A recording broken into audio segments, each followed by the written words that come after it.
Session. What's the official? What do I usually use? And we will start now. Study session.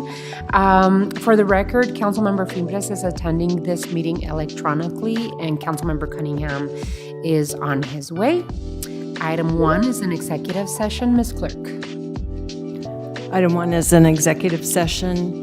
Review of city attorney and consideration of reappointment, and is being held pursuant to ARS Section 38-43103A1 and A3. May I have a motion to go into executive session, please? Second. There is a motion and a second. Any discussion on that motion? Hearing none. All those in favor signify by saying aye. Aye. Any against?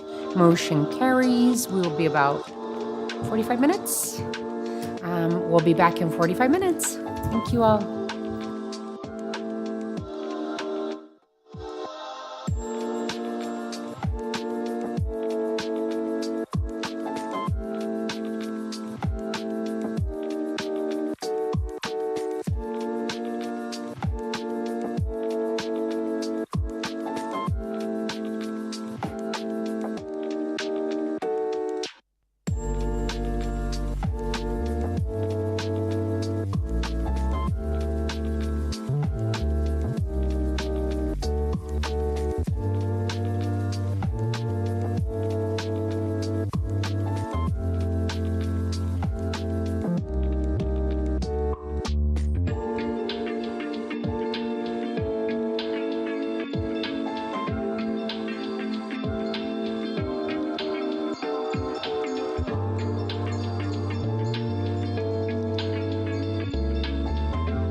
To study session, please. So moved.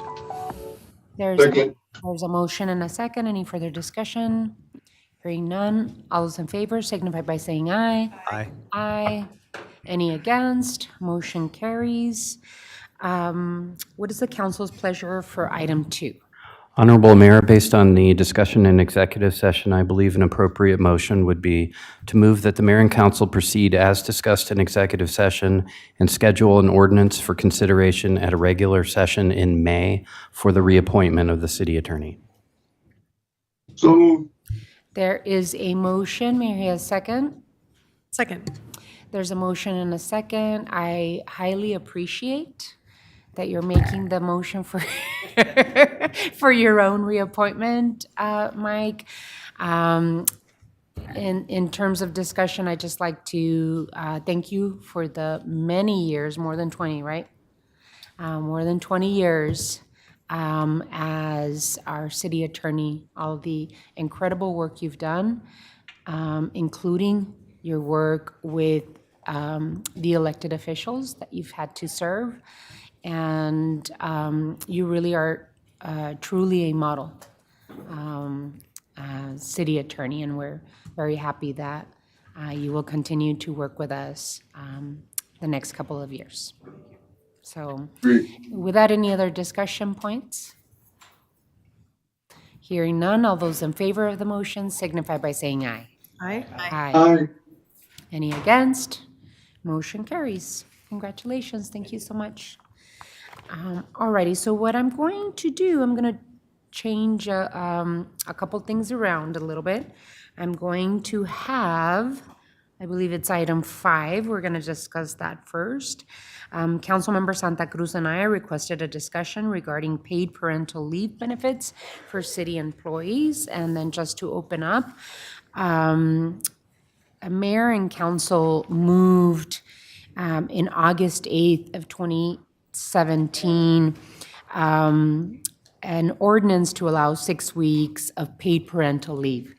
Before 2017, Tucson Mayor and Council did not pay for parental leave.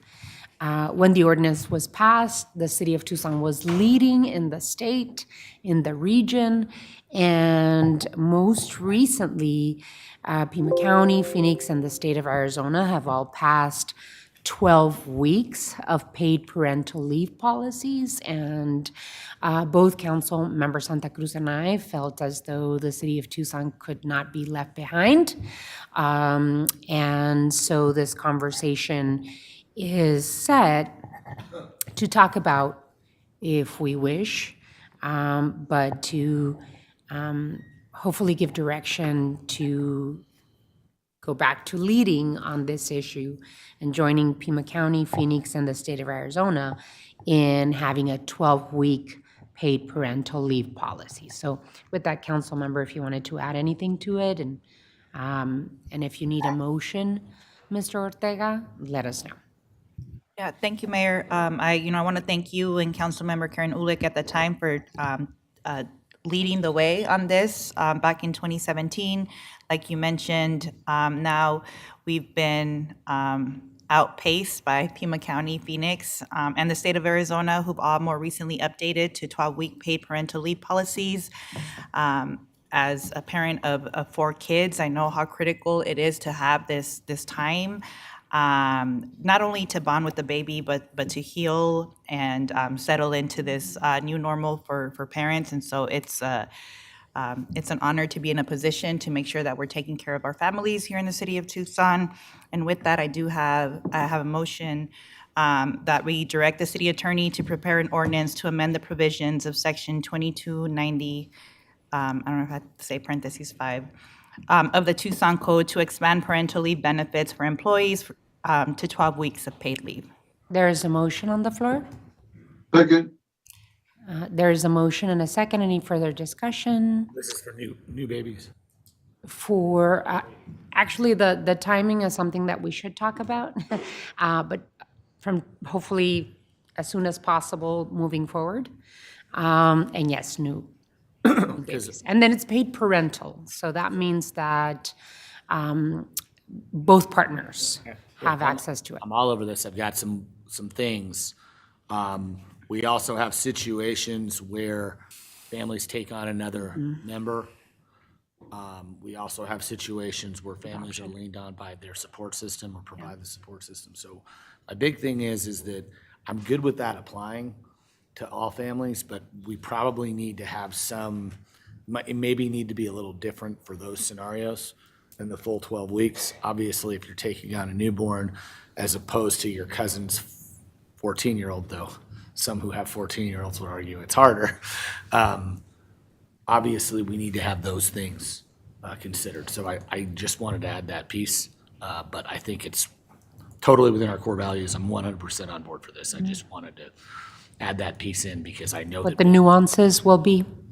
yeah, well, family dynamics are always changing and they're just different. And so I think we should adapt to those times too. Let's be leaders, not just keeping up with the Joneses. Councilman Lee? Thank you, Mayor, and thank you, Mayor and Councilmember Santa Cruz, for bringing this item forward. Also, with multiple children, I appreciate the options that we're looking at providing for our employees. When I had my 11-year-old, I had her on a Thursday, and I was back at work on Monday, and I do not recommend that for anyone, so I'm really happy that we're having this conversation. I do have some technical questions as we think about implementation of this policy around engagement. You know, I'm the stakeholder person. I'm just curious to the city manager what the plan is, or if conversations have already happened with labor, if this is a change in condition of employment, as well as any feedback that the labor organizations as well as our department directors may have in some of our critically staffed offices, because I know in small teams, even one person being out for 3 months can cause an impact to operations. So I'd really like to just have some feedback in terms of the overall impact of this decision, so we know what risks could present themselves having folks out for that long. But again, it's definitely the right direction for us to go in. I would just like some more information prior to us actually voting on the language, on the charter changes, about engaging with labor and any sort of risk that we need to be aware of. So that's all. Mayor, Councilmember Lee, I have not engaged with departments or labor on this. Happy to do that before we bring back the code amendment, which would be a requirement in order to make this be implemented. I would like to add a comment on that. I usually am very good about having conversations with our labor folk about anything that I believe will negatively affect either their paycheck or their rights as employees of the city of Tucson. I cannot imagine labor pushing back on adding an additional 6 weeks of paid leave as a benefit to their working conditions in the city of Tucson.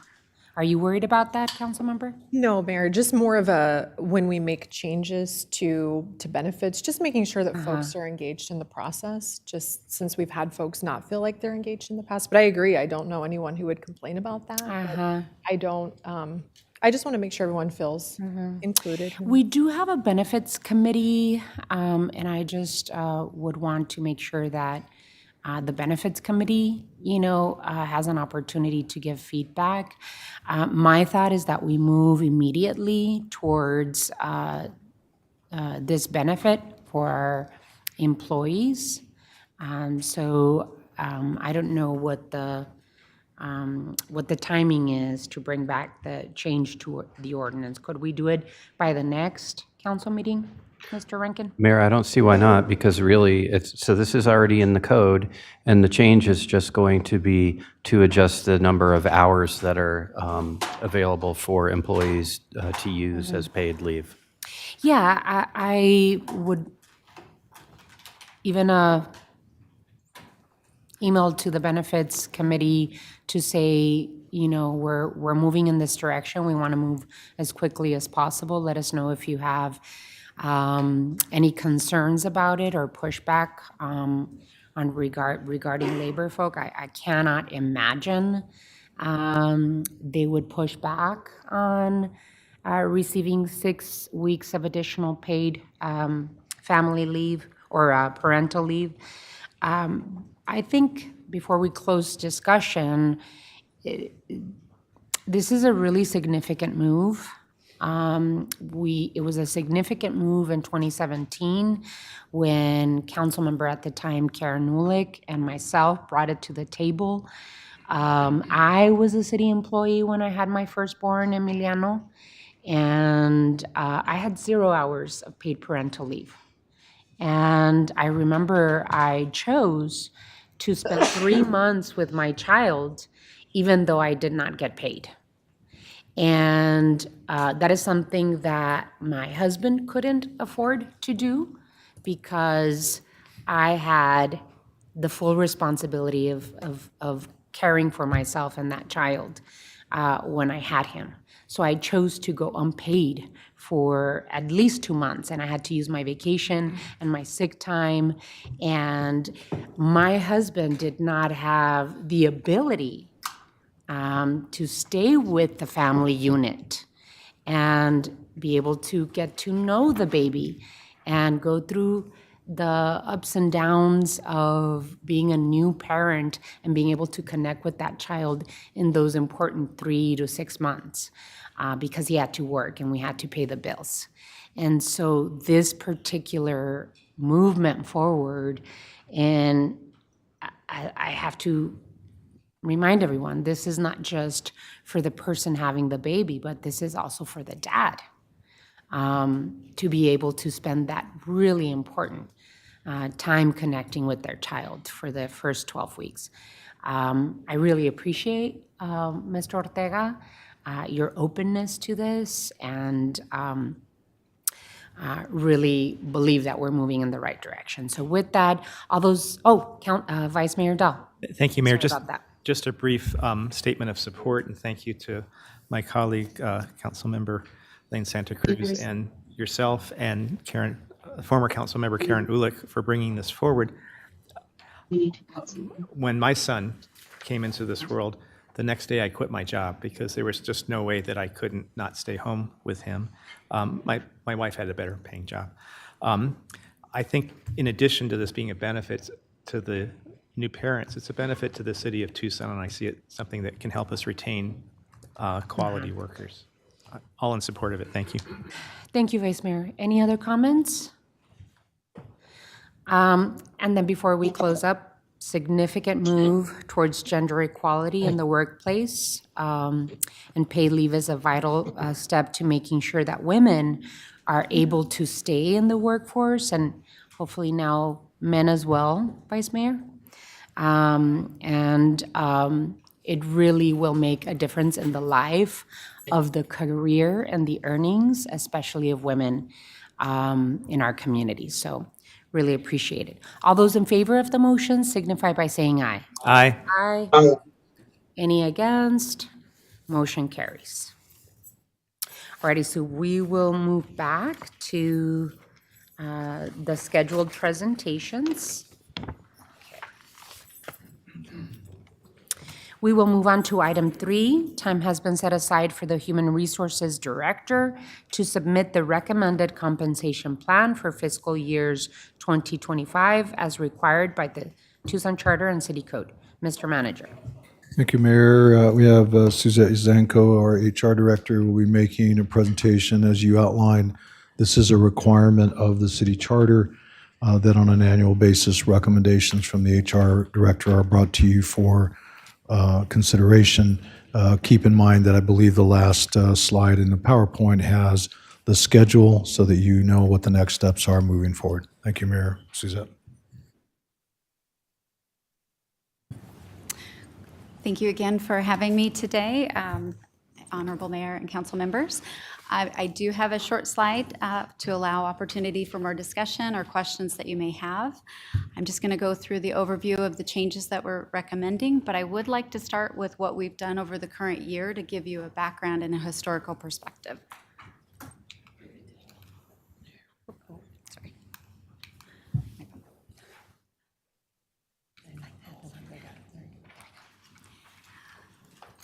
So as you'll see from the first slide, we adopted a $16.1 million plan last year as of July 1. And as of July 1, we've been incorporating those changes, and those changes involved individuals getting salary increases, all commissioned police officers and detectives, sergeants receiving a 5% salary increase.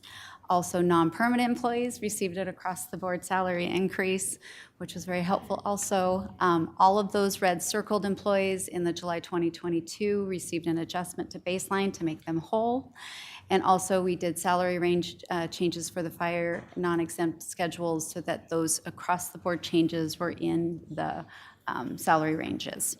Again, this was lots of discussion with labor, and we learned a lot from last year, so we actually incorporated additional methods and conversations this year for our plan, and we'll talk through that a little bit.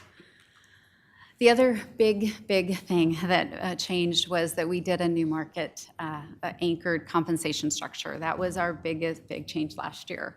And as you imagine, we've had lots of discussion of that being implemented. It did implement well in July 1st. And we made sure anybody that was not at the minimum of those salary ranges of the new compensation structure was adjusted as of that July 1 also. Some of amazing results that has happened that I wanted to point out to council is that with that new structure, we've had over 10,000 actions specific to that structural changes.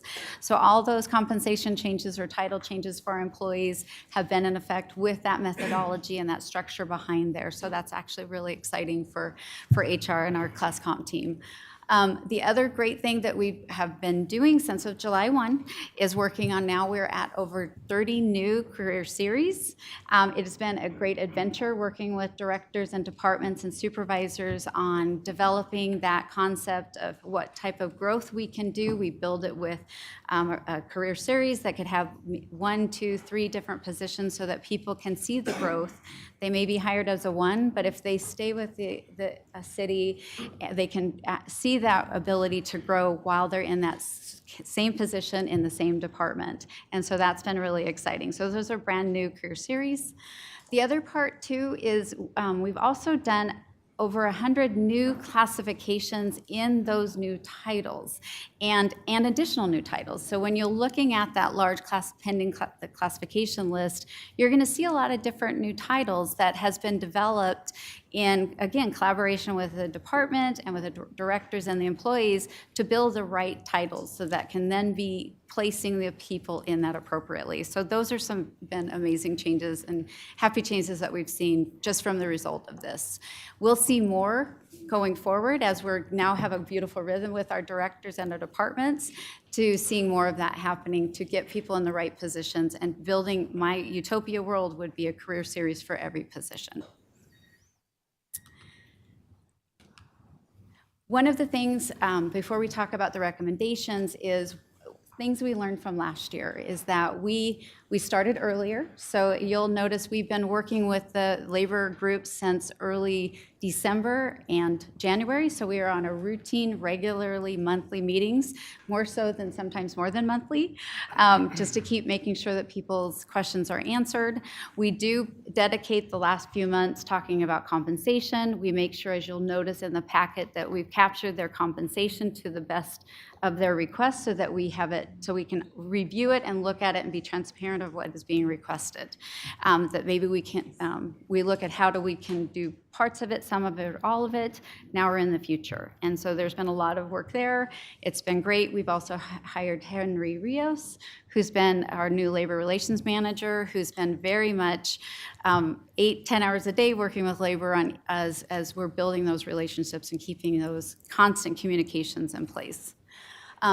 With that said, one of the pieces that we'd like to recommend is that you would allow us to incorporate the changes that we have had in place that's in the packet. So all that work we've done up this year, having that approved so it's part of the plan. Second is, of course, making sure that we have the adjustment to the mayor and council per the implementation of the voter-approved action for December and January, so that we have that now, those changes in place on our schedule. Also adjusting our firefighter recruit schedule C1 to the $42,486 amount, or 20 plus hourly. Again, our system goes to as many numbers as you want. And then, I'm sorry, go ahead. Will that affect the 49,984 that you graduate from ACAP? When they graduate, they're going to get that bump up. Yes, and so we've done a lot of work with the fire department, the chief, the labor, to make sure that this is something that would be helpful for their recruitment and retention of the new recruits coming in, to build those classes to a larger size, which we need larger sizes for those academy classes. And then lastly, of course, this we would like to recommend to consider any additional employee compensation changes for further in the year, based on the current dates, available funding, and our projections and our economic trends that are at this point right now. As we go for the next steps, so that you know our next steps of the process, is we will be having our salary dispute hearing on April 15th. We have given notice today, so they know, the employees know that that's the public hearing for the dispute. And then we'll be able to talk about the disputes coming forward. And then if there's any unresolved, we'll ensure to have an opportunity to discuss any unresolved disputes to hopefully get to the place of implementation and consent item for the compensation plan, effective June 30th, because that's how our payroll works, so that it can be, actual impact can be shown in July.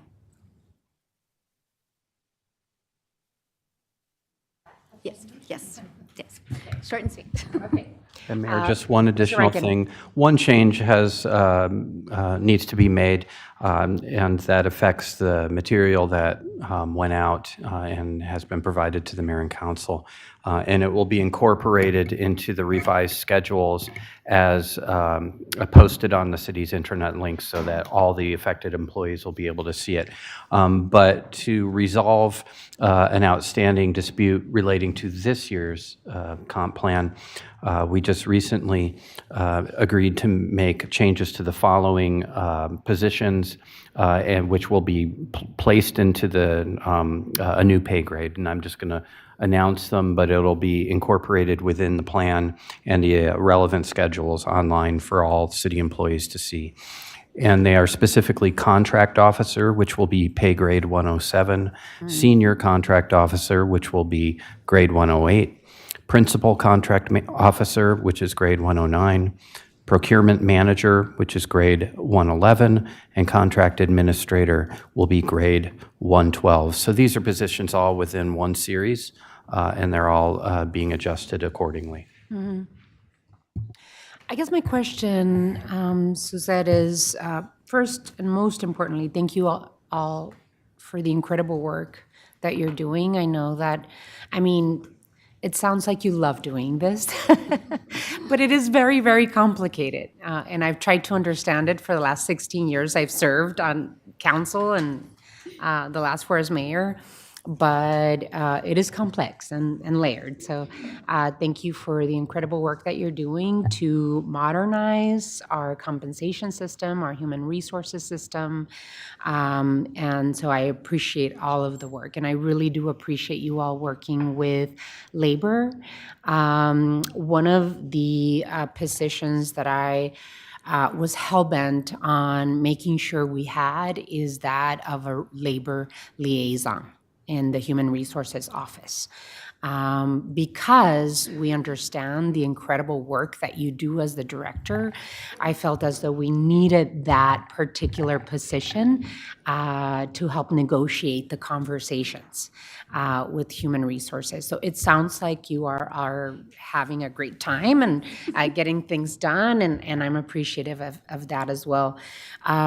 Most importantly, I believe that our employees, the City of Tucson employees, should understand and know that this mayor and council, and I will dare speak for my council colleagues, really care about the most important resource that the City of Tucson has, which is our employees, our employee family. They're the ones that do the incredible work to service the needs of our residents. And so as mayor, I've been lucky enough to preside over 4 years of unprecedented investment in our employees. We had never seen the type of investment that this mayor and council have put towards both benefits and pay.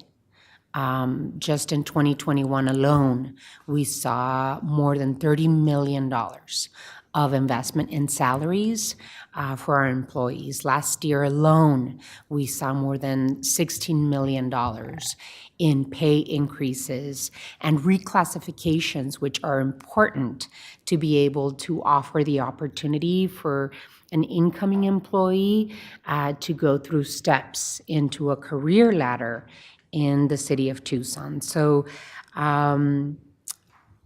just wanted to make sure that that was said.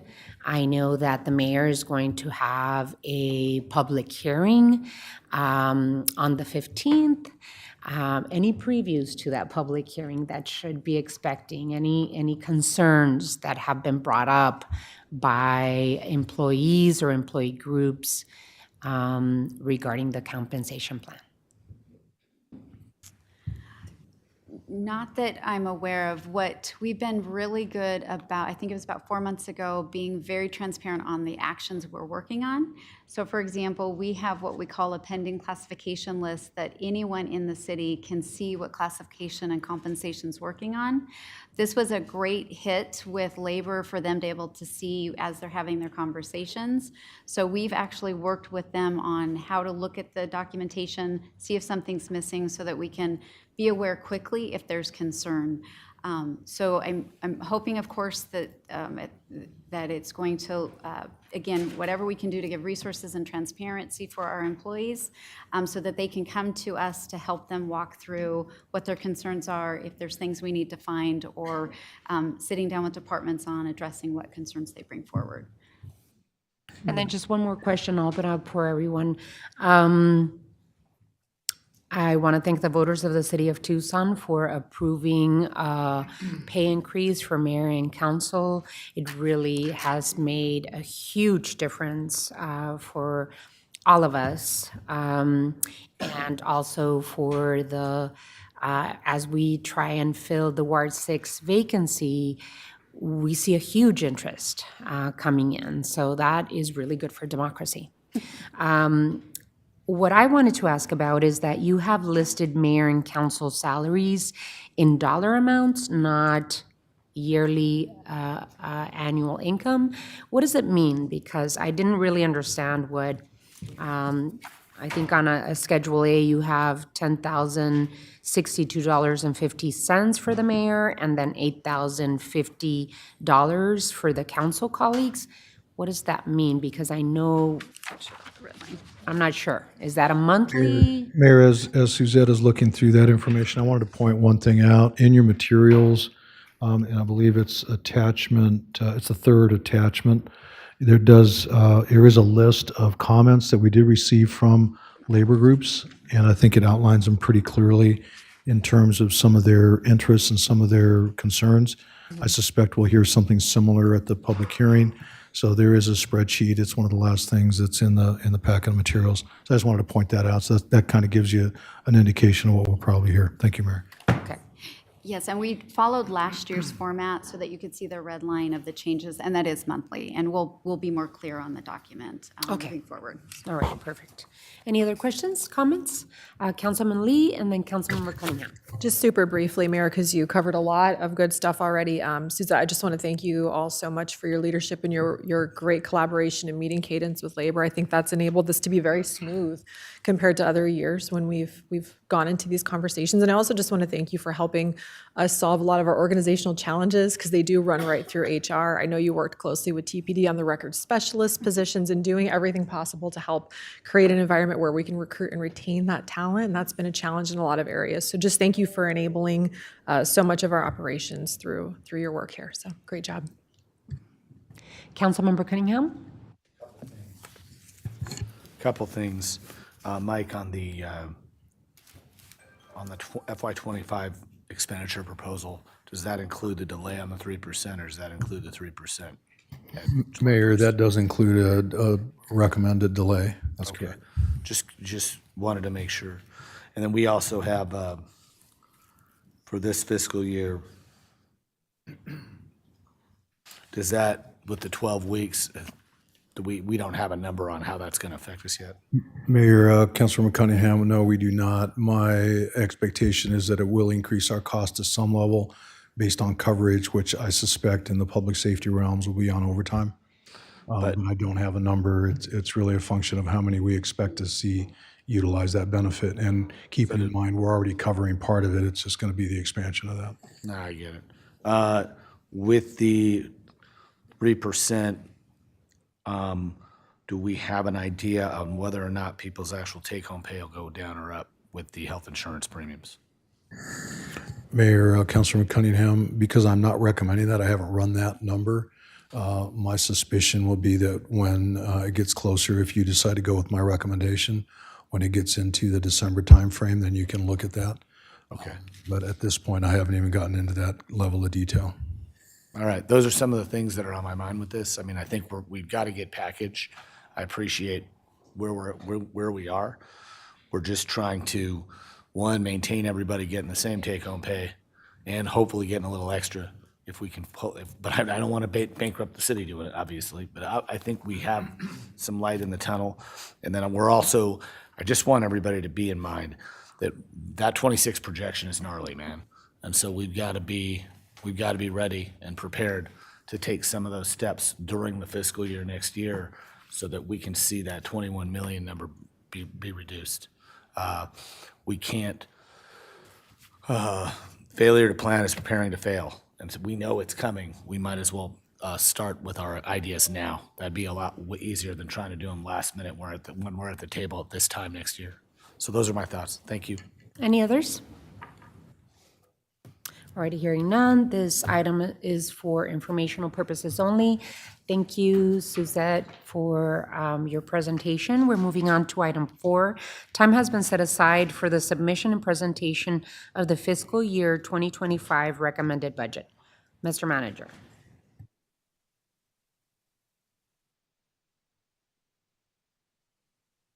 Thank you, Mayor and members of the council. So this is my favorite part of the entirety of my job, is to present the budget to you. There are only a handful of folks that relish this, and I'm one of those. I think it's an important part of what we do in terms of establishing not only financial stability, but it also really speaks to implementation of the policy direction that you give us. So what you're going to see today is a structurally balanced budget for FY25. And I want to emphasize that because I think it's important that you know at this point, based on all that we know, we have a balanced budget for 25. The concerns that I've brought to you and that we've talked about are, as Councilmember Cunningham mentioned, FY26 and FY27. We're going to get into a little bit of that conversation as we go through this, but I want to make sure that you understand right now today what is presented to you is a balanced budget for FY25. I think the key pieces that you'll find, first and foremost, is when we start talking about the long term. And so making decisions today that are going to impact us into the future, both into 26 and into the 27 year. And if you remember from the previous presentations, we showed how those revenues are expected to dip, and yet expenses continue to increase. So I think it's going to be important that you keep that in the back of your minds as we're going through this. In addition, you will see that we have scaled back the strategic investments in the investment plan. I'm sorry to report that to you. I wish that weren't the case. But as I presented that to you back in 22, the idea was to give you options and flexibility, and we're having to exercise that. We are not in the position where we have to scale back or cut back on our operations right this second, but we have to be thinking about how we can utilize those funds in the investment fund, which means some of the strategic investments that I know are extremely important to you and extremely important as a community will no longer be on the table, at least for 25. What I've suggested is that as time goes on, you can revisit that either in 26 or 27, depending on how things go. Staffing and compensation, as you heard, I have built in a placeholder for employee compensation into the budget. I am recommending that be maintained. That is a commitment I made to you as well as to the employees. And I'm also suggesting that a decision on that be made in the December timeframe. Now keep in mind, there's a couple of things that you can consider at that time. One, you can look at a one-time distribution, either partially or entirety of the amount that we have set aside. Two, you can look at a partial one-time distribution and a base salary adjustment, or depending on revenues going forward and projections, you can look at it as a base salary adjustment across the board. The configuration of that, as Councilmember Cunningham asked me, has not been identified and has not been thoroughly analyzed. I think that's a conversation that can happen. The reason that I'm suggesting that December or even January timeframe is twofold. Number one, you will at that point know what's going on in 25. So you will know you're about halfway through the year, so you'll be able to see and pretty much project out through the end of fiscal year 25. But in addition, you start to get your revenue projections for 26 in November and December. And so you will then have a better idea of how the '26 budget looks and the magnitude of any challenges that you might have in front of you. Yeah, I hope that you're able to call me in December and say, remember all those catastrophic projections? They were all for naught, and we're going to be able to do all these wonderful things. I truly hope that's the case. But it is my responsibility to make sure you know this is what we see today.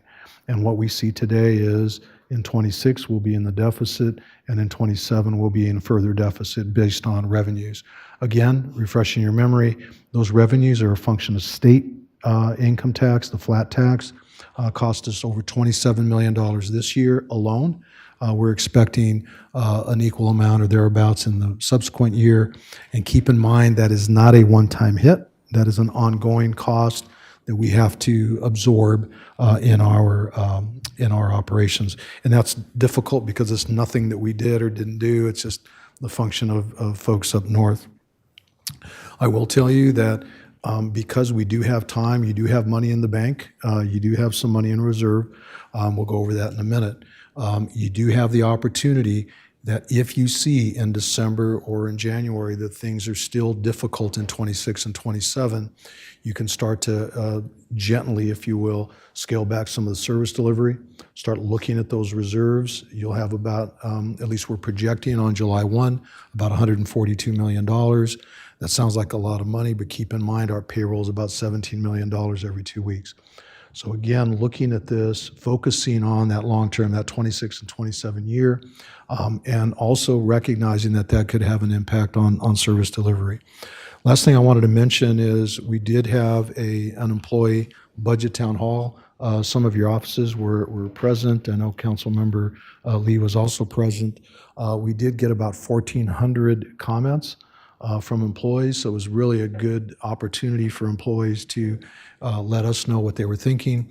There were a variety of different topics that were covered, and that feedback is still being compiled. I do plan to give a little bit of a report out tomorrow during my employee town hall. We'll be having those discussions.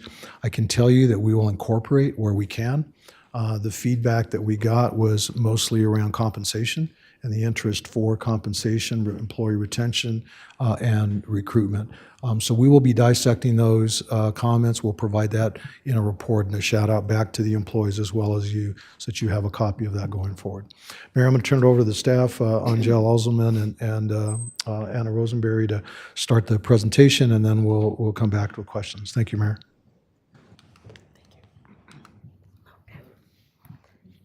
All right, good afternoon, Mayor and Council.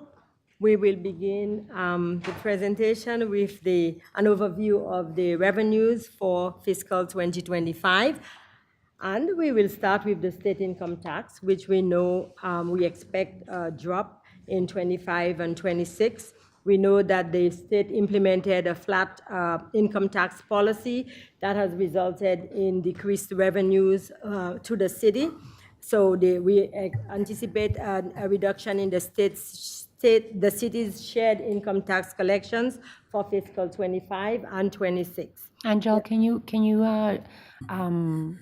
tell us approximately how much we're losing because of the state flat tax? We are losing in 2025 $27.4 million, or 18.9% from fiscal 2024. Okay, thank you. Go ahead. In 2026, we are anticipating collection of $105.6 million, and that's another additional reduction from the 2025 projected revenues. We continue, we're looking at the business privilege tax. In the recommended budget, we're looking at a business privilege tax of $761.4 million, as opposed to what we're projecting to collect in fiscal 24 of $756.5.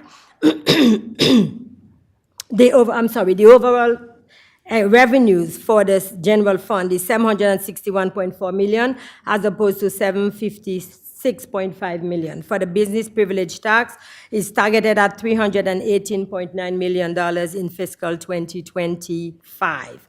Combined with the use tax, we're looking at an increase of slightly 3 to 3.5% in fiscal '25. The city continues to experience growth of 1% to 4.6% in retail and restaurant sectors, and most recently, data shows 13.9% growth in the construction contracting sector.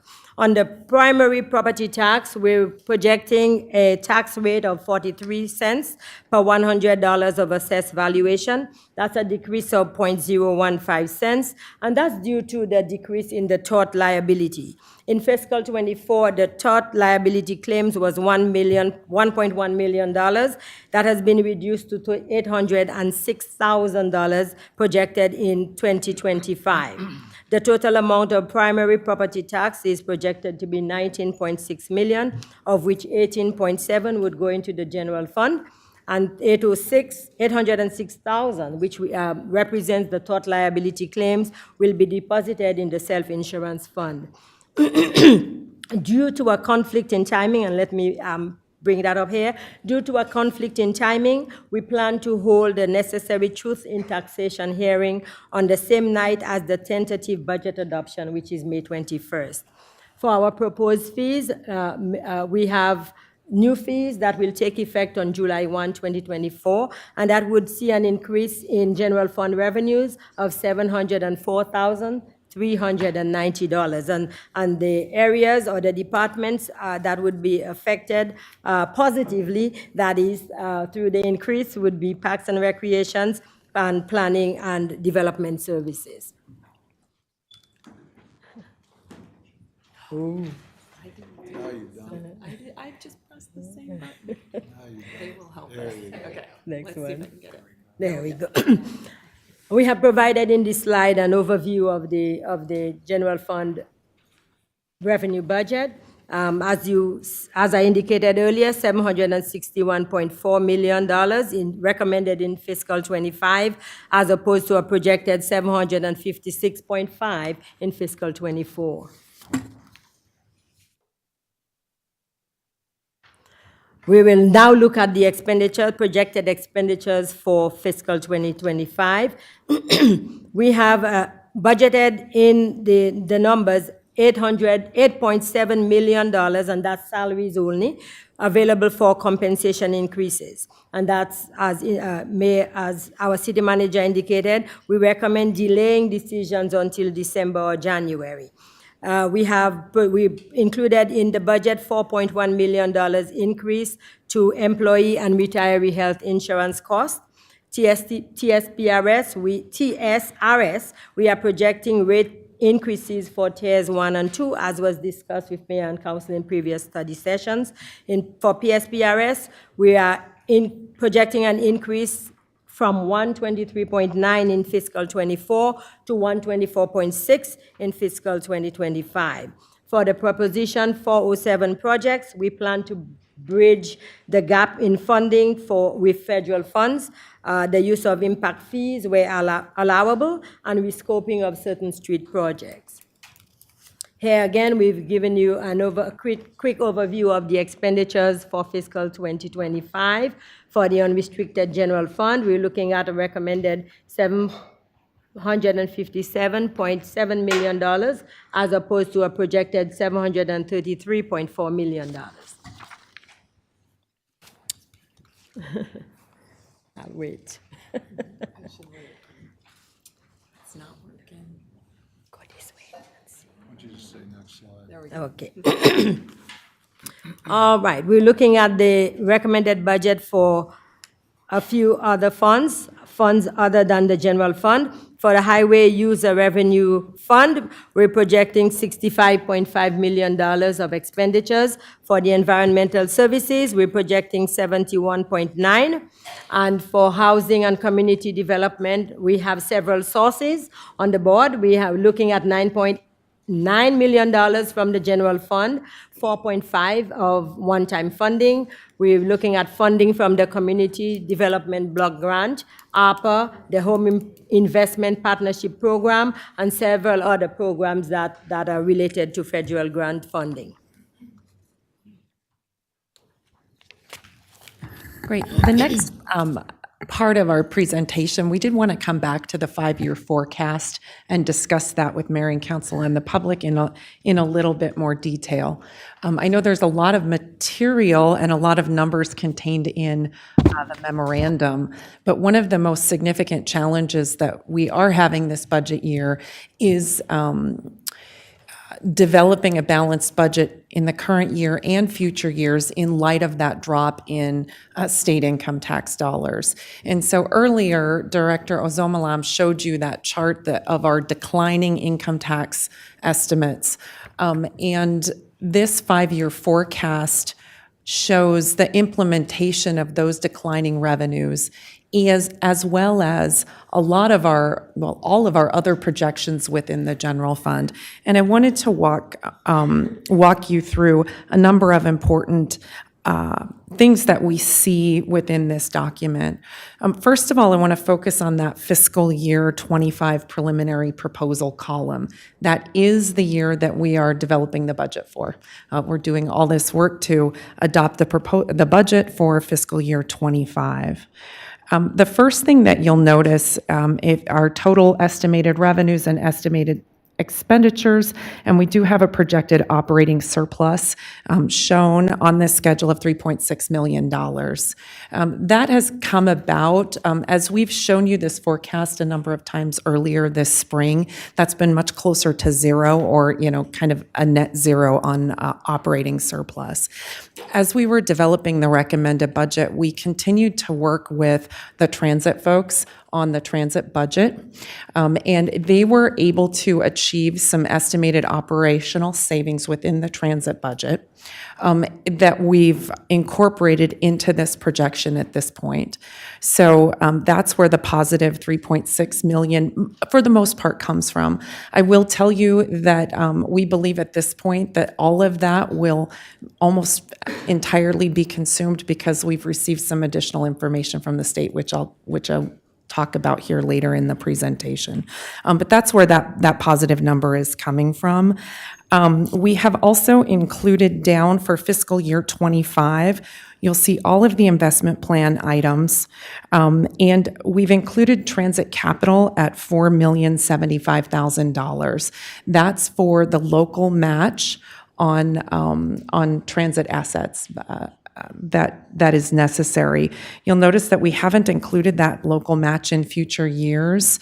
That needs to be incorporated into this plan, and we're having further conversations with transit folks about what that number should look like. So I expect that at our next meeting, we'll have more information for you about both of those items, both the operational savings as well as the needed investment in future years.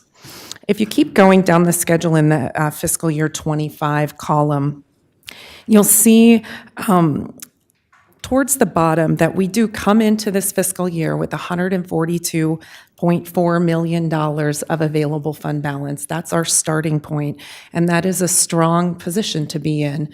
That is the accumulated available fund balance beyond our policy reserve levels that Mayor and Council has been developing investment plans for, and that gives us a lot of flexibility as we navigate the difficulties that we see on the horizon. So that's an important fact to know about our financial position. At the end of the fiscal year, if everything were to go according to plan for the recommended 25 budget, we would end the year with $84.2 million in available fund balance. Unfortunately, fortunately, again, it's a balanced budget. We come into the year in a strong position, and we end the year with $85 million in available fund balance. But as we look at the budgets for fiscal 26, 27, 28, 29, we see a number of things. First of all, we do see that we are projecting operating deficits that exceed $20 million in FY26 and beyond. And we see that bottom line available fund balance quickly diminish to the point that we would be in a negative position at the end of fiscal 27. All of that available fund balance would be consumed between the operating budgets and the investment plan and one-time items on this sheet in a 2-year period. So, well, excuse me, a 3-year period by the end of fiscal 27, 36-month period. So this 5-year forecast is an incredibly useful tool for all of us to understand the challenges that we have within budgeting and investment plans. We will continue to update this document as we go forward with additional information. I think we have covered most of these points. I think as we have discussed at the table, as the city manager mentioned, I think the mayor has mentioned it already, other council members, we strongly believe that we've got the time to be strategizing and making good decisions and good plans going forward so that we can avoid drastic cuts later. We can avoid recommendations of deficit budgets. We don't intend to recommend deficit budgets. We know that we need to bring together packages of solutions that move us forward in a more fiscally responsible way and don't drain our cash down to negative positions. So the recent information that is not discussed in your packet, but I need to make you aware of. Again, as I said earlier, we were working with Mass Transit, the transit folks, on their budget and investment plan. They have done work where their operating budget came in at a lower number than we had previously been estimating. We need to get a better understanding of their continuing investment plan items, the local match requirement. So we'll be bringing you more information at our next meeting about that. We also, unfortunately, or fortunately, I guess, we received information from the state about all of the shared revenues, not just the income tax piece, but including information about the income tax piece. We are seeing a number of those revenues, in addition to income tax, declining from last year's amounts. And we received that information on April 4th, basically the day we were, trying to get the packet materials out. So it wasn't something that we could incorporate into this memorandum. Staff has gone back and looked at it and estimated that the downward impact, we will need to adjust down the revenue estimates in the general fund by approximately $3 million, and within the HERF fund by $400,000 for the coming fiscal year. And so we, as we move toward tentative budget, we'll be bringing materials that show you the impacts of that. In addition, I wanted to mention that we had released to Mayor and Council a list of supplemental requests from departments that we're working to make more understandable and issue. We will probably reissue the list of supplemental requests organized a little bit differently, where you can very clearly see, was the supplemental granted? Did we grant a portion of the request, or was the request not granted at all? Is it not included in the fiscal 25 budget? So be looking for that information to come from us. It's not entirely different information. We're just sorting it and clarifying some of the notes that were attached to that. I was going to go on to, is that okay? Okay. The next slide that I have for you, I wanted to just talk a bit about our public and employee engagement that has happened on the budget, because we've done a lot more than we've done in the past couple of years. We had numerous in-person budget town halls around the city. Thank you very much to all of you and your staff members that attended when you could. We had a lot of interaction from members of the public. We also had one of those events virtually, which was well attended. As well as the employee budget town hall that the city manager discussed. Through all of these town halls, we have been talking about a community survey that we have open right now, that we are gathering community feedback about budget prioritization. The community survey continues to be open for a few more days. We will be closing the survey this Sunday at 5 p.m.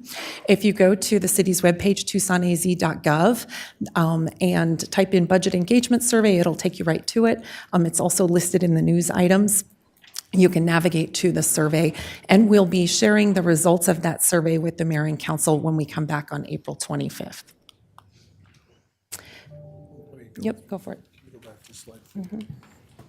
So Mayor, I just want to highlight a couple things that Angel and Anna mentioned. The first thing, you've heard me reference $40 million deficit. Can you go back to 4? Oh, I'm sorry. Yep. Can we go back to, okay, you got it. I wanted to show you where that comes from so that it's crystal clear in everybody's mind where we're at. So if you look at this graphic, you can see that in 24, which is the current year, we're at 144 million. By 26, that revenue, the urban revenue sharing number, will drop to 105. So that's a better than $39 million drop. There is no way for us to absorb that in operations. We have to, be smart about how our reserves are. But when you hear me talk about that, that's what I'm referring to. Okay, so this is a graphic that shows you the 24, what we're projecting through the end of this year, what we've been told from the state for 25, and then what we've been told from the state for 26. Now you can see that in 27 and beyond, it starts to grow gradually. I believe it's between a 2 and 3% growth that's projected. But that's the problem right there, okay? Can we go to 7 now, please? I wanted to make sure that we spent just a couple of minutes talking about that last item, the Proposition 407. The reason that I want to make sure that you all are engaged in that is because that's the promise to the voter. So when we went to 407 and we had cost estimates, those cost estimates are now much greater than what we had anticipated. But as we've made that commitment at this table, that we will deliver. And so the strategies that you heard from Angel and from Anna will include the use of impact fees, the use of other federal monies that we will scrounge and scrape to make sure that we can deliver that. But that will require a check-in every year to make sure that we're still okay and that we don't need to put additional dollars to that. Just to refresh your memory, 2 years ago, we put $22 million aside for just this purpose. So we have that built in already, and that is going to help us and give us and buy us some time. But I wanted to point that out because that's extremely important that we all understand that we will deliver, but there will be a function of our ability to gather additional dollars. And again, having an annual check-in. Can you go to slide 10, please? So one of the things that you might scratch your head and say, how can we go from 142 million down to basically zero or less in just a couple of years? So keep in mind that, Mayor, when you started the conversation about the $150 million investment plan, that included $90 million for public safety and then additional dollars for streets.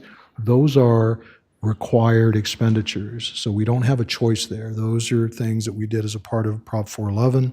We make sure that those are maintained. So if you look at those two lines, the one that says collector street program and then the one further down says public safety, those lines are maintained because of that. So we have no flexibility there. We have to make sure that those are funded. And then obviously those are dollars that we're going to come directly out of this pot.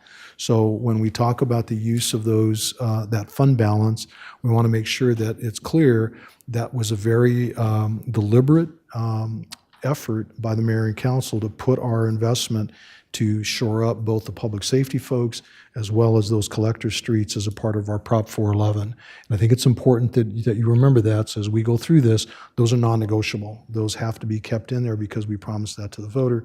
Again, Prop 411, and we will deliver. Okay, Mayor?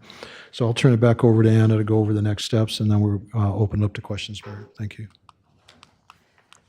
So next steps on our process. We got a lot of steps. We're really articulating them out here for you now. We have a number of study sessions. So between now and June 4th, when we recommend adoption of the final budget, every study session, we have penciled in an opportunity to have a discussion about budget so that you know that that's available and to talk to us about how this is developing and changes that should be incorporated. So on April 25th, we'll have a discussion about the recommended budget in study session. On May 7th, we'll be discussing how the tentative budget should should look, knowing that on the 21st, we are going to ask for the adoption of the tentative budget. The May 7th also is scheduled for a public hearing on the recommended budget where you'll offer the public an opportunity to make official comment on the FY25 budget.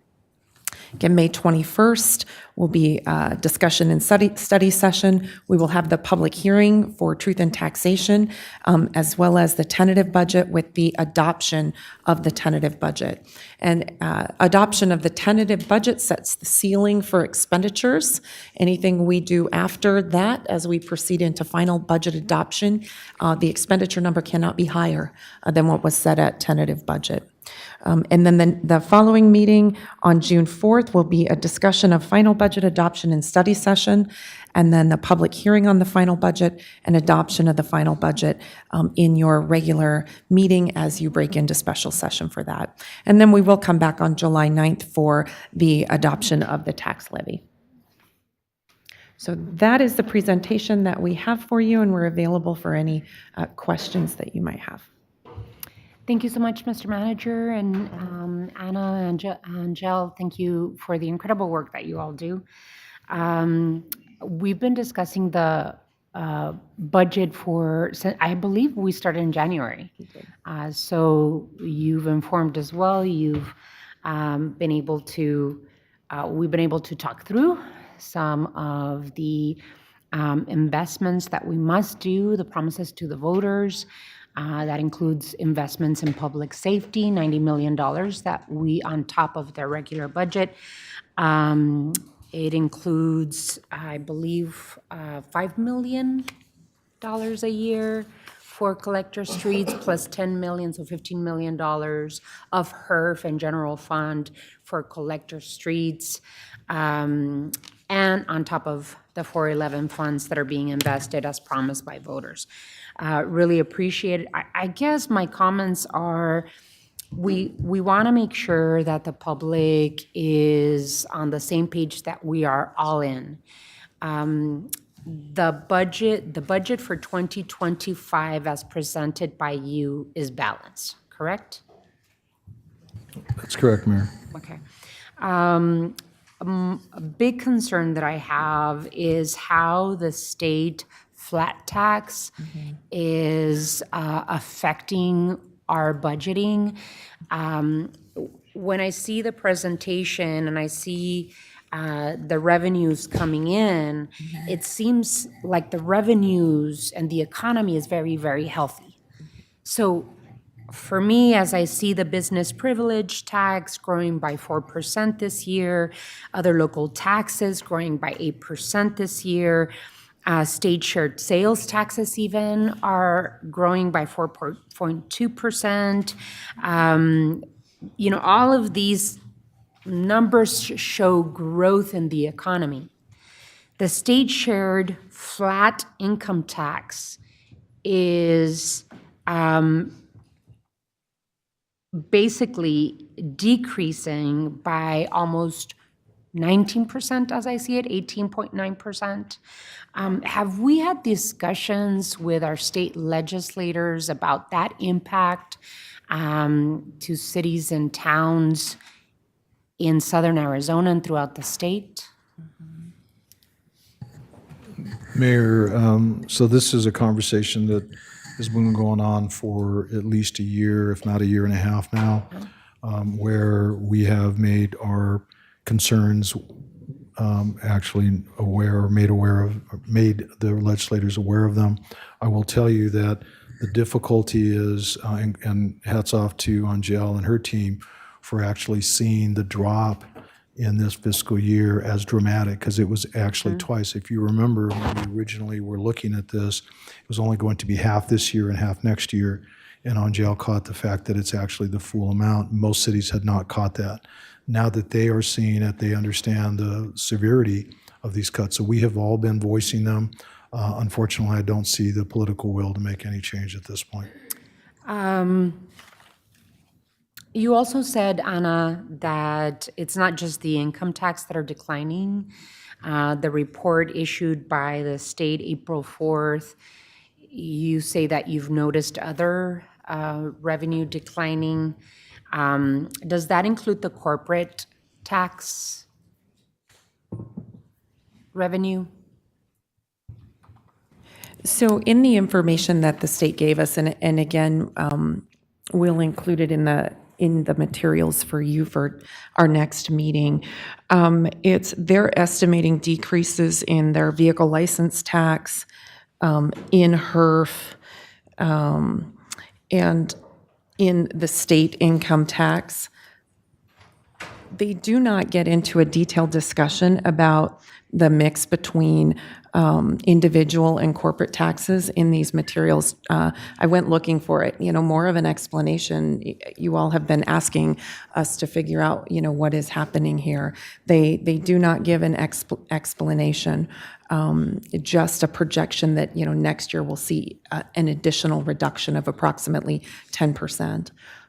Which In is the what work we're that you're doing, I know that you're doing a lot of work to figure out what's happening with state shared revenue. Is there a possibility of drilling down a little bit more in terms of what is decreasing? Because I believe in previous conversations, we had mentioned decline in corporate taxes as well. And that the impact of the flat tax was creating more of that deficit that we're seeing for this year and then next fiscal year. So I really like to see some detail, and if the state can provide the explanations as to why these revenues are declining, because the economy is booming. And our sales taxes that are being produced here in the city of Tucson they're growing incredibly. And so we've got to be able to find the impact of the flat tax and any corporate taxes, anything else that is any other policies adopted by the state legislature that are affecting income and state shared income returning to the pockets of the Tucson taxpayer. That's important so that we can talk to our delegation, our Southern Arizona delegation, so that they can start pushing back on these policies that are really affecting cities. State legislature many times says, well, we're cutting taxes. But the way that it's affecting cities and towns throughout the state, it's really cutting the investment being done in our cities and towns throughout Arizona. It is affecting the possibility of us being able to provide the services that Tucsonans rely on. That's police and fire service, that is transportation and transit services. We are going to then, because of the flat tax, because of the policy decisions being done by the state legislature, we in turn, as residents have to, and as mayor and council, have to make very hard decisions that can affect the quality of life of our community. We continue talking about fiscal year 25, which the budget you presented to us is fiscal year 25 is balanced. Fiscal year 26, as we move forward, when you talk about salary increases, usually when we have the funds, we want to make sure that we're providing pay increases to our employees. When you talk about 3% across the board, which you say you want to institute, but maybe in December or January, if we were to possibly vote to institute it starting in July, how does that affect our budget going into 26? So Mayor, if you all decided to allocate the dollars that we've set aside for compensation in July, it basically takes any flexibility away from you. And what I'm trying to do is suggest to you that given those uncertainties in 26, and quite frankly in the rest of 25, but in 26 and in 27, you need to be able to reserve that flexibility. And I think doing it in December or January would be better. from that perspective. Now, I can tell you that if you, and the number I believe was about 8.7 million for salaries. If you add EREs to that, it's probably in the 12 to 12.5 million dollar range. That's all funds. The general fund is about 8 million of that. So just keep that in the back of your mind, that we're not talking about just the general fund, it's all funds. And you did hear Anna mention that the new numbers from the state scaled back that $400,000 from HERF. That is significant. That's a very significant impact because we've had to scale back already in that area. But again, going back to your question, my recommendation is just based on the uncertainty, and you see that in the flat tax and in the state. It is built into the budget, so the money is there, but it is not a given that it will be there going forward into 26 and 27. That's the concern I have with it. I think Councilmember Fimbres and I are maybe Councilmember Cunningham to some point, are the council colleagues that have been here through a previous recession. And a part of the work that we all did, mayor and council, city manager, employees and labor unions did at that time was really sit down and talk. And we went through very, very difficult years, $40 million, $50 million per year of budget deficits. And the only way that we didn't do mass layoffs is because of the ingenuity and innovation that all of us brought to the table. So as we prepare for possible tough years ahead, I really want to make sure that our employees and labor unions have a seat at the table in these conversations. Many of the policies that we instituted back in 2008, 2009, 2010 came from suggestions made by employees and labor folk. And I want to be able to enter into the next few fiscal years that could possibly be very financially tough, where their voice is on the table. So, Mr. Manager, I'd really like to encourage you to start these conversations, even including the question mark about the 3% increase in salary, and whether it happens in July or whether it happens in January. Those are things that I believe those decisions can be best achieved by bringing people together, sitting down and being innovative and smart about how we move forward. So I would suggest that we do that. Any questions, comments from the colleagues? Councilmember Cunningham. So we've been down this road, and as the mayor pointed out, both Councilmember Fimbres and I and the mayor remember the $170 million deficit we had in 2011, and it was accompanied by we did not deliver service in the medians for 2 years. We literally just didn't fix them. We neglected the roads for 4 years, and because we couldn't, all of our HERF money was swept by the state, and we literally still are trying to repair those potholes 10 years, 15 years later. One of the things that happened in that time is that we did not want to lay people off, so we ended up doing furloughs, and our entire workforce took pay cuts. We've been through this. And I remember being brand new and being a big fat know-it-all and thinking I could handle it all, and watching Shirley Scott magnificently let people know the realities of what was going on, because she had been through a downturn. And that's what we're facing. That's just what we are facing. That's the reality of it, girls and boys, ladies and gentlemen. So let's talk about a couple of things that concern me right now. One is that a lot of people have asked questions about spending down the fund balance. Some of that is ARPA that we have to spend down, correct? That we have to spend down. Mayor, Councilmember Cunningham, as I mentioned, a good chunk of that is actually our Prop 411 Truth and Taxation money. So those are the public safety funds as well as that Collector Street program.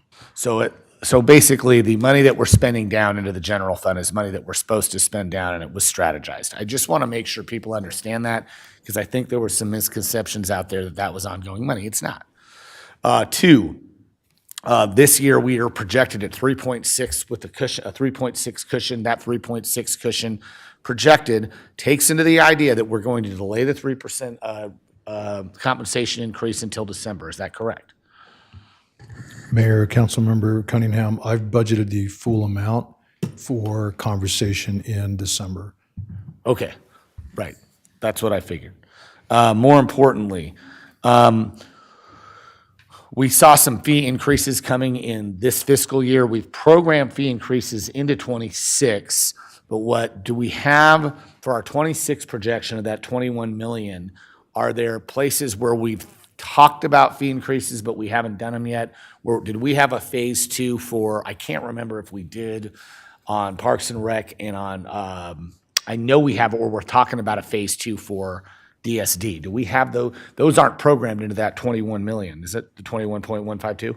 Mayor, Councilman Cunningham, some of them are, most of them are not, only because as we get closer to that, we'll have a better bead on what the fees generate in 25 to give us an informed revenue projection for 26. So we'll know as it gets closer, then we'll start building all of those in. And that's okay. That's actually a good thing, because it gives us stuff to work with that we can kind of talk about. And this is what I think we need to understand. We're not the only jurisdiction going through this. We have different jurisdictions, different universities. Can't name any that's in a financial crisis right now off the top of my head. But we have different situations around the country and around the community, even around the state, where different cities are facing incredible deficits with the drop-off of ARPA, with the drop-off of federal, and with what most experts are continuing on a downturn. I want to point out a couple things. One is that the median household income in the Tucson metropolitan area in the last decade has increased from $43,000 to $64,000 a year. I'd also point out that we bottomed out in 2013 at about 430,000 people punching paychecks in the Tucson metropolitan district. We've added 50,000 jobs since then. So again, there's always ups and downs, and we're always trying to stay ahead of the curve.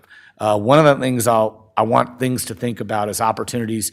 There's only two ways we can come through with a balanced budget. We can do it through cost avoidance, and we can do it through revenue increases. I think fees and things of that nature help us, whether we institute what kind of fees, how we do them, can probably get us there. It's not going to close a $21 million gap. You can never do that for people. You can't jam them up and increase fees 30% all of a sudden because you think you should.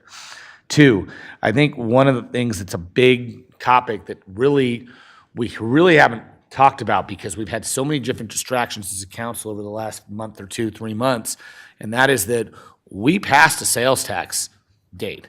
And I think we should probably talk turkey right now, because we're going to run out of time if we don't, about what that sales tax revenue, what that sales tax referral could look like. I think it's definitely an opportunity to really augment some of the places where our service delivery is good, and I stand by the folks we have working every day. But the bottom line is that we always have equipment needs and capital needs, and right now, a lot of social work needs in this community for community safety and wellness. So I think what that tax looks like, we should probably be talking about it in the next 2 weeks so we can bring it back. And that would be a discussion about public safety, fire, police, but also community wellness and safety. Those are our social workers on the ground. I think that's the three-legged stool that creates a social welfare system and net that we need.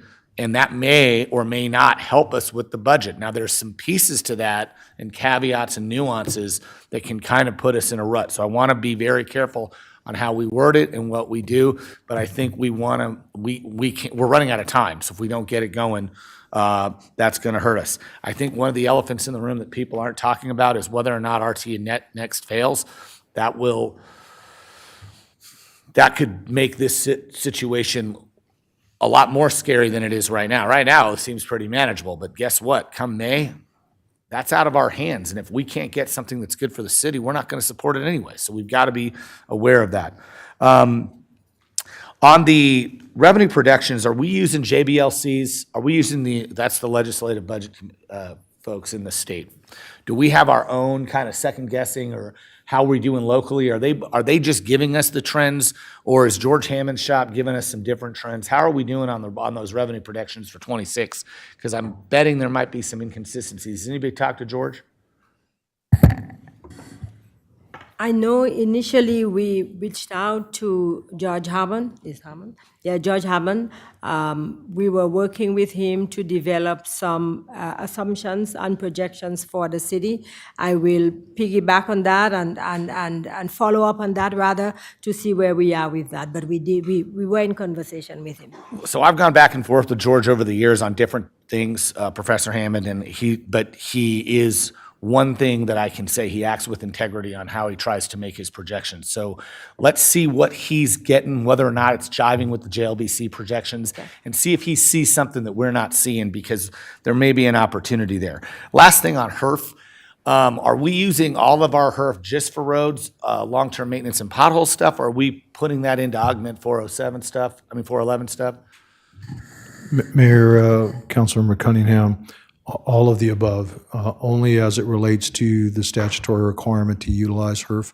So we can use HERF for a variety of different improvements, but right now we have our hands full with pothole fixing, maintenance of roads, those kinds of things. So there is no capacity for additional anything out of HERF. And as you heard, there's actually a scale back in this year of what we were projecting. So it's been a challenge for us. I totally understand. And last, I'm sorry to take all this time, Madam Mayor. I want to talk about this really quick. I've spoken to most of the department heads and my colleagues about it. I'll be bringing a memo in the next month. I want to talk about our procurement procedures. I think they're good and solid, and I think they all are well-founded on the best practices. But I think in different agencies and different municipalities around the country, some of those practices have started to get in people's way, and we're not sometimes getting the best value for what we invest. And so I think we'll have an opportunity for some cost avoidance. I think over the next couple years, if we can experience some of the cost avoidance in the work I just mentioned and get some of the investment, we're not really going to see this deficit in 26 if we're careful and we implement these things over the next year during 25. I don't want to wait till 26 to kind of put them into place.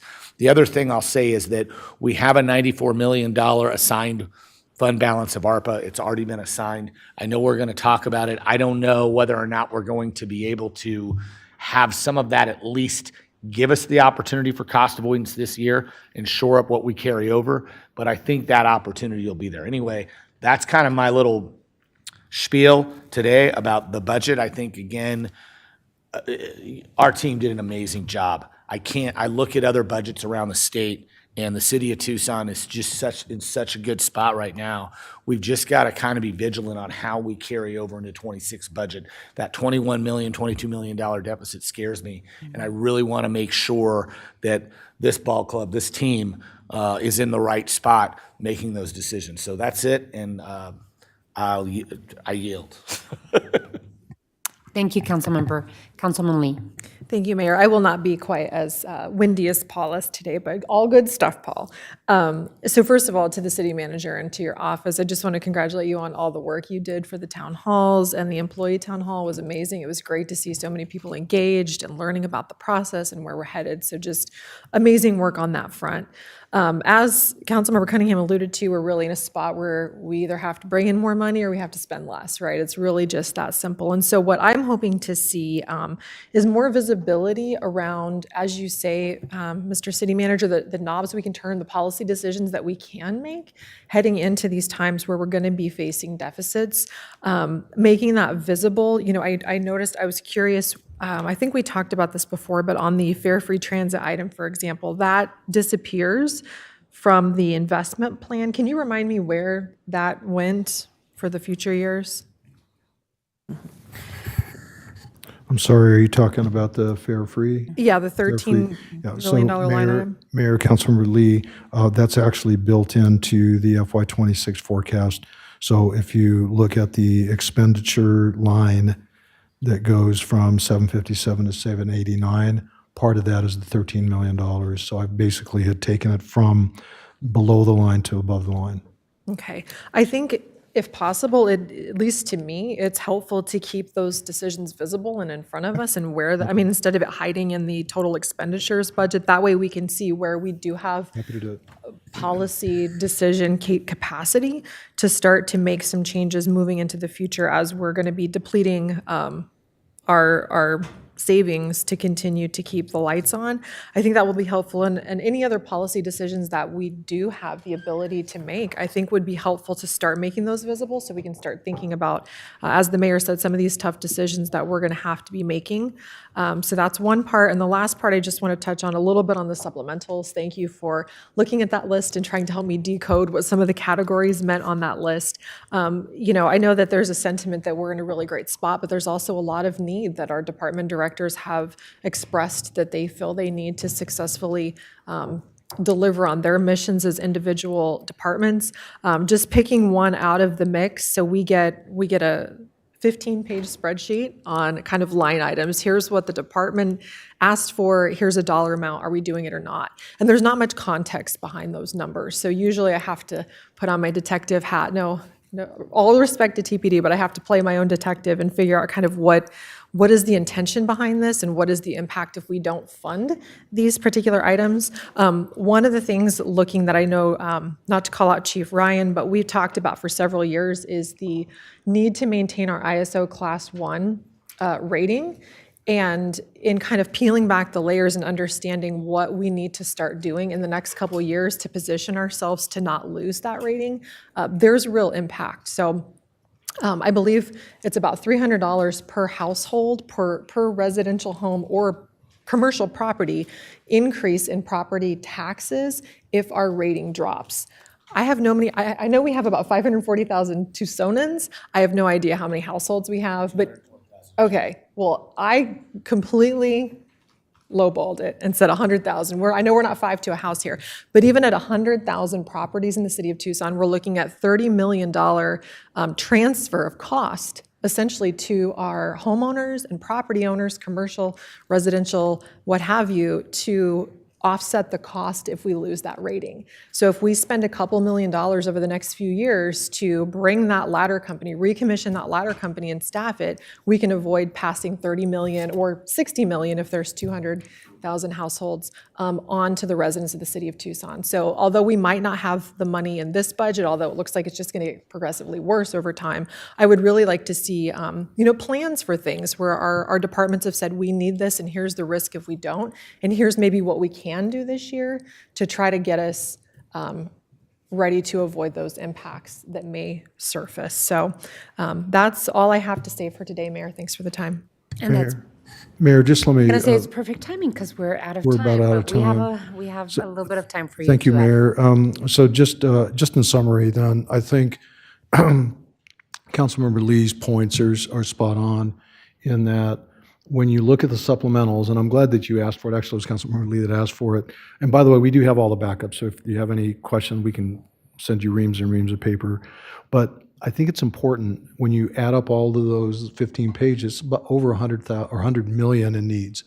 We're funding between 8 and 10 million or 5 and 8 million. So that kind of gives you the perspective of, yes, we're balanced, but our needs are so much greater. And Councilmember Lee picked out one aspect of it.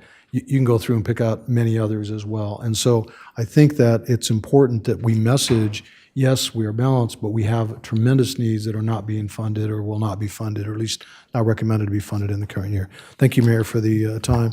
Our next study session will be more conversation. In the meantime, I do ask if you have thoughts and ideas or questions, please let us know. Team and I are available.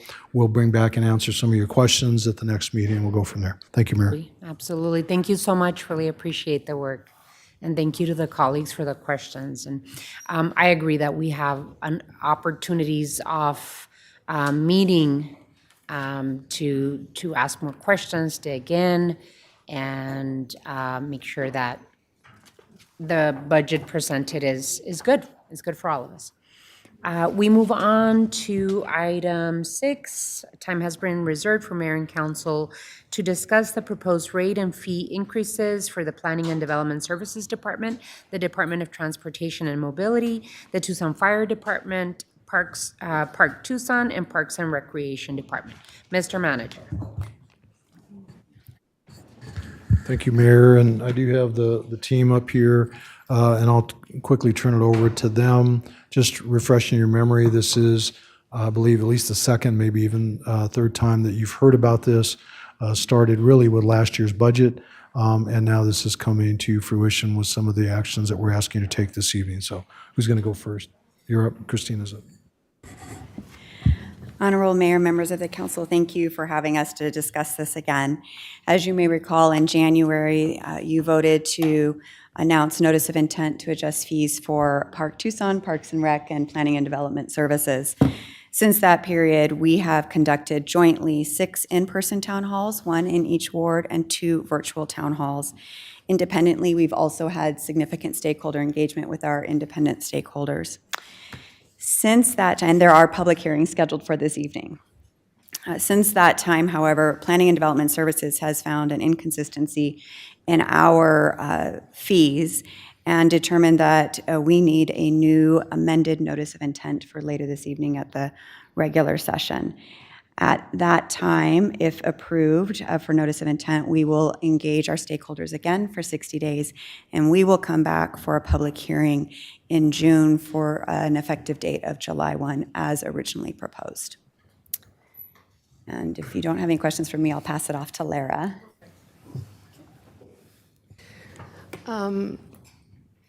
Good afternoon, Honorable Mayor and council members. So we did participate, as Christina said, in the various town hall meetings.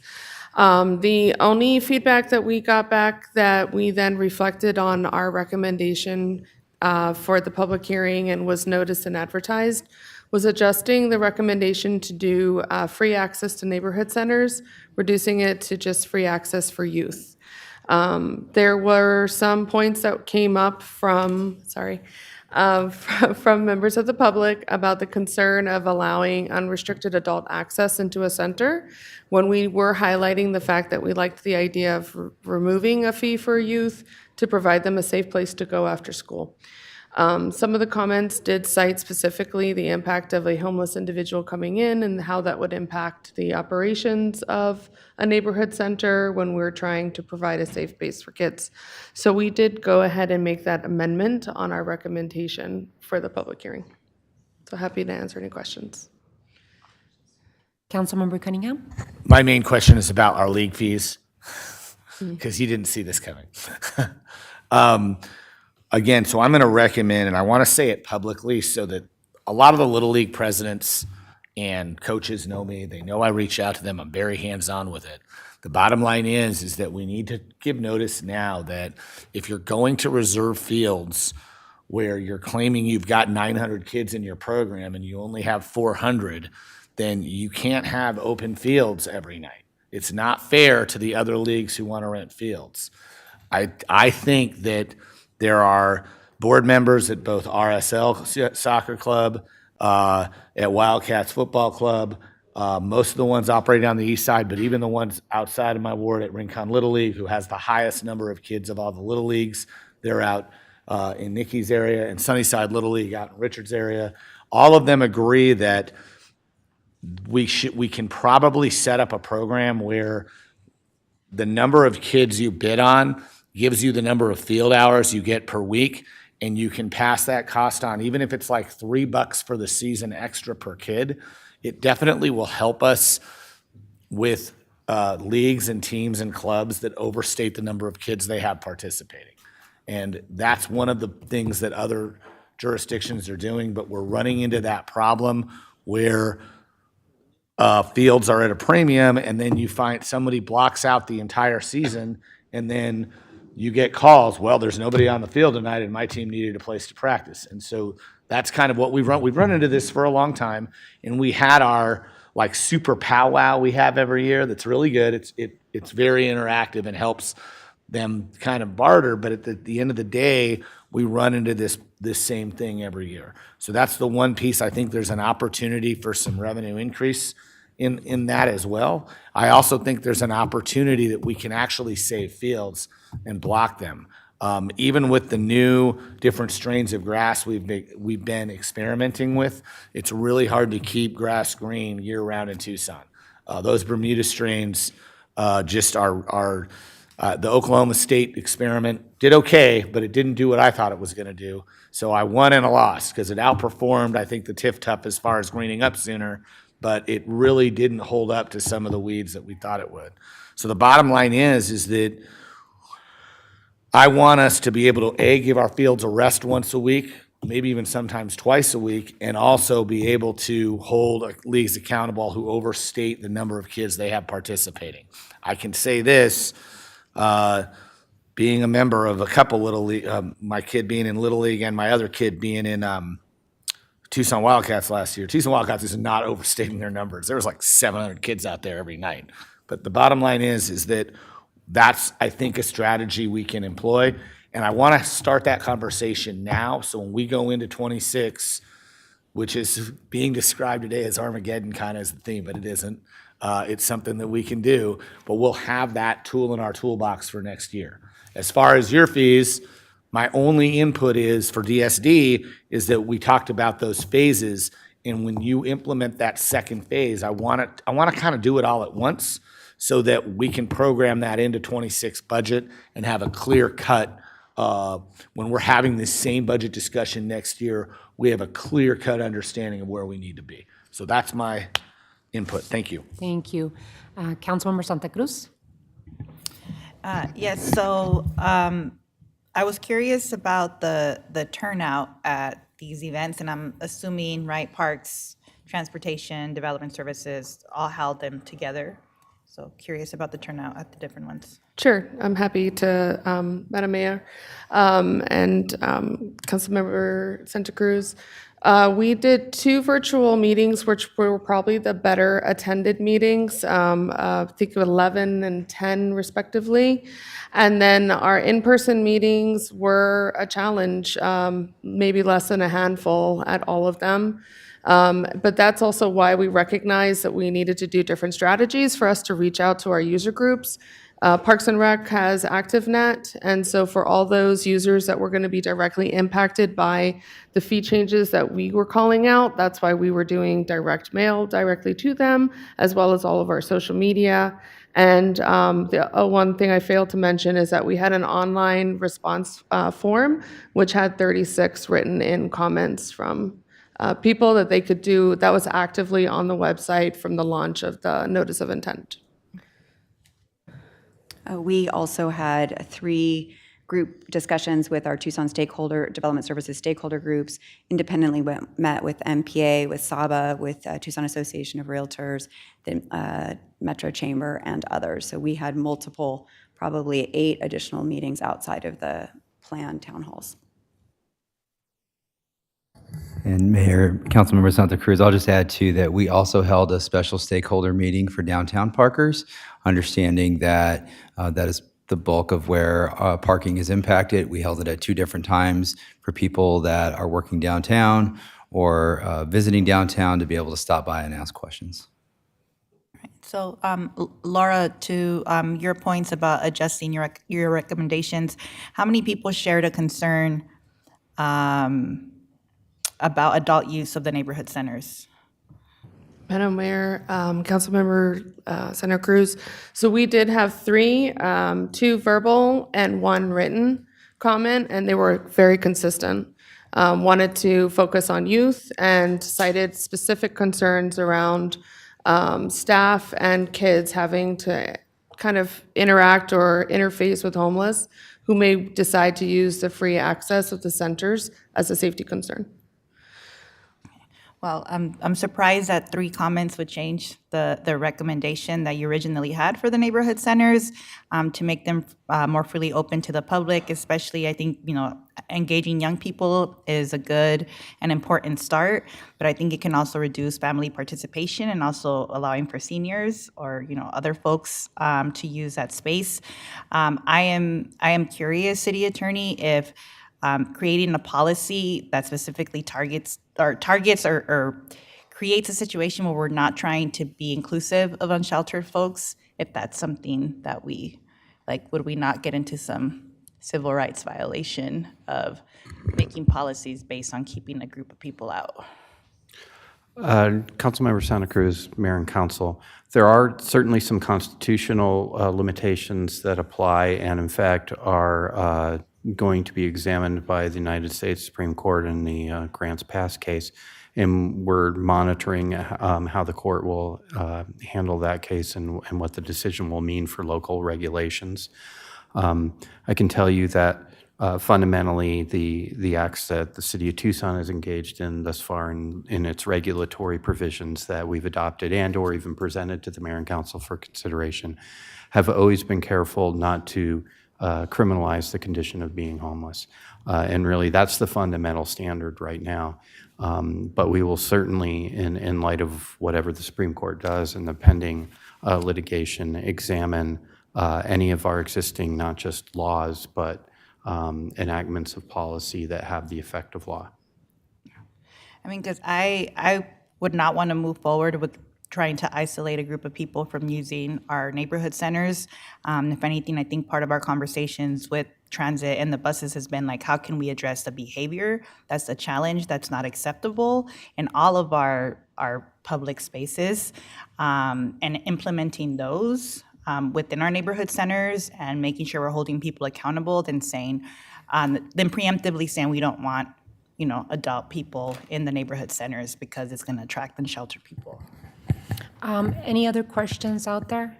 All right, so before I give the mic to Councilmember Cunningham, I have heard of experiences by different resident users of our recreation centers, and even I've heard of library concerns.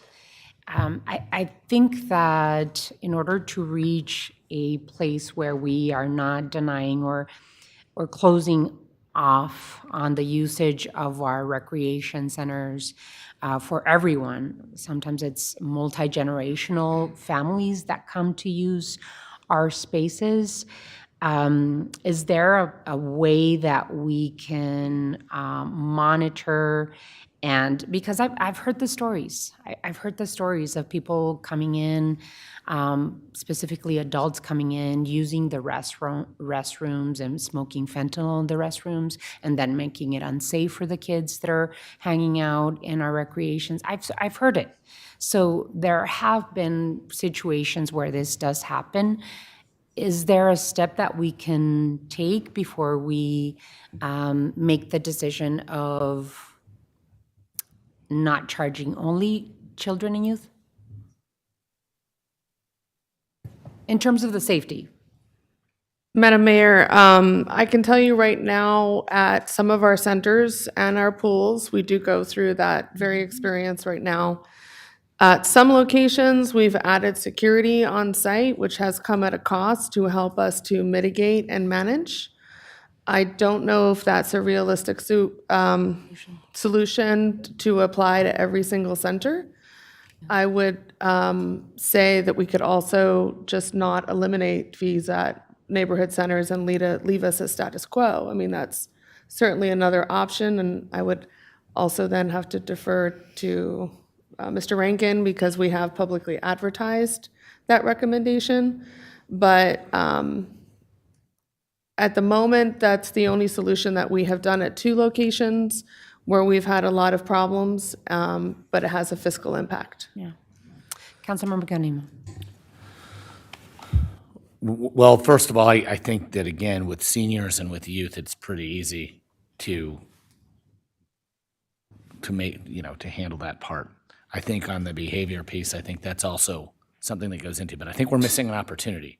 And this is that Dan Duncan social worker brain I got, where if folks are coming to our community centers, that's an opportunity for Sarah's team to engage them. So I just want to see how, if we're going to figure out how to thread this needle, it sounds like we're in quite a conundrum. I know that we had a significant issue last week at Udall Park with the same problem.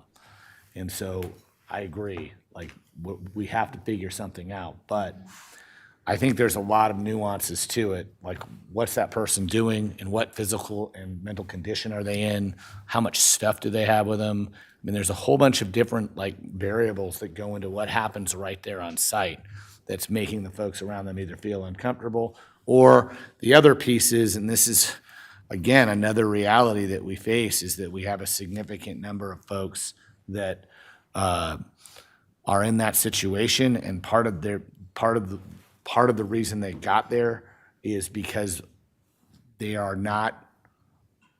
had to register or other factors like that, and so as a result, people draw conclusions on all the people who show up. And so we've got to be really careful about how we go about this. I think there's an opportunity to figure out how we can get people to engage, but I don't know if that should block us from doing the $1. I mean, it's $1. And more importantly, I think there's an opportunity where the ward offices could furnish free passes if needed. So maybe we can do something where we have free passes available. I mean, I've always said it costs more to collect the $1 than it does to actually charge the $1. So we have to just be able to eyeball the situation and be able to make decisions on the fly for each case. But I agree that blanketing one group, it's kind of bad mojo for us. Vice Mayor. Thank you, Mayor. And thanks to all three of you. We've delayed raising our permit fees. I think in all three cases, these are very much worth it, especially in the development services where you're providing a lot more services because there's a lot of permits going out. And I'm going to be supporting these. This has been an interesting discussion, and we'll have another opportunity after the hearing. I want to have some time to think about it, and I appreciate everybody's opinion about it at this point. Thank you. I agree. I just have a question about the, you mentioned, Ms. Hamway, that we advertised the fee increases in this way. So we advertise youth for free, youth and children for free, and adults we continue to charge. Madam Mayor, the advertisement says neighborhood center for free for youth, free admission for youth. That's specifically how it is cited. Okay. Does it include children and seniors? It just says youth at this time. Okay. Alrighty, any other questions? Alrighty. Mr. Credio, you want to talk about Park Tucson? Thought I might skate right under the radar. No, thank you, Mayor, for the opportunity. Like my colleagues, we attended several of the in-person outreach events together. And then, as I just mentioned previously, we did hold a special Downtown Parkers stakeholder meeting along with the virtual online outreach. I've outlined for you in previous material the rather modest increase for parking that we're proposing on this evening's public hearing. I do think they're long overdue, and it still allows us to remain competitive amongst some of the other competition out there, such as Pima County and the University of Arizona. I did look over our 34 written comments, and there was really nothing that stood out to me as being an outlier or anything concerning. Obviously, people don't like to pay more for something, but overall, I think the feedback was okay in terms of parking. So happy to answer any specific questions related to parking. Thank you, Mayor. Thank you. Anyone have any questions or comments? Excellent, because we're out of time. And of course, we still have some time to ask questions offline. Thank you all so much for the presentation. I'm going to ask us to take a 5-minute break and then come back. I think I see a lot of thank you. grins. So I'm going to take a 5-minute break and then come back, and we're going to talk about item 7, which is RTA. Thank you.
We are moving on to item 7.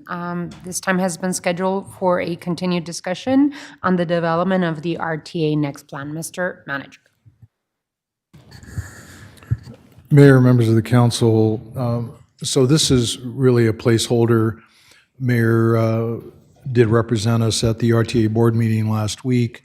There was a lot of discussion. We've, since we met last, had 2 technical management committee meetings, TMC. I will tell you that the ultimate outcome of the TMC meetings, and it was probably about close to 6 to 7 hours of deliberation, was a vote where the City of Tucson members voted against the proposal or the recommendation. And that was simplistically based on a very different percentage that would be allocated that we could count on for the City of Tucson. After looking at all the numbers, it looked like our share would have been about 45%. The mayor did make it very clear that that was unacceptable during the meeting of the RTA board. There was a lot of discussion and back and forth. I won't say understanding, because if there was understanding, we wouldn't have had that kind of a vote, but there was certainly a lot of dialogue. I think what is continuing to be a challenge for us is development of a plan that the City of Tucson can stand behind and demonstrate to the voters of Tucson that the return on investment is there. You saw the numbers that we put together that demonstrate or show that about 65%, 62 to 65% of our revenue is generated in the region. So when you do those numbers, and simplistically, that percentage is what the City of Tucson generates. The arguments are that folks from other jurisdictions and the unincorporated areas shop in Tucson, that's fine. They also use the infrastructure, that's fine too. But again, it's really a function of being able to show and demonstrate the value to the voter. The last thing I'll leave you with on that is, if you remember, we had asked that the University of Arizona update their calculations and their analysis. They did that. It translated into about $125 million more revenue. The revenue then was recommended to be used for debt service and for the contingency, both of which we support. I think that it's good business to be looking at contingency and also debt service for the program as a whole. But when it comes at the expense of additional projects, it becomes problematic. So with that, I do know that the chair of the RTA board did call another meeting. I have no other information to give you at this time. I suspect that there'll be a lot of conversation between now and when the RTA board meets again. I have not received notice of the TMC meeting again. I don't know that we will on this topic until something is more concrete that's put on the table. So with that, I'll turn it over to Sam. Did you have anything to add to that? Thank you, Mr. Manager. Mayor, members of the council, the only thing that I would add is we did have a discussion about how that excess revenue might be potentially used, and we continue to maintain the position that pavement rehabilitation has to be part of the conversation, and there was not an appetite to include that in the plan that was moved forward by the TMC, which we did not vote in support of. Thank you. Sam, can you talk a little bit about the discussion we had at the table at the RTA regarding Grant Road and any projects that are scheduled to start in that discussion, please? Yes, Mayor, I'd be happy to. So at the RTA board meeting, there was an agenda item to discuss specifically the Grant Road phases 5 and 6. I'll give you just a quick recap on where we're at with that project. Back in January of 2023, when we were at 60% design level, we had made a request to the RTA to begin the right-of-way acquisition process. It's a very lengthy process that will take at least a couple of years, probably longer, and is also preventing us from being able to move forward with utility relocation until that right-of-way acquisition begins. At that time, we were denied the request to initiate an IGA for right-of-way acquisition. Since that time, we have made several more requests and continue to be denied being able to move forward with the right-of-way acquisition. So that was the basis for the conversation at the RTA board meeting last week. We're currently at 90% design plans and essentially can't move very much further until we begin the right-of-way property acquisition process. During that discussion with the RTA board, there was conversation about there not being enough budget capacity in the RTA's budget to move that request forward. There was some conversation about $188 million fund balance that we are going to ask for additional clarification on which of those projects are being programmed moving forward. And we are also looking at many of our remaining projects in the program in terms of project delivery for the 2006 RTA plan. Thank you, Mayor. Mayor, I just wanted to add to that in the sense that when you look at what we've been asking for on the continuation of Grant 5-6, Grant Road 5-6, the answer and the response, and I think you heard it again at the RTA board meeting, is as long as investments have been started on that corridor, that checks the box for having delivered to the voter what was promised. That seems very difficult for me when we as a organization and entity pride ourselves on our delivery and fully delivering the program, not being cute with language on how that works. That causes me concern because ultimately, if we don't start that, we know we're not going to finish it within a reasonable time frame. And then now with concerns about the revenues, are we ever going to be able to start it? And if that does happen, then what does that mean in terms of a deferral, into RTA Next and all sorts of questions. So that caused me great concern and continues to cause me concern.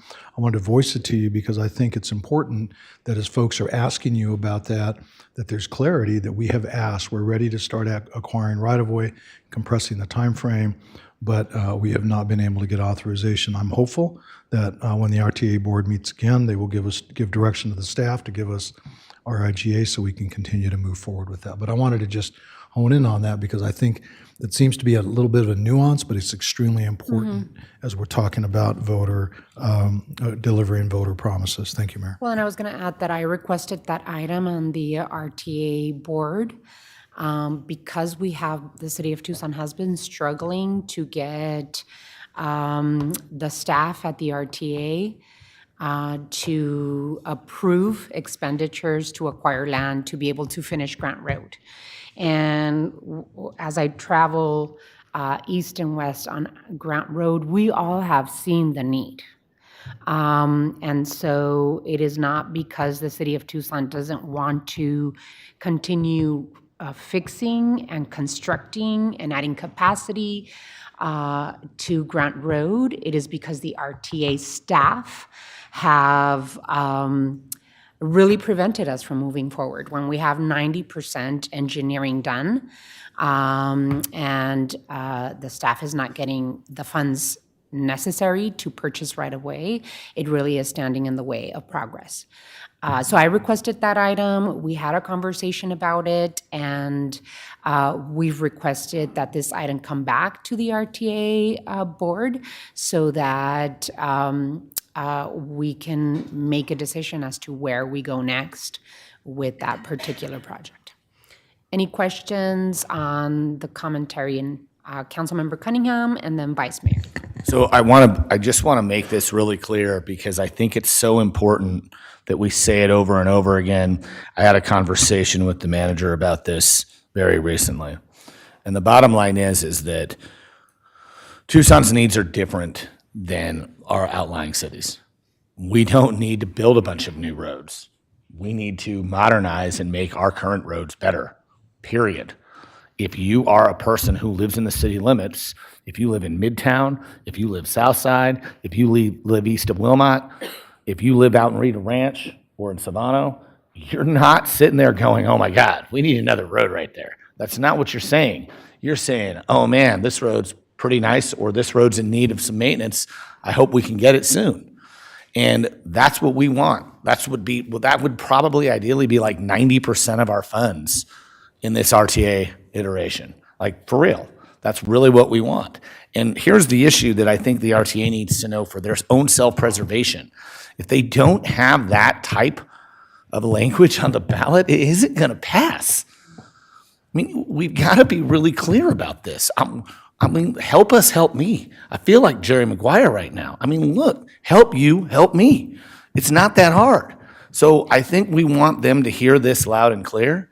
And the bottom line is that so what if we're investing in transit? So what if we're investing in bike paths? We're going to be able to resurface some of those streets too.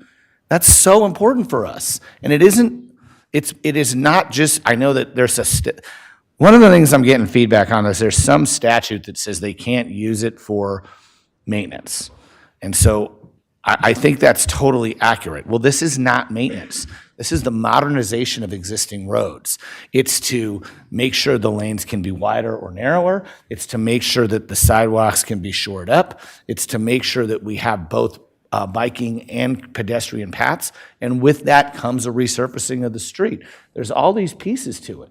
But it's not very hard to be able to interpret what needs to be done. And in Tucson, we need our current roads made better. We don't need to build new roads.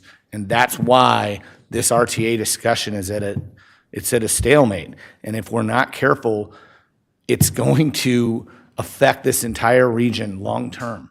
So I know that the mayor has been saying this to them for the last 2 years. 4 years. Okay. Well, I was going with 2, but okay. 4. But again, I think there's a point where this is kind of my suggestion right now. I'd like to host a reception for us and the members of the RTA right in our conference room where we all can talk to them at once so that maybe we can be heard. Those are my thoughts. And I think the saying is, help me help you. Help me help you. Vice Mayor. Thank you, Mayor, and thank you for correcting my colleague. I am tired of complaining about the RTA, but it seems I have to do it every single time. Grant Road is, on my ward, it's in Ward 6. Businesses, residents, people who use Grant Road have been waiting 30 years for this section to be improved. This is the tail end. I live in this donut hole. Ward 3's office is in this donut hole, and it's time for that to be finished. These delays seem crazy to me, and it reflects on the quality of the management that we're getting at RTA. Someone who doesn't report to us very well, who makes up things, and I call for his removal before we can go forward. I cannot support a future RTA with this sort of management representing us, because it does not represent the needs or the people of the city of Tucson, and it doesn't represent the future. It represents the way outsides of our valley, and those needs can and should be met, but not at the expense of the residents of the city of Tucson. I'm just outraged. In addition to the Grant Road thing, I still have not heard anything good about federal funds that are available to decarbonize transportation in Pima County, going to any projects that result in decarbonization. What I've heard is that it's going to fill in gaps for staff at PEG and RTA, and that's outrageous. I like Paul's idea. Let's get them face to face and have them explain themselves. Thank you, Mayor. Thank you. Any others? Councilwoman. I guess I just have kind of a question on where do we go from here? Obviously, hearing that the plan on the table only funded 45% for City of Tucson, and we generate 62 to 65% of the revenue is obviously a no-go for us. Mr. Manager, I know you said you weren't sure when the next meeting is. Is that for TMC or just the next RTA meeting for the mayor in general? Mayor, Councilmember Lee, the TMC. So I have not heard anything on the TMC. I believe the RTA board is a meeting in May. I don't remember the date exactly, but I do Yeah, we believe are there meeting is a in meeting May. I believe there's no scheduled meeting of TMC. No, at this point, there is not that I'm aware of. I guess to Vice Mayor Dahl's point, I mean, what should we be talking about right now so that the mayor can go in May and, because we've been talking in circles for years and years. Mayor, you have been fighting the good fight for years and years, and it just feels like we're going in circles. So what can we be doing between now and then to be productive? So Mayor, Councilmember Lee, and I wanted to also touch on something that Councilmember Cunningham mentioned with regard to maintenance. So yes, we had heard that it was not allowed, but there has been a subsequent, at least, conversation around capital maintenance. And that's why I have been very focused on using the language capital rehabilitation. So we're basically rehabilitating some of the roadways versus, fog seal or chip seal. It's a much deeper and potentially even a reconstruction. So we did get a read that that is something that can be included. The key is it's currently not. And so in order for us to have a conversation going forward, something needs to be included there. And the reason that that's important is not necessarily the dollar amount, but having that in the program so that if additional revenues are found or we get them over the course of the 20 years, the RTA board then can allocate additional dollars to that line item. So it has to be in the program in order for dollars to be put there. So that is something that's out there. With regard to Councilman Lee's question as far as what we do, I think the mayor was pretty clear at the last meeting. There was no vote taken, and the chair, General Maxwell, asked all of the members to come back with what I believe he called them non-negotiables or their bottom lines or something, I forget exactly. But in essence, the ball is in their court. And so I think at this point, it will be up to the RTA board members to come to the table with something and really address the challenge that's pretty obvious and pretty clear that was articulated by the mayor. And Councilwoman, I just wanted to add to the discussion. For the past 4 years, this mayor and council have had discussion as to what our bottom line is. We passed a Move Tucson strategic plan where we spent thousands of hours of staff time getting the input and engaging the community, Tucsonans, as to what they wanted to see. One of the reasons we did move Tucson is to know where we need to go as a community based on the input of Tucsonans. And so we created a plan that we submitted to the RTA board and the RTA staff, and we basically have been ignored. The most recent technical management committee motion was worse than all of the programs that they've shown us. As you said, we create anywhere from 60 to 63% of the revenue in the region. The last proposal that passed, by the way, and it passed without the support of TMC members of the city of Tucson, only assured us around 45% of the revenue, where we create about 60%. Let's just be, fair. 60%. One of our bottom line ask is, we know we create about 63% of the revenue. We'll be happy with 55%. So we're putting something on the table. Our residents have said that they want investment in transit. The last proposal removes investment from transit. Our residents have said that they want us to maintain our roads and to make them complete streets. In other words, modernize them, make sure that we have transit capacity, bike and pedestrian safety. Capital maintenance is not included in the last proposal. We said we don't have expansive projects, so we're going to take less in the named projects, but put more in the categoricals, which does that, complete streets investment. They removed $50 million additionally from the categoricals. So in all of the asks that the city of Tucson and this mayor and council have asked the RTA board, we regressed. So next meeting, we will come back, and I put our bottom line at the table at our last meeting. And we asked other jurisdictions to bring their bottom line. Can we get to a a program and a proposal that will be the best return on investment for the investment that Tucsonans put in terms of revenue. I don't know. But all of the things that we've talked about at this table, we've put at that table and said these are our non-negotiables. And we haven't been able to get there in 4 years. Council Member Santa Cruz, did you want to add?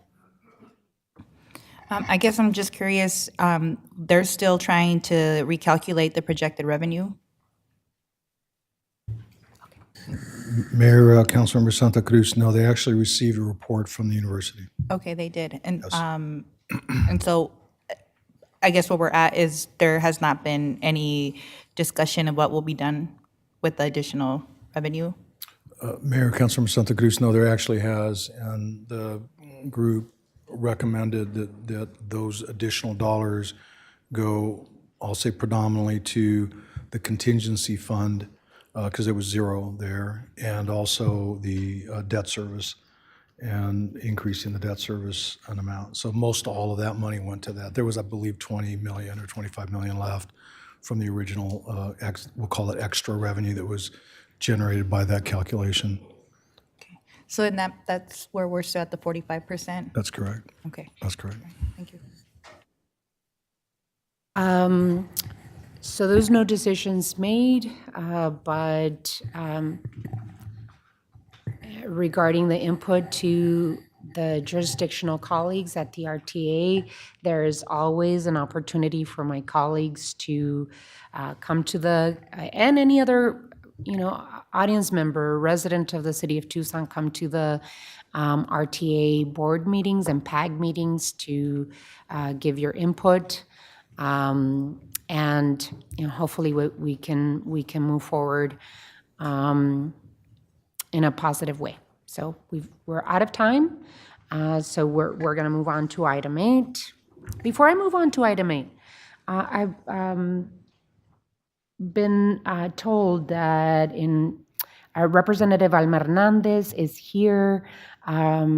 Really appreciate it. There she is. Thank you so much, Representative Hernandez, for being here. And I know that Representative Consuelo Hernandez was here as well. Appreciate you being here. And happy that you're witnessing the work of Mayor and Council.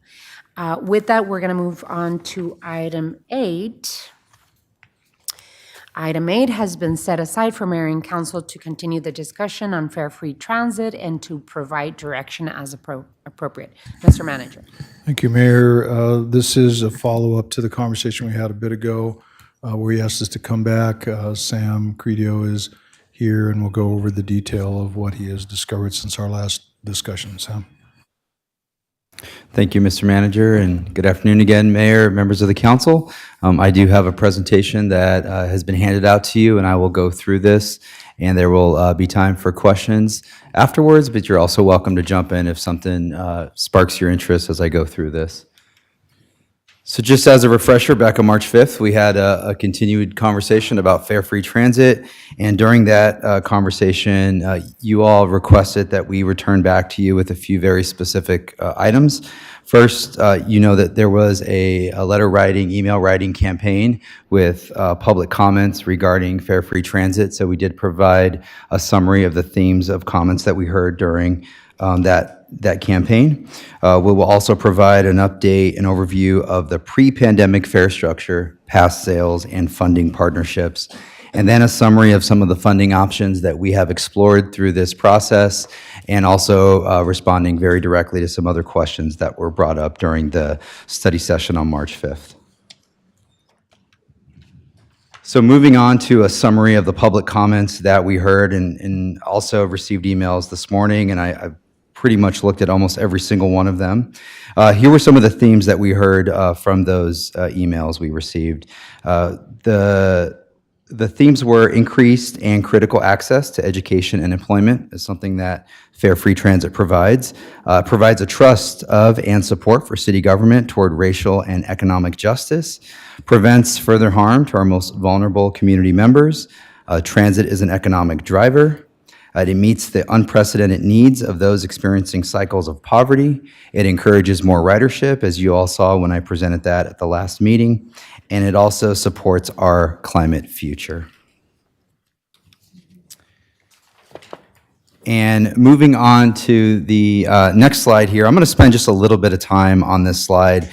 And this is our pre-pandemic fare structure. I do have some green boxes on the slide on the screen there that aren't on your handout, because I do want to spend a little bit of time going through this and call out some areas specifically. First, I want to note that the full fare cash fare was $1.75. I know that I've received that question before from some of you. There was a stored value discount. So you may remember that there was a Sungo card that you could store value on. And so in order to incentivize the use of the Sungo card, there was a bit of a discount instead of just paying a cash fare on the bus. We do have an economy fare program, which is what those green boxes on the screen demonstrate, and I'm going to return to that in just a moment. There was an express fare, so the express buses actually already charged a premium fare, which was $2.35. The next box down are upcharges for that express service. So if you had bought a full fare on the fixed route and then transferred to an express bus, there was an upcharge. Same for the economy fare, and also for Sun Shuttle deviated and dollar ride services, which actually were only in Green Valley and Sahuarita. In terms of our Sun Van program, there was a base fare for Sun Van as well. The regular fare was $3.20. That is for the FTA required 3/4 mile buffer complimentary paratransit service around a fixed route. So that's required by FTA law. However, the city also provides an optional service outside that requirement, and that full fare value was $6 for a one-way trip. And then moving on over to the right-hand column, these are all of our period passes. And so you can see that we have anything from a day pass all the way down to an annual pass, and they did increase in value based on the duration of the pass. We also have our college semester and annual passes that are shown there as well. The college semester pass for U of A and Pima Community College was $192, and the annual pass was $480. I would like to circle back now to the economy fares, which are outlined in the green boxes on the screen, because I do want to talk a little bit about our economy fare program. There was an opportunity pre-pandemic to come down to 35 West Alameda, and you could sign up for our economy fare program, and you would receive a Sungo card and ID. And that would allow you access to these economy fares, beginning with the base fare of 75 cents. There was that upcharge for the express service, similar to the full fare option. There is an economy fare for Sun Van, and for a one-way trip in the required zone was $1.60. For optional service, it was $4. And then we also had economy fares for the 30-day pass, which was $22.50.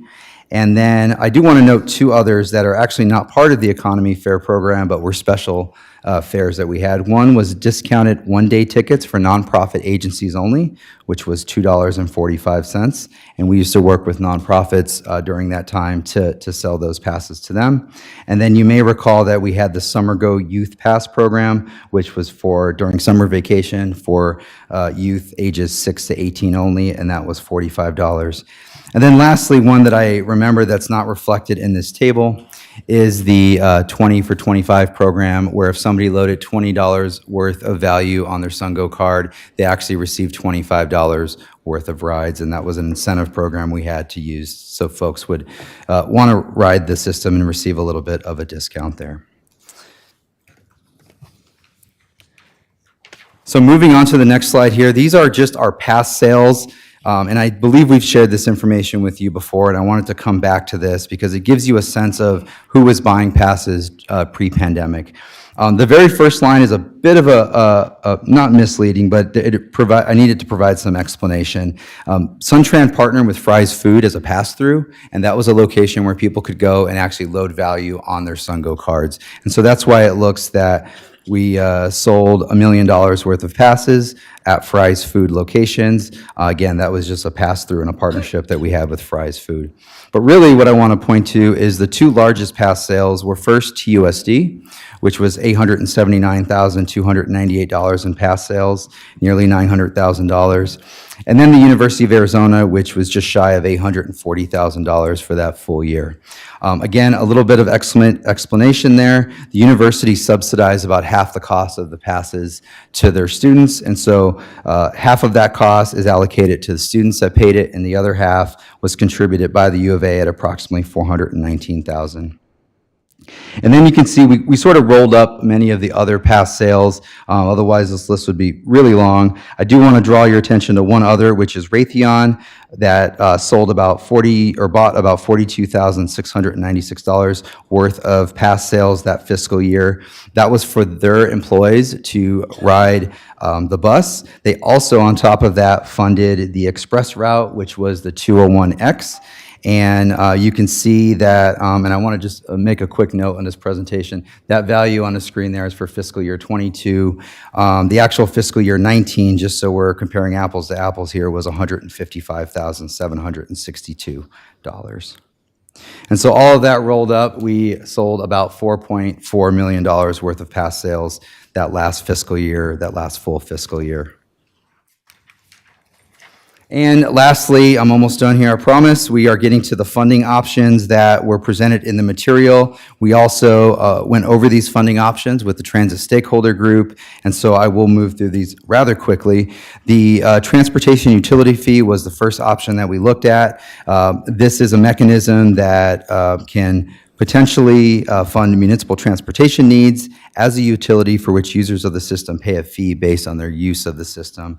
We did find that based on our review of the ARS, there would likely not be an allowance to use this for transit service, so we did not consider this as a viable option. The public utility tax, PUT, is a tax which is levied uniformly to all utility ratepayers based on utility charges. And this is one that we actually do have in place right now. The mayor and council does have the capacity to increase the public utility tax. It's currently set at 6%, and any increase to this rate would position the city amongst the highest PUT imposition in the state of Arizona. It is considered a regressive tax, so any increase in this tax would have the greatest impact to fixed and low-income households. And lastly, Tucson Code Section 19-1000C requires any franchise payments from the utility to be credited toward the PUT. So we listed this as a maybe. It certainly is an option, but there would be some issues we'd want to work through before recommending this option. And then three others, just rounding this conversation out. Impact fees, we've talked about this before. At the last council meeting, the current ARS does prohibit the ability of municipalities to use impact fees for public transit. Special taxing districts are not an option because transit is not an authorized use of these special taxing districts. And then lastly, access agreements, which we've talked about before. These are those public-private partnerships where we can enter into an agreement with a potential private entity on funding a portion of the transit. You see that we've demonstrated that with Raytheon. So this is definitely a viable option and one that we have been exploring through these conversations. And as I wrap up here, there was a question specifically about rental car tax.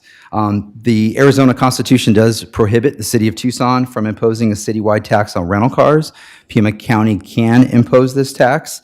It does act as the sports authority district, and so all collections would have to be related to county sports facilities use. And then the hotel motel surcharge, which I think we've talked at great length at this table before. The city of Tucson currently imposes this a hotel tax, transient rental tax, at 6% and an additional hotel motel surcharge, which is $4 per night. The mayor and council can increase both the transient rental tax as well as the hotel motel surcharge. Any increase to the transient rental tax, which is currently at 6%, would be must be used for the promotion of tourism. And then any increase to the hotel motel surcharge does have the flexibility to be used for any general fund purchase. Just to give you context, about $1 per night collects approximately $2 million. And then this is my last slide, I promise. There was a question about LTAF, which stands for Local Transportation Assistance Fund. We had to dig deep into our history files to pull this out. This is prior to fiscal year 2012. There were two funding mechanisms for LTAF. LTAF 1, which was non-Powerball receipts, LTAF 2, which were Powerball receipts. We found that from fiscal year 2007 through fiscal year 2011, the city of Tucson received over $10.7 million in the combination of both of those funding sources. But during the 2011 legislative section, this was repealed, and leaving the city of Tucson and many other jurisdictions at a significant loss. Maricopa County did reestablish funding through a claim filed against the Arizona Department of Environmental Quality.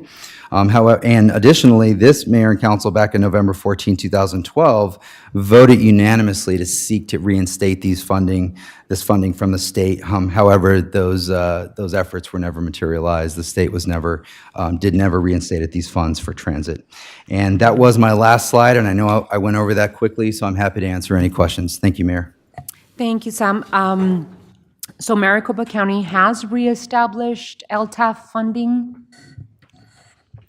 And I was reading through that. That's my, Mayor, that's my understanding, and I want to dig into that a little bit more to find out exactly where that funding's going.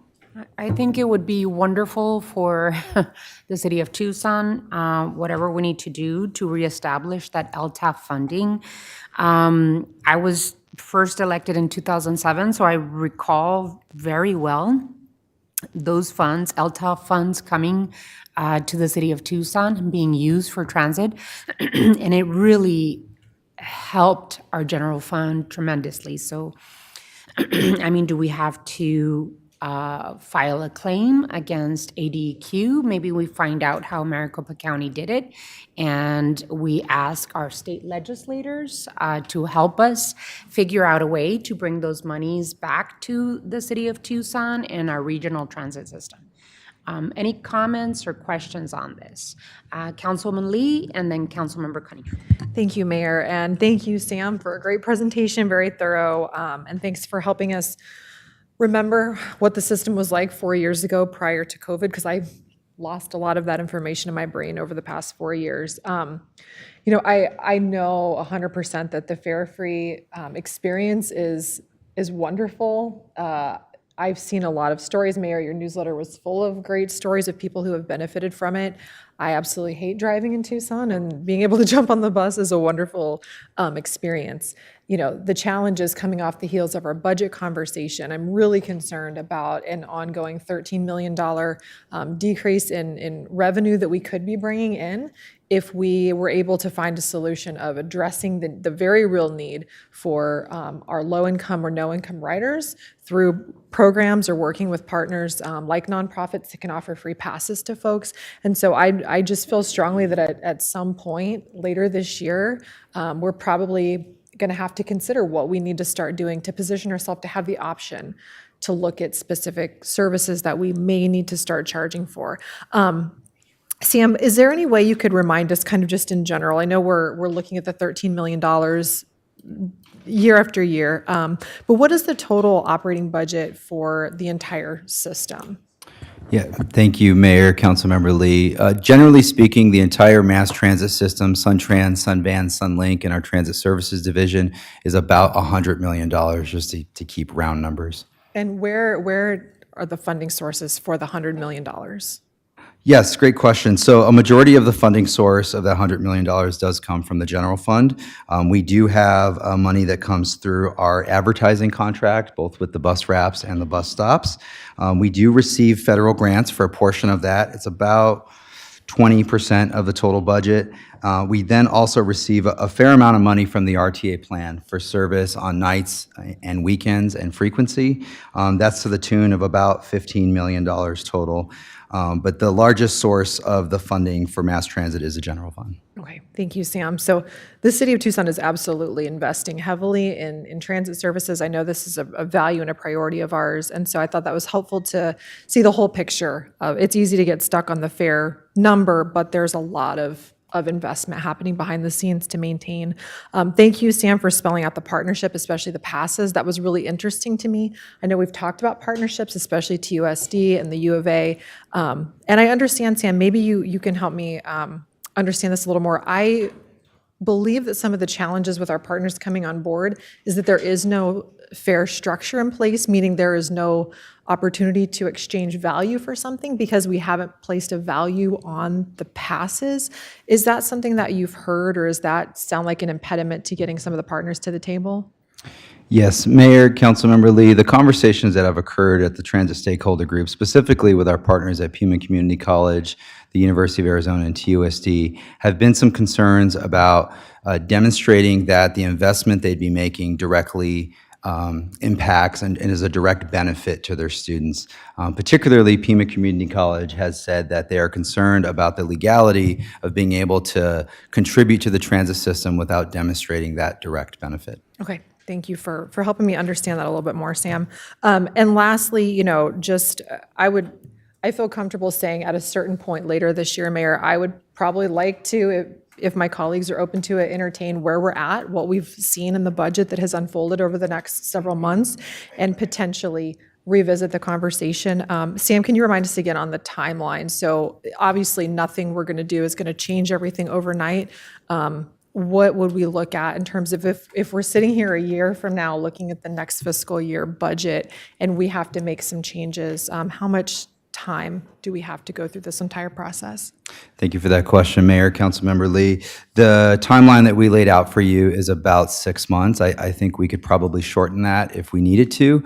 The steps that are included in returning to any sort of fare collection, whatever that may look like, includes the Title VI analysis, which we talked at great lengths about last time, as well as preparing our equipment, training our operators, and making sure that there's a robust marketing campaign so everyone knows what that would look like. So it's about a 3 to 6 month ramp up, inclusive of all those steps. Okay, thank you, Sam. That's my only questions, Mayor. I know not everyone is of the same mindset, and that's totally good.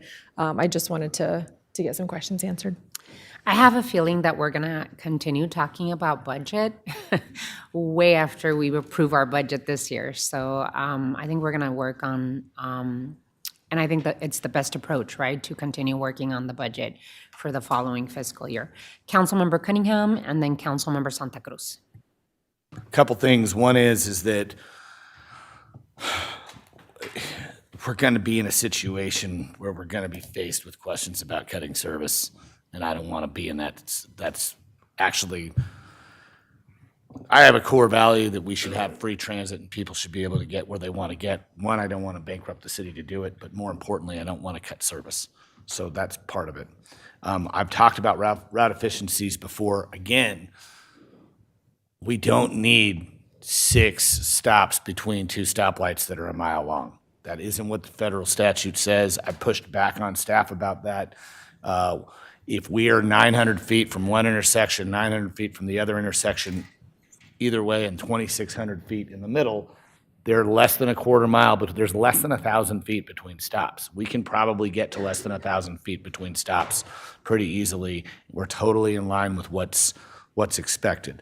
I'd say right now we should take action that if indeed we have some avenue to claim for the LTAF, we should probably direct the city attorney to put that on study session when appropriate.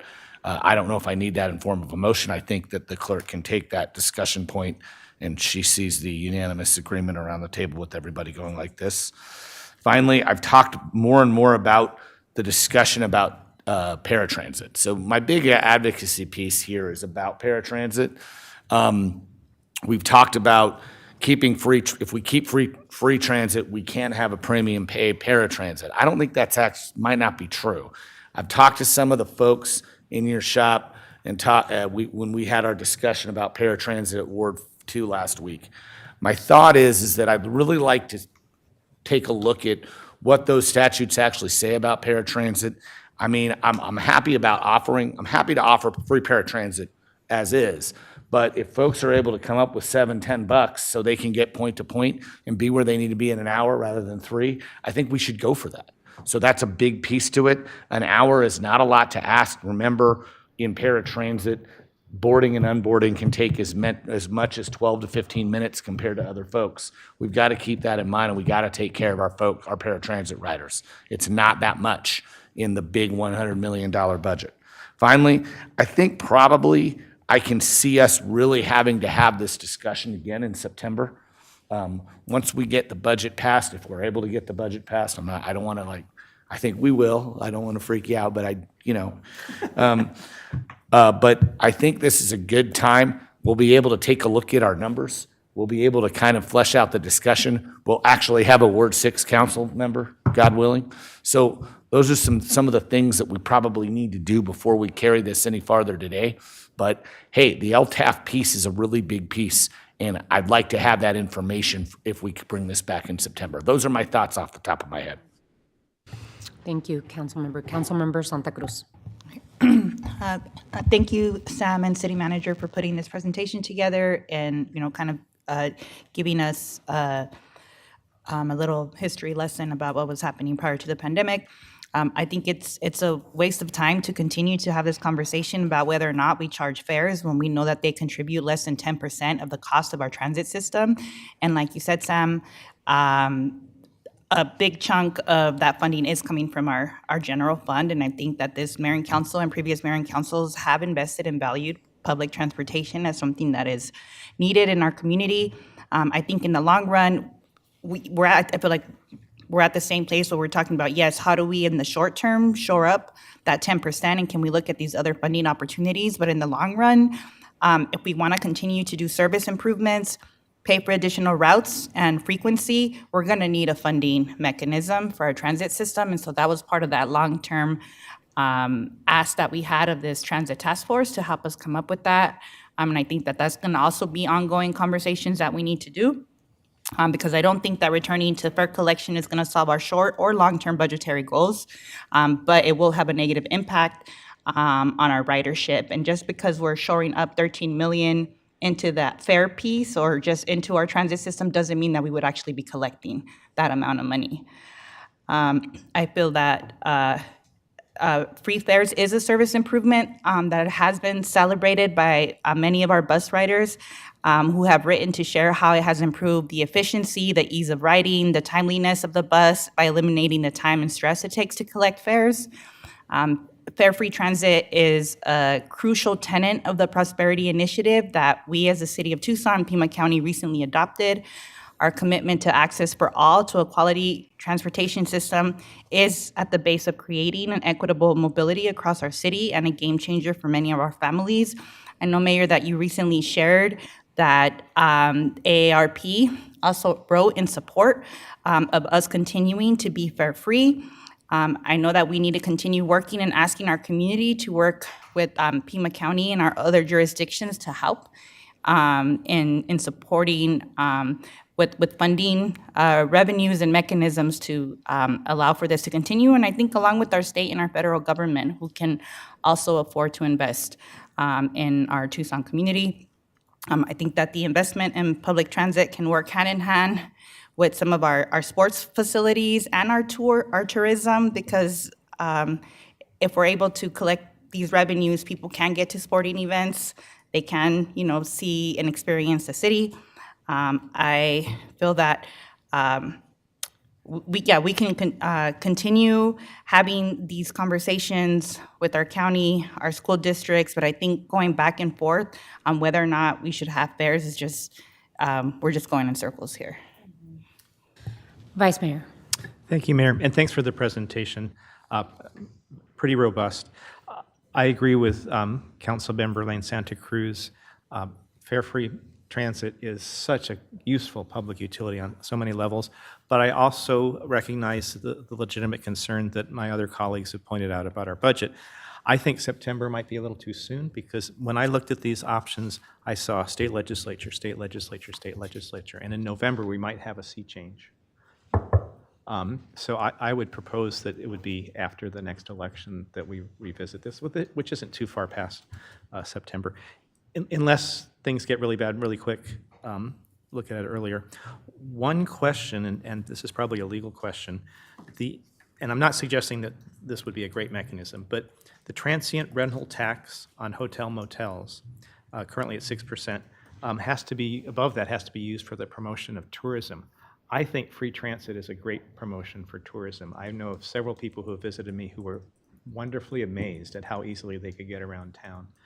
And I think we should be promoting it to people who come to Tucson or are thinking of coming to Tucson.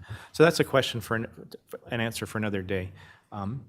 But again, thank you for the presentation, and I propose we continue forward and then maybe revisit this in November.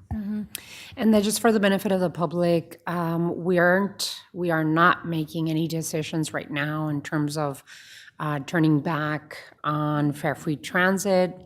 As a matter of fact, the city manager has presented us a budget that includes fare free transit up until June of 2025. Yes, absolutely. We have to continue looking at the possibilities of how we continue funding fare-free transit. I believe that it is an absolute service, both for residents and visitors alike. I like the information provided in the memo. Thank you, Councilwoman Lee, for asking for all this information so we can discuss. And I want to make sure that I call attention to, again, the LTAF. I think we all agreed that we want to see where we can go with that. We've been asking for a long time about LTAF funding and why it's not coming back to cities and towns throughout Arizona. I think there's an opportunity to continue talking about hotel motel surcharge. I know that we are using some funds in the current hotel motel surcharge that are going to transit right now. Also, I think we can pursue additional access agreements, agreements with private businesses. We've done that with Raytheon. I believe, Sam, that we are pursuing one with Amazon for them to provide access to their workers directly to their places of work. And academic partners. Previously academic partners were adding additional funds to the fares within the city of Tucson. It's very upsetting that our academic partners, everyone from U of A to Pima College to TUSD and other school districts, asked for numbers. The city of Tucson provided them numbers of riders that their institutions had in our systems, and not just students, but faculty and staff. And even though the numbers proved that those institutions are beneficiaries of our transit system, they failed to see the value of coming to the table to partner with the city of Tucson on continuing, to provide a service for our community that makes not only economic sense, but also makes environmental sense. So again, the conversation continues, and I just want to make sure that the public is aware that we are not making a decision to roll back to the previous fares before, but that this conversation will continue. I did share a lot of stories in my newsletter this past Friday. My staff jumped on the streetcar and then jumped into buses and then back to the streetcar and interviewed more than 25 people that use our transit system. And it's everyone from tourists. I've heard from many small businesses within our downtown connected to the streetcar how much our tourists love to jump in and move around and not have to move their cars and figure out parking.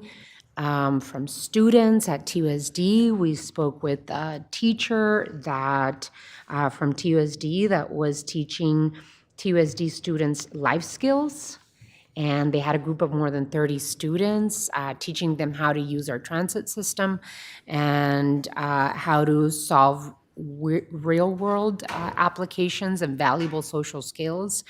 We had everyone from U of A students to Pima College students to regular Tucson residents that told us we should be making it easier for the public to use our public transit system. And that it's not just low-income riders that take advantage of what we've been doing. And so lots of good stuff to continue our discussion on. Thank you for the information. And hopefully we can agendize an item on further study of how Maricopa County through ADQ is receiving back and those LTAF funds. So let's talk about when we do that. Thank you, Sam, really appreciate it. Thank you all for the input on this. Now, let's see where we are. We go on to an update on our climate action plan, item 9. This item is a quarterly update on the Tucson Resilient Together implementation progress. Mr. Manager. Thank you, Mayor. This is our fourth quarterly update. You had adopted the implementation plan back in April of 2023. We've since done 3 quarterly updates and reports, and this is our fourth. So with that, I'll turn it over to Fatima. Fatima Luna will take the lead on this. Honorable Mayor, members of the council, thank you for the opportunity to provide you with the 4th quarterly update on Tucson Resilient Together implementation. So I will be sharing the updates on TRT, or Tucson Resilient Together, and Nicole is going to provide updates on the urban forestry program. And so in the materials, we share a progress report, attachment 8, that details all of the climate work that city departments, and the climate action team have implemented during the reporting period. And so I group all of those in 5 categories. And so the first is that the city of Tucson continues to be a leader on climate action. I want to congratulate Mayor Romero for being recognized by the Arizona Forward Environmental Excellence Awards for her leadership. Congratulations, Mayor. Tucson Resilient Together, our plan also received the award of distinction for climate action solutions, and Tucson Water received the Chris Cordian Award in the site development category. So these awards are really a testament of the city of Tucson and its leadership on climate, so that we are recognized statewide. So congratulations on that. Second, the city of Tucson and departments continue to secure grant funding for climate-related actions and implementation work. So $3.8 million were awarded from the Reconnecting Communities and Neighborhoods and the WIFA water conservation grants. And so in addition, the city has submitted and is waiting to hear back from several grant applications that amount to about $180 million for climate-related work. This takes me to my 3rd update category, which is our collective or collaborative efforts with external partners. So we partner with Pima County and other regional partners to submit a large proposal for EPA's Climate Pollution Reduction Grant. And as the city, we submitted 5 projects that amount to over $136 million. I want to recognize Carlos de la Torre and his team, Michael Canzaro, Frank Bonillas, Tammy Smith, Jamie Galeta from Tucson Water for helping us develop these projects. And I also, of course, want to recognize Pima County and all the partners for all the work that went into submitting the proposal by April 1st, only a month after we submitted phase 1. And so very grateful for that work. We also work with the Primavera Foundation and other partners to submit a $20 million proposal for EPA's Community Change Grant. And so this grant is more community-driven and with a 3-tier investment approach. I hope that's not me. Okay. So starting at the healthy home, so looking at inside, outside repairs and water energy efficiencies, followed by the healthy neighborhood. So just looking at community scale GIS and shaded bus stops. So a network of shaded bus stops.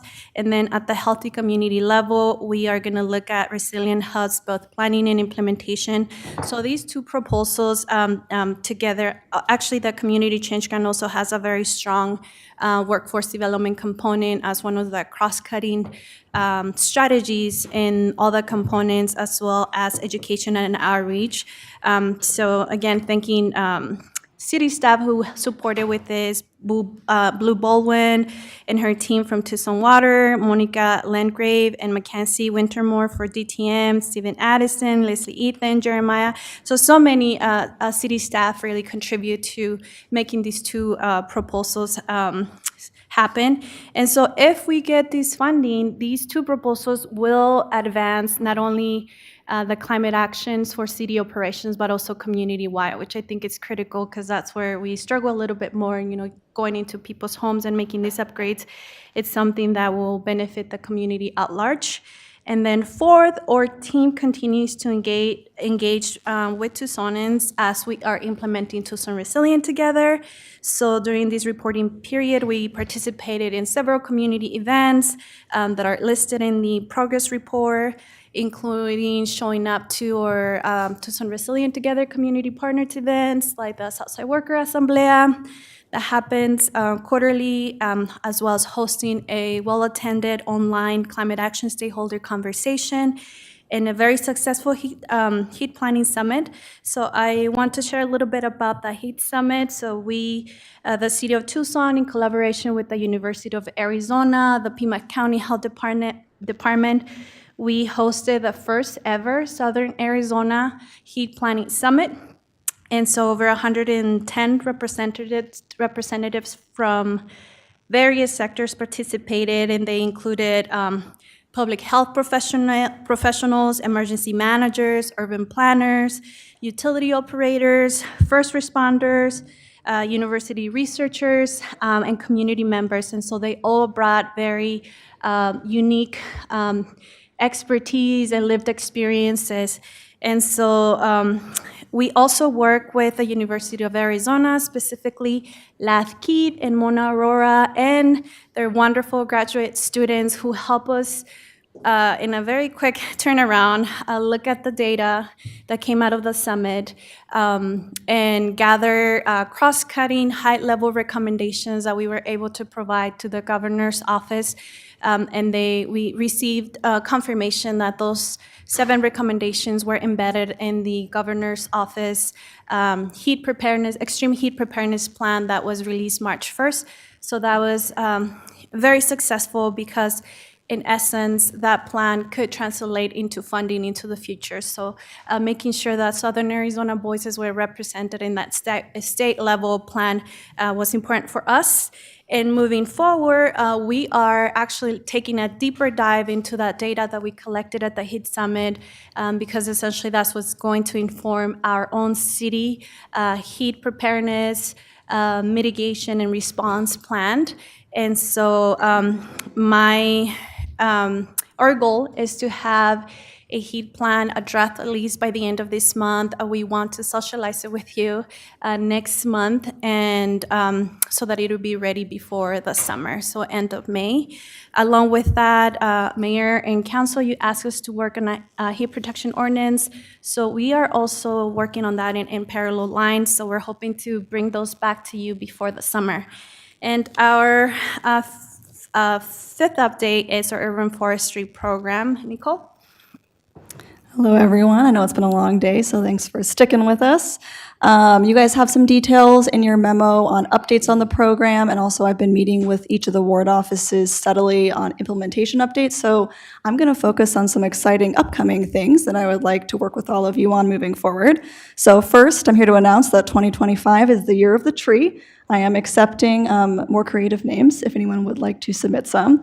But that's really going to be our first big outreach push that was identified in our action plan as a priority. So that's also going to be a chance to align all of our city communications that are currently regarding trees. So think your brush and bulky flyers, or if you get volunteer opportunities, we tend to have, very much department by department language, and we're going to be working to put together consistent outreach materials and things that all of our departments can use so that everything is consistent information. And then also, of course, many exciting opportunities and events. So I look forward to working with all of you on a very exciting year for trees, 2025.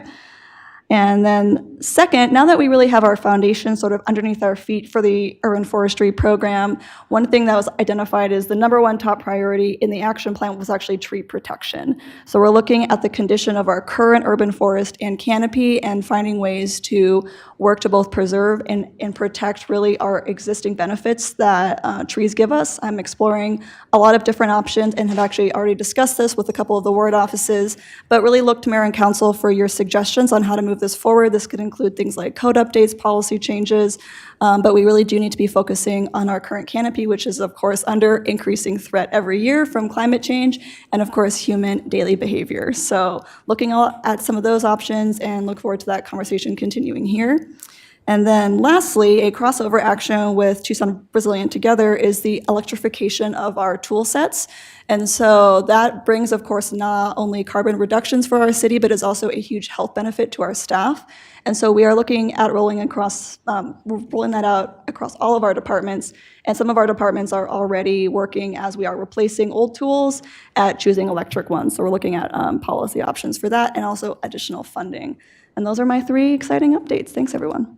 Thank you, Fatima and Nicole. Really appreciate the update and really appreciate the work that Fatima, that you lead, and your team, all of the work that is being done. Just for clarification, the city of Tucson was given honor in Arizona Forward for an Environmental Excellence Award in Tucson Resilient Together, and also in Tucson's Water Sharp facility. So all of us, mayor and council, and the entire city of Tucson were honored in that event. I was there to celebrate with City of Tucson staff. I was honored with another 4 mayors by the Arizona Forward Environmental Excellence Award for the unwavering leadership that 5 mayors in Arizona display in terms of climate action. So we were individually recognized, but also the City of Tucson and Mayor and Council were given recognition for the incredible work that we're all doing. I heard the HEED Summit was incredible. Really appreciate you all continuing to engage the community. My question is, how does the continued engagement look like, and what's the next round of engagement? Thank you for the question, Mayor. So yes, we already have set dates for the stakeholder conversations. One will be, the next one is in person. So we're gonna alternate between an online and then in person. The next one would be in June and then the following in November, so for this year. But in addition to those set stakeholder conversations, again, I'm showing up to our TRT community partners events staying them or continue to keep them engaged, providing updates, but also more than anything, identifying potential opportunities for grant collaboration. For instance, the Southside Worker Center was a partner and the community change grant. So we're hoping to not only, some of the projects that we're identifying TRT planning that actually become pilot projects for implementation as we look forward to funding. So that's one of the things that we're doing, identifying funding opportunities with community partners. We also have monthly Tucson Resilient Together updates in our newsletter. So I continue to encourage all the folks that I talk to sign up for those because they in turn provide informations on other events. We are showing up to tree planting events, to cleanups, and those are really good spaces to just stay connected with the community and listen to the needs and suggestions. We do cool things as we do, as we plant trees. And so that's a good way to stay engaged. In our last stakeholder conversation, that was one of the questions that we asked, the community, how would you like to stay engaged? And so we did an exercise, and they provided some really good suggestions, like having focused conversations on the 5 areas of the TRT plan. And so that's what we're gonna look into, or having cafecitos or shrub parks to do this kind of engagement work. And so we're looking at the recommendations to influence our next stakeholder meeting. Let's see. Yeah, and so, we continuously meet with the community at large at their request to talk about potential project collaborations as part of that constituency work that we do. And so through that, we also learned about opportunities for funding or even for increased engagement capacity. For instance, the CCES, or the Commission on Climate, Energy, and Sustainability, they have offered to support in community engagement, and we are having discussions on showing up to some of the events that we were invited. So tabling, it's also one of the strategies that we're implementing as we move forward, because there's a lot of events that are happening with a lot of people congregating, so that's an easy way for us to keep the community informed of what we're doing. Then one last question, because I know we're pressed for time. Are there any policy updates that we need to make on our green fleet policy to expand EV infrastructure such as charging stations? I know that we are putting big vehicle replacement orders in, and just want to see if there's anything that we can do on our end to make sure that we are ordering EV vehicles. Thank you for the question, Mayor. So yes, so recently there was a large order, and so that order that ended up being gas vehicles did go through the fleet policy steps. So first of all, making sure that EV options, what was the first recommendation. And so the fleet policy has been in place for a year now, and in that whole time, the only order, so this one that I'm talking about, that was gas vehicles, went through the entire process of looking at all the options, EVs, if that didn't happen, hybrids, if that didn't happen, looking at low emissions. But at this point, the recommendation was made to put the gas order because there were no other options. And so the manufacturers really were very limited, and these were vehicles that needed to be on the ground for the police interceptor utility. And so it was a function of making sure that the police department still has those operational vehicles that needed to be replaced while following the steps in the policy. So unfortunately, and there's occasions where the supply issues, manufacturing issues come into place. But the policy was used correctly in terms of going through every step and getting approval from the director to move forward with that order. Yeah. Thank you, Fatima. Any other comments or questions? Vice Mayor. Thank you, Mayor. Thank you for this presentation. 2 of my favorite departments. Thank you for working on the electrification of landscaping equipment.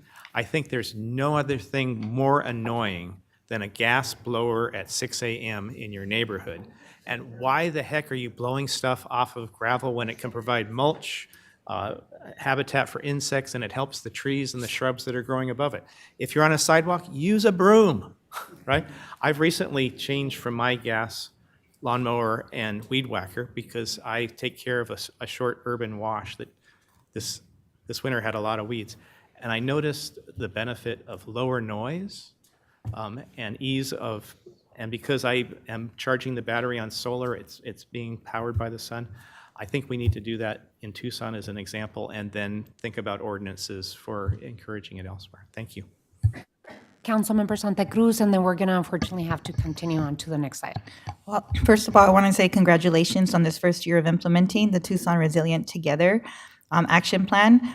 I was curious about when we think we'll hear back on the EPA grants on climate pollution and any other grants that y'all have applied for.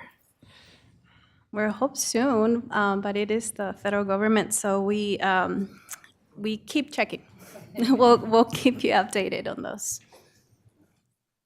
It's very exciting Yes. to know that we're applying. I mean, we are ready to apply for the infrastructure reduction money. So I do want to share that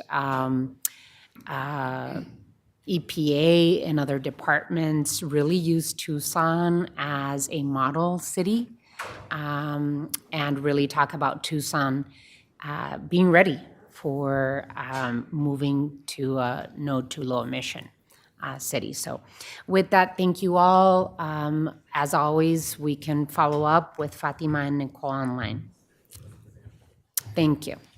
Alrighty, so we now move on to item 10. Councilmember Santa Cruz requested a discussion about whether the mayor and council would consider a resolution calling for ceasefire in Gaza. Over the past few months, it has been clear that our community, as well as I, and I know all of you, have been rocked by what we are bombarded with daily, the horrific actions and images of war in the Middle East. We have been hearing from community members for months on all sides of this very, very complex issue. And I want you to know I have heard you. I too feel the pain we are all experiencing. And I too am heartbroken over the carnage, the people who are living and too often dying in Israel and Gaza. I know that the people in Tucson value all lives, Israeli and Palestinian. I know that we all believe too many lives have already been lost, and living in a war-torn area with lack of access to food, water, and medical care is even more devastating. We cannot ignore the troubling rise of anti-Semitism and Islamophobia, hate and violence that has surfaced among the complexities and turmoil stemming from the Israel-Gaza conflict. This remains a stark reminder of how events on the other side of the world cast shadows and reach our own streets and communities. It is crucial for us as a unified and compassionate community to stand firmly against hate in all of its forms. We cannot allow political conflicts to sow seeds of division amongst us or become a pretext for hostility towards anyone. As your mayor, I want to reaffirm my unwavering commitment to the safety, dignity, and rights of all people. So with that, I know that a lot of people are here to listen to this conversation, and I would hope that all of us listen. And I know that this is a touchy, complex issue.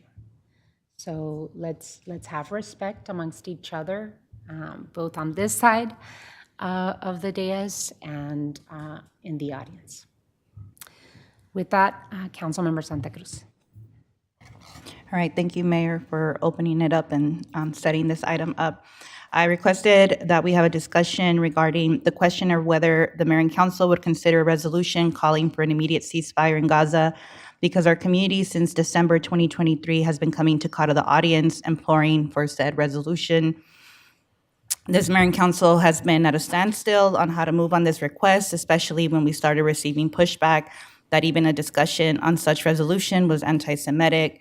This further created a chilling effect, and my experience was that colleagues on the council were at a loss for how to move forward. I want to thank Councilmember Cunningham for bringing me into a meeting at his Ward 2 office with childhood friends and esteemed members of his cultural, spiritual Jewish community to discuss how we could come together on this issue and move a resolution forward. My understanding at the moment is that there is an agreement on this front, and not sure if we can get there. I've also met with concerned members of our community of all faiths, including Jewish people and Palestinian Americans, who are pleading for us to do our part to call for a ceasefire.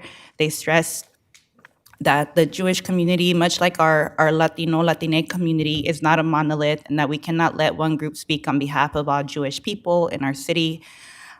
This issue is important and been part of my upbringing and my political formation. I've shared in the past that I grew up in an evangelical household that was pro-Israel. My parents were part of the group in the early 90s where evangelical pastors were being taken to Israel for 2-week trips on talking about the importance of the state of Israel. In my upbringing, it was people from Israel were the chosen people, and people that were from Muslim descent were not, and created a lot of conflict even in my own upbringing. Before I was a Mexican American studies major, I was a philosophy, religious studies major, and my focus was on Judaic studies. I can say that it was taking a course at the U of A on the feminist interpretation of the Hebrew text that made me confront that I no longer believed in a Judeo-Christian God. And that my parents had adopted and converted into an oral tradition that wasn't ours as colonized indigenous people of this continent. And I always took issue with thinking that one's spiritual cultural beliefs were more right than somebody else's. In college, I also had the opportunity to be a fellow with Humanity in Action, where you took American and European fellows to countries that had internment camps and talked about the Holocaust and the impact that continued to have in those communities, and how when we say never again, it's never again for everybody, not just one specific group of people. So why is this relevant to discuss at Mayor and Council, and for Mayor and Council to take a stance on a federal and international issue that impacts our residents and that members in our community have come to us as their first front-facing level of government, where we also share these constituencies with our federal delegation. They've come to us because we've taken stances on immigration, on abortion, on climate action, even when we don't always have a direct legislative authority over them. I think it's the opinion of the International Court of Justice that what is happening in Palestine is a genocide. The numbers are grossly titled toward asymmetrical death and casualties, and millions are facing starvation. We have Palestinian, Arab, and Muslim members of the Tucson community who are gravely affected by their families' plight overseas, and the national uptick in hate crimes disproportionately against Arab and Muslim communities. The attack on the Arab boy in Illinois and the student at the University of Vermont as two of the most publicized. I think it would appear tone deaf for this mayor and council to not take up this topic as a discussion, as our constituents have been bringing this up for over 4 months, and we are obligated to publicly have a conversation about where we each stand. It's about sending a clear message to our congressional delegation that we have a community that is concerned. I'm aware that some of our council colleagues in offices are uncomfortable having this discussion publicly and have expressed interest in tabling this discussion indefinitely, and that is within their purview, but I feel that it is a disservice to our community that as electeds to have difficult conversations and take positions even when they're deemed controversial. I have observed that there is a fear of backlash from extremist individuals and groups who are running a campaign fueled by fear and intimidation tactics and somehow equate calling for a ceasefire as anti-Semitism. Countless other city councils are hesitant to entertain resolutions calling for an immediate ceasefire, arguing that foreign policy is outside of the purview of city councils and that municipalities' policymaking cannot affect global issues. Sadly, I believe this argument has become one more tactic to move the goalposts instead of pushing back on outside pressure. These issues directly affect our constituents. The increase in Islamophobia, anti-Arab discrimination, and anti-Semitism in the wards we represent as a direct result of Israel's war on Gaza should impact our decision to take a stance and support an immediate ceasefire. While the U.S. and Israel find themselves increasingly isolated in their reluctance to embrace a ceasefire, 70 U.S. cities have passed resolutions on the Israel-Gaza war, with the majority calling for a ceasefire. Of them, 48 cities have gone further, specifically calling out Israel's bombardment on Gaza and calling for an end to the bloodshed. Our international community and the United Nations have also clearly expressed the need for an immediate ceasefire and unfettered flow of humanitarian aid to Gaza. One thing we can agree on is that hate has no place, like you mentioned, Mayor, here, which includes our Muslim and Palestinian American community, as well as our Jewish community. Let's not mistake calling for an end to the genocide as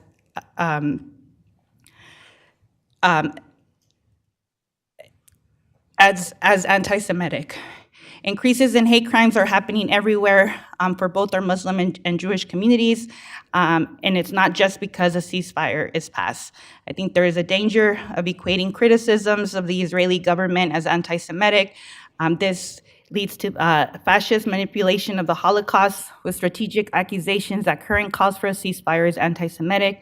This is allowing for a genocidal war to continue without accountability. We are enabling and mainstreaming narratives that favor a vocal faction of far-right pro-Israel Jewish stakeholders over Palestinians.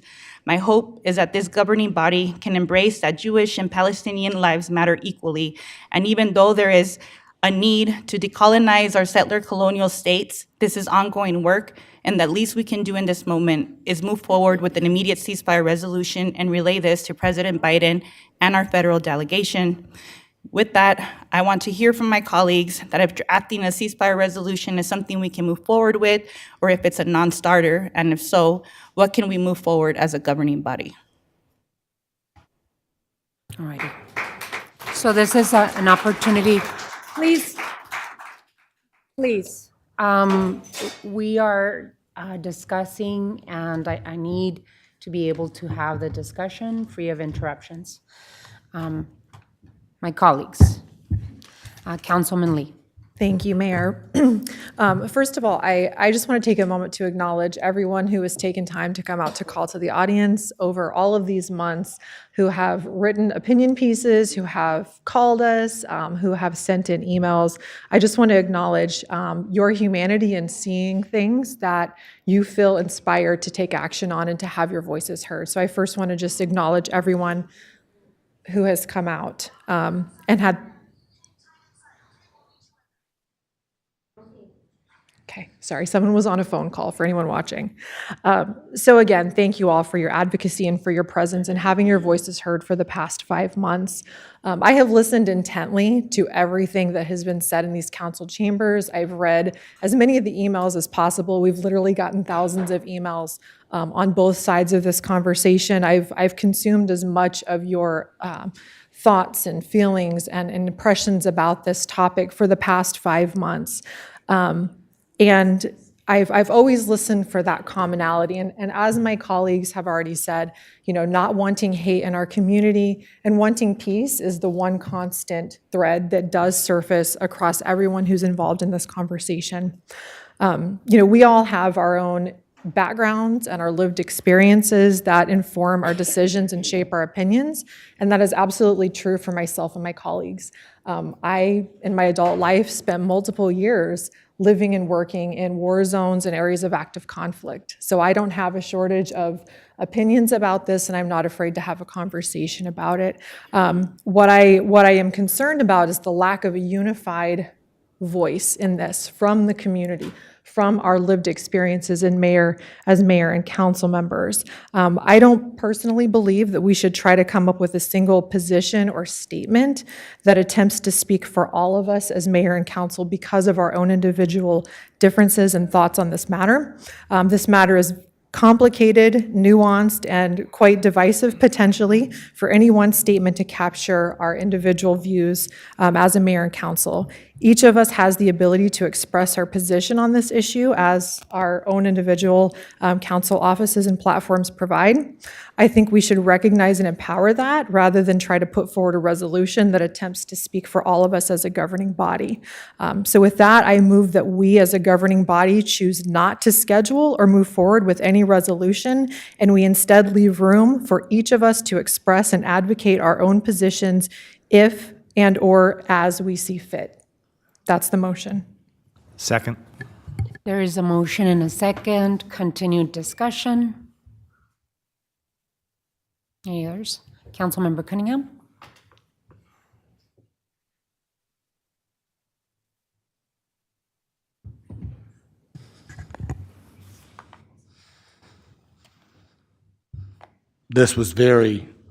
I struggled with this issue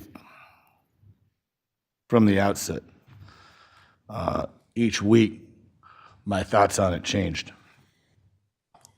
If you would have asked me on October 8th what I was thinking, I would have said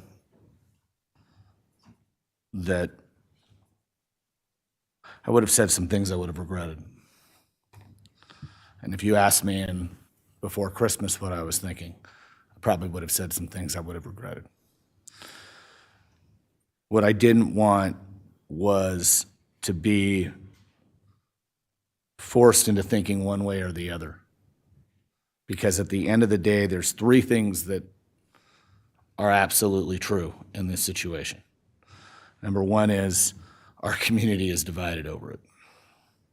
And that's what affects the city. And number two is that October 7th was a horrible thing and the hostages need to come home. That's pretty consensus. Everybody I talk to, no matter what side you're on. Third thing I think that everybody agrees to is that IDF needs to stop killing civilians. I mean, those are all things that people agree with. Those were the only three things that we actually have consensus on. Everything else is nuanced.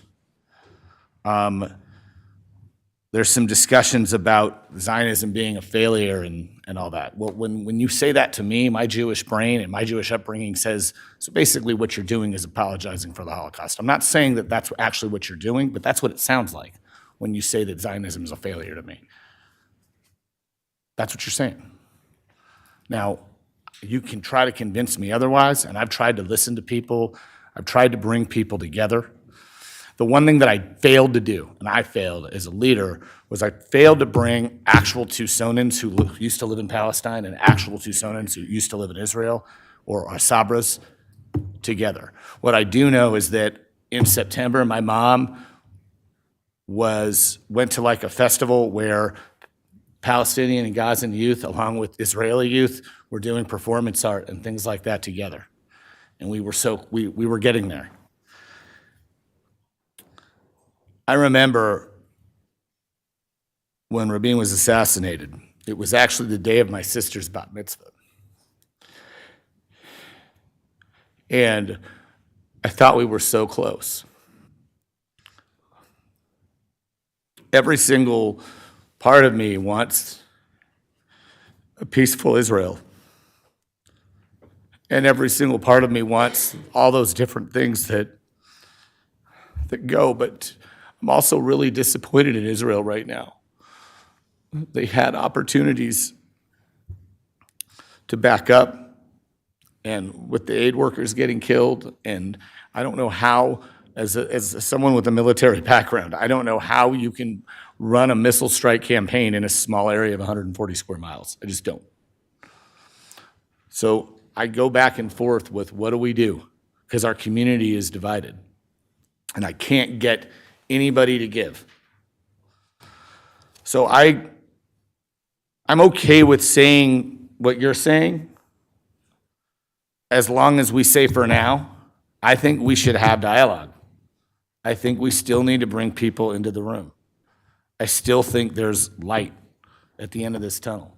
I still think there's a way to do a resolution. I just want that one piece to say for now, until we can at least bring some folks into the room and actually bring people into talking. We started, it kind of stalled, a couple things got said, a couple things didn't get said, but we're leaders, we lead.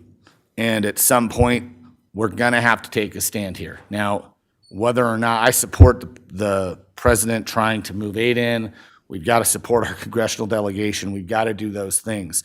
But until we get some type of unified platitude for Tucson, then we're not representing Tucson right, and we're not unified right now. We are totally apart. And I think it starts with listening. I think it starts with people getting out of their comfort zone a little bit. And I think it starts with bringing people into a room that they normally wouldn't be in the same room with. I think if we can get that started, maybe we can do something that's meaningful instead of making a statement for the sake of making a statement. I said all the things that are universally consensus right now, but there's all kinds of different nuances about existence and two-state solutions and this and that, and or just ending Israel. There's all those different things that are noise. So for me, I'd ask one thing, and that is that we make this for now and allow this community to meet and confer about this topic. And I don't know how we're going to do it. I think it's going to take an incredible effort between the leaders of both communities, but sometimes you got to put faith in people. So I want to put my faith there. And that today is what I have to say. Any others? Vice Mayor. Thank you, Mayor. I just want to echo what you said, Mayor, and just say ditto, basically, which I often do after the mayor speaks, and not repeat my concern for what's happening there, the helplessness I feel, as someone who's worked for peace since I was in high school. But I know that whatever action is taken by City Council today will not have any impact on the situation in Gaza. Tomorrow, there will be just as bad stuff. The 100 cities that have signed didn't move the needle, and we won't move the needle one way or the other. But I do know that what action is taken today will have an impact on the Tucson community. And Paul, I think you hit it on the head. This is not the place for this to be resolved. The communities of interest need to work together. And if there's things that we can do to help that, I'm all for that. But taking a specific action that will piss off some group of people is not the thing to do to help people come together. I've been elected to represent the entire community, and so my best judgment is that now is not the time for us to pass a resolution that directs federal action in this area. I think that's best for our city, and I will support the motion. I seconded it that my colleague, Councilwoman Nikki Lee, has put forward. Thank you. Councilmember Fimbres, I don't know if you wanted to jump in here. We need to send a letter to our national elected officials, Madam Mayor, considering concerns, moving forward on that. I support Lane and I support Nikki. So I don't think I've been hearing from everybody in the community saying it's not our call. Good for everybody though. The lives being lost over there, it's tragic.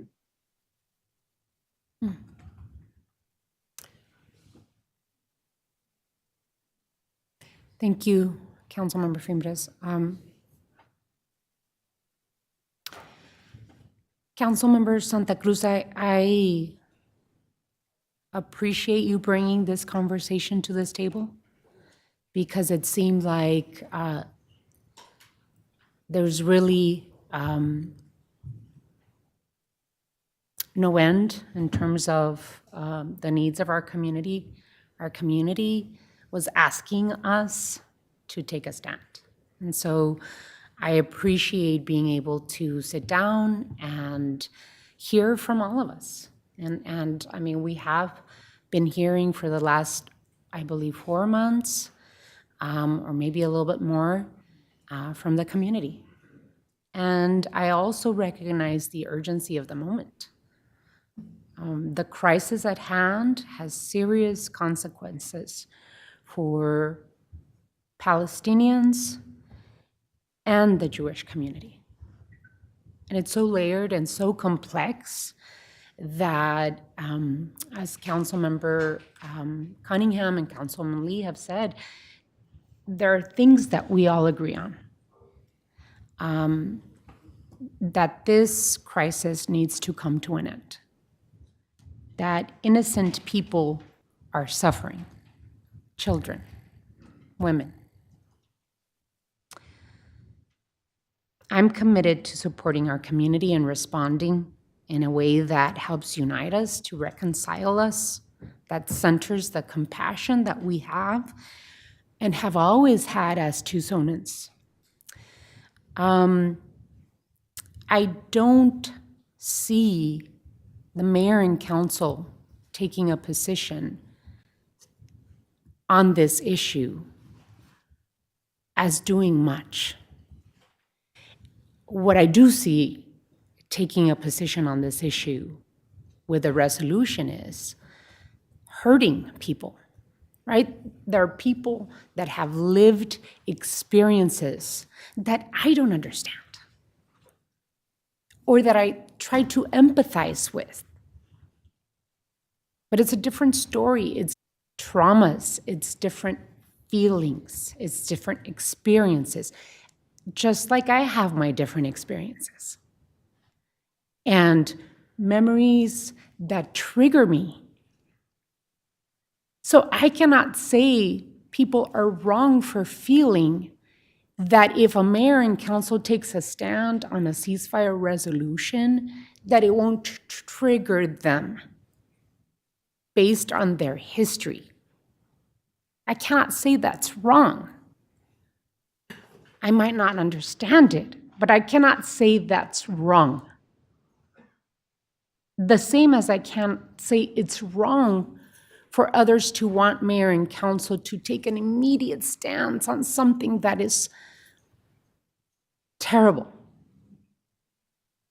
So I don't see, as the mayor of this city, us taking a position will solve anything right now. I agree that we should continue working to come together and be unified. I believe that Tucsonans have that. We all have that. We're compassionate people, understanding people. So what I plan to do is, I don't think that the nuances of writing a resolution and the complexity of it, I don't think we can get there right now. So I will be supporting the motion. But I do plan to write to President Biden, Vice President Harris, to our congressional delegation, our senators, Sinema and Kelly, our representatives, Grijalva and Siscomani. They need to know that Tucsonans are hurting, that we're concerned, and that we want a resolution to the conflict. They, more than us, can help make that happen. They need to know that we need there to be an end to the violence, and we need them to work towards enduring peace. So, any additional comments?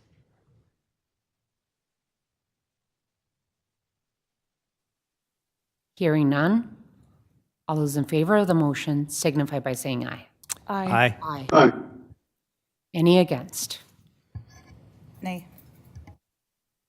Alrighty. Councilmember Cunningham? Okay.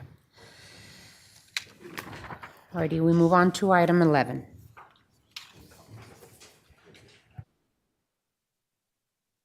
Oh, the motion passed 5-4 to 1. 1 against. 5 to 1. Yes, 5 to 1. Okay. Alrighty. Item 11. Time has been set aside for mayor and council to receive an update on state and national legislation and regional committees. Mr. Tamir? Yes, please. Thank you, Mayor and members of the council. There is a quick update on the IGR manager position. We are down to our finalists, and we're actually just having one last round of conversations before we make a final decision on somebody to bring forward as the new IGR manager. Both Congress and the state legislators returned to work after recent breaks, and President Biden signed the final minibus appropriations bill on March 23rd. There's a full breakdown on that funding package in your federal update we sent out yesterday, but I'd like to highlight that the Homeland Security SSP funding was included at a funding level of $650 million, which is the Shelter and Services Program, or SSP. This is good, but it is a $150 million decrease from last fiscal year, where it was $800 million. The funds will be transferred and flow through FEMA.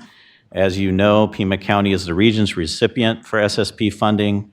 The county has yet to receive notice of an award unless it's come within the last day or so, but they're expecting it this week.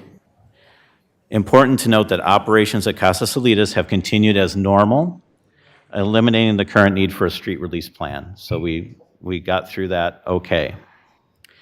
On the state side, important deadlines for the state legislative session, Friday, April 12th, last day for consideration of bills in conference committees, and in theory, Saturday, April 20th would be the adjournment, but we're still really on the front end of the budget negotiations. The Finance Advisory Committee will meet and discuss the economic forecast on April 11th, which may influence that as well. We expect to see a wide-ranging impacts as the state reconciles the roughly $2 billion deficit over the next 2 years. That's on top of the impacts we talked about earlier in the budget. I mentioned we just passed around the bill tracking spreadsheet. We sent it out yesterday, but they're all there for you to consider. And finally, would like to make note of Governor Hobbs' action yesterday to veto HB 2843. This bill would have expanded the scope of the state's defensive premises law, granting property owners the right to shoot trespassers. To quote the governor said that the bill sets a dangerous precedent. And thank you to our mayor for speaking out against the bill. That's what I have for today, Mayor. Thank you, Mr. Tamir. I also wanted to thank Governor Hobbs for her veto of HB 2843, the defense of premises law. It was horrible, anti-immigrant, and racist, period. Also, sorry to announce that today the Arizona Supreme Court overturned the decision made by the Arizona Court of Appeals, which means that we have returned to the 1864 near total abortion ban in the state of Arizona. There is no exception for incest or rape, and makes performing an abortion punishable by a 2 to 4 year prison sentence. While we are waiting for the exact implications of this decision to be determined, Attorney General Mays, Governor Hobbs, and County Attorney Conover have all pledged to continue to work towards restoring access to abortion for Arizonans. We also have an initiative that seems to have all of its signature going to the ballot in November. As a matter of fact, Governor Hobbs is calling for the state legislature to repeal the 1864 law as quickly as possible. And we will see. I think we need legal minds to interpret the what the Supreme Court handed us over today, and we will see the implications. What I do know is that this mayor and council have been clear about our stance, supporting the right of people to access to abortion services and reproductive health care. I encourage our legislative delegation to support the governor's efforts and do everything they possibly can to support the governor in the repeal of the 1864 law. And I know that we passed an ordinance asking our chief of police to prioritize crime and focus on the work that our police officers have generally done in the city of Tucson. So this mayor and council have pledged that it is important for us, for people to keep their rights. And so I don't know if anyone wants to add to that. Mr. Rankin, I don't know if you've had the opportunity to look at what the Supreme Court handed down, but this mayor and council and other mayor and councils for many decades have maintained that we believe in access to abortion and reproductive health care services. Mayor, I've had a chance to look at the decision, but not really to analyze it. I do know that the Supreme Court, Arizona Supreme Court, did extend a short period of stay of enforcement of the old law, the near total ban law, for a couple of weeks while the case gets remanded, meaning sent back down to the trial court, because there are constitutional arguments relating to that Civil War era law that can and may now be raised in the trial court. So I think you're still going to see a lot of moving parts with respect to this issue, even in this case. And as you already referenced, there's the ballot measure that's already making its way to the ballot, I believe, for November. Vice Mayor. Thank you, Mayor. It's ironic that the latest issue of the Arizona Historical Journal arrived in my mailbox today with an article entitled, "We Are Simply Fighting for Our Own Rights." Women's advocate Dr. Rosa Goodrich Boydo in early 20th century Arizona. She was the first woman doctor in Arizona. She was arrested and jailed for performing an abortion, where male doctors who had been arrested for performing abortions did not get prosecuted. A sad beginning to this horrible law that has to be repealed, and can't wait for the November vote. Councilmember Santa Cruz. Yeah, I'm also devastated by the court's ruling today that puts the lives of countless Arizonans at risk and robs us of our most basic right, the right to make decisions, our own decisions about our own bodies, free from government interference. Arizona families deserve the freedom to make their own decisions about pregnancy and abortion, and to revert to a near total ban that was put into place during the Civil War, before Arizona was even a state, is not aligned with how the majority of Arizonans feel. I guess no matter how folks feel about abortion, I think most Arizonans agree that it's a deeply personal decision that's left to patients and their families and their medical providers and not politicians. So I think now more than ever, we need to do that hard work of making sure that Arizonans decide and not politicians of how do we have control over our own lives and our own health care. And yeah, I'm looking forward to putting in that work and having more education about what this court decision means. All righty. Councilmember Cunningham. I only have one word. You can quote me on this to the Supreme Court. That word is seriously, with a question mark, quotes.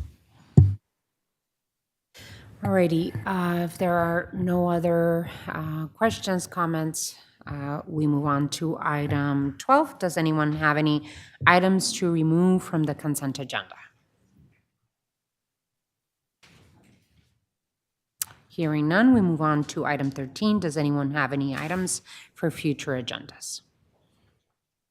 Hearing none, study session is adjourned. The regular session begins at 5:30 p.m. The next study session will be Thursday, April 25th, 2024. Thank you so much, everyone.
Board of Commissioners of the City of Tucson Public Housing Authority will now stand in session. Roll call. Commissioner Santa Cruz. Commissioner Cunningham. Here. Commissioner Dahl. Here. Commissioner Lee. Here. Commissioner Fimbres. Absent excused? Or is he here? He's here, He's looks here. like. Councilmember Fimbres of the City of Tucson Public. He's here. His circle just changed. Okay. And Chair Romero. Here. Here. Item 2. Public hearing, City of Tucson, Pima County Public Housing Authority, PHA Plan Updates, Resolution Number PHA 2024-29. Councilmember Fimbres, I understand you're present. Thank you. City Manager's PHA Communication Number 2, dated April 9th, is received into and made part of the record. This is the time and place legally advertised for a public hearing regarding regular updates to key plans, including the administrative plan, admissions and continued occupancy policies, and capital fund plan required by the U.S. Department of Housing and Urban Development. This public hearing is scheduled to last for no more than 1 hour. Speakers are limited to 5-minute presentations. Ms. Clerk, do you have any requests to speak? No, Your Honor. All righty. If not, may I have a motion to close the public hearing, please? So moved. Second. There is a motion and a second. Any further discussion on the motion? Hearing none, all those in favor signify by saying aye. Aye. Aye. Any opposed? Motion carries. This public hearing is closed. Ms. Clerk, you are requested to read Resolution PHA 2024-29 by number and title only. Resolution number PHA 2024-29 relating to public housing, adopting the updated City of Tucson Public Housing Authority Annual Plan, Administrative Plan, Admissions and Continued Occupancy Policies, ACOP, and Capital Fund Plan, and directing submission of the same to the United States Department of Housing and Urban Development, HUD, and declaring an emergency. What is the board's pleasure? I move to pass and adopt Resolution PHA 2024-29. Is there a Second. There's a motion and a second. Any further discussion on this motion? If none, let's go to roll call. Commissioner Santa Cruz. Here. Commissioner Cunningham. Aye. Commissioner Dahl. Aye. Commissioner Lee. Aye. Commissioner Fimbres. Aye. Chair Romero. Aye. Resolution PHA 2024-29 passes by a vote of 6-0. Item 3. Monthly board report. City Manager's PHA Communication Number 1, dated April 9th, is received into and made part of the record. Is there a motion to approve the monthly board report? So moved. There's a motion. Second. There's a motion Second. and a second. Any further discussion? Hearing none. All those in favor of the motion signify by saying aye. Aye. Aye. Any against? The motion to approve the monthly board report passes by a vote of 6-0. Item 4. Approval of minutes. City Manager's PHA Communication Number 3, dated April 9th, is received into and made part of the record. Is there a motion to approve the minutes of the December 12th, 2023 report? So moved. Second. There is a motion and a second. Any further discussion? Hearing none. All those in favor of the motion signify by saying aye. Aye. Aye. Any against? The motion to approve the minutes of the December 12th, 2023 passes by a vote of 6-0. Item 5. Adjournment. The meeting of the Board of Commissioners is adjourned. The mayor and council will now convene our regular meeting.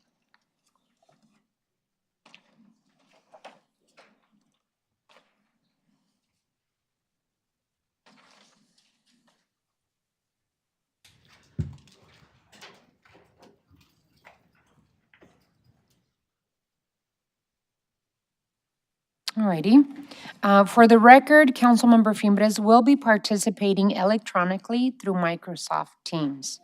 Council will stand in session. Let's go to roll call. Mix Santa Cruz. Here. Mr. Cunningham. Here. Mr. Dahl. Here. Mrs. Lee. Here. Mr. Fimbres. Here. Mayor Romero. Here. Item 2. Invocation, Pledge of Allegiance, and appointments to boards, committees, and commissions. The invocation will be given by Carla Inclán, City Clerk staff. After the invocation, I ask that you remain standing for the Pledge of Allegiance.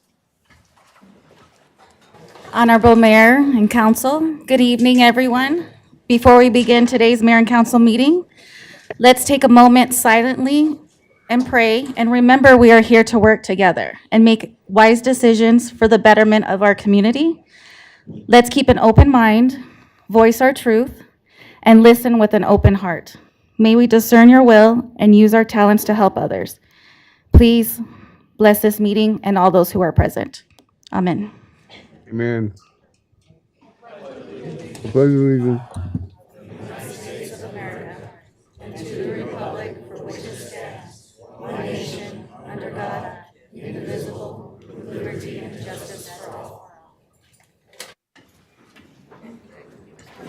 Thank you, Ms. Inclán, for leading us in that invocation. We move on to item 2C. Presentations. I would like to proclaim April 2024 to be Fair Housing Month.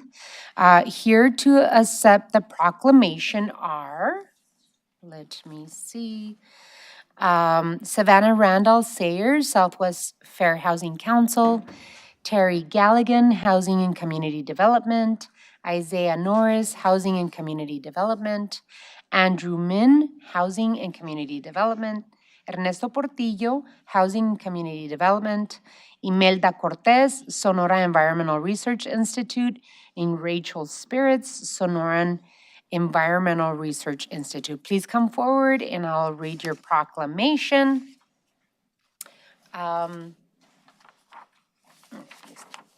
This.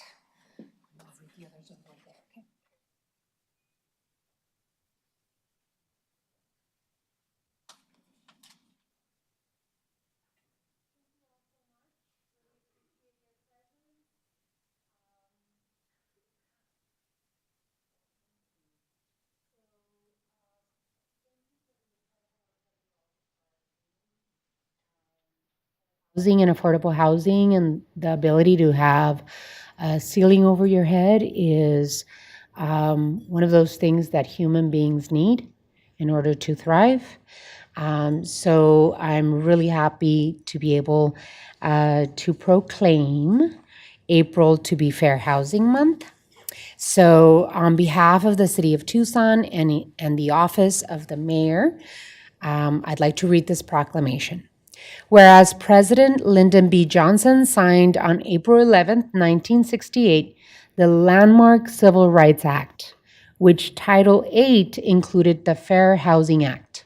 And whereas the Fair Housing Act stated that as a nation of citizens and government, we would set the values of equality, equity, dignity in our public housing policies and practices. And whereas that the Fair Housing Act targeted inequities in housing and aimed to eliminate racial segregation and guarantee that all people in America have the right to secure, safe, and decent housing free from discrimination. And whereas Tucson recognizes that housing is interrelated with other critical issues, including climate resiliency, community safety, and social equity. And whereas the Tucson Mayor and Council made housing a top priority and adopted the Housing Affordability Strategy for Tucson in 2021 and adopted the Source of Income Ordinance to curb discriminatory denial for people with housing choice vouchers. And whereas Tucson recognizes that past practices of lending and sale of homes, including racist covenants, conditions, and restrictions, created inequities and segregated housing patterns. Whereas Tucson's communities of color and marginalized families and homeless individuals continue to face discrimination and obstacles to safe and healthy housing. And whereas President Lyndon B. Johnson signed, I think I read this already, in 1968, the landmark Civil Rights Act, which included Title VIII, included the Fair Housing Act. I think so, yes. It's the other side. All righty, I had 2 copies.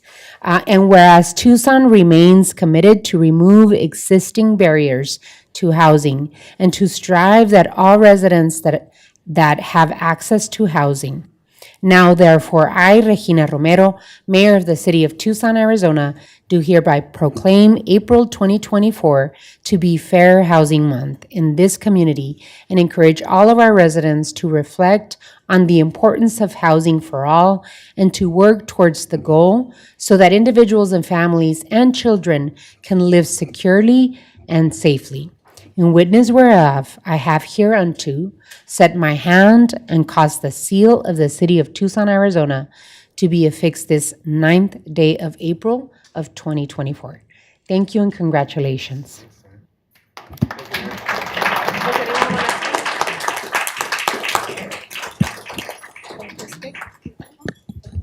Madam Mayor, City Council, on behalf of Housing and Community Development and our allies, SERI and Southwest Fair Housing Council and the community, thank you for the proclamation. Thank you for the work that you are doing in supporting fair housing and affordable housing for all residents of Tucson. Gracias.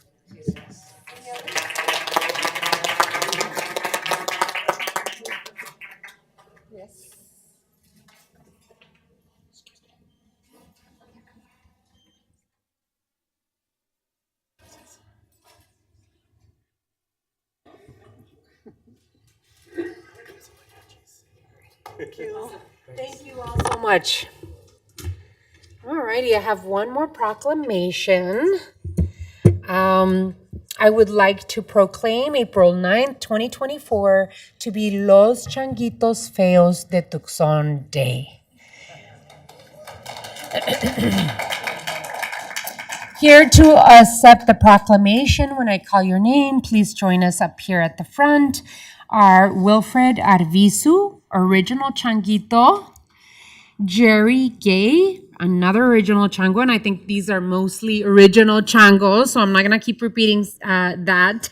Ricardo Molina, Charles Anthony, Rafael Hinton, Gilbert Valdez, Velez, Gilbert Velez, Francisco Escobar, Pete Saldivar, and Adalberto Gallegos. Awesome. Am I missing anyone? And if anyone else wants to join us up here, this is for all of you. We also have copies for every single one of you, okay? I'm just gonna give you one, and then our office will make sure that each and every one of you have copies of this. All righty, this is exciting. Get closer, I don't bite. All righty. So on behalf of the City of Tucson and the Office of the Mayor,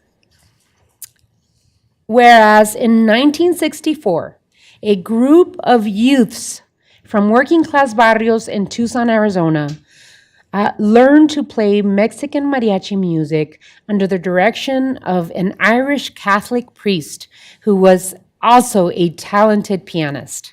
And whereas a musical group was formed and named Los Changuitos Feos de Tucson.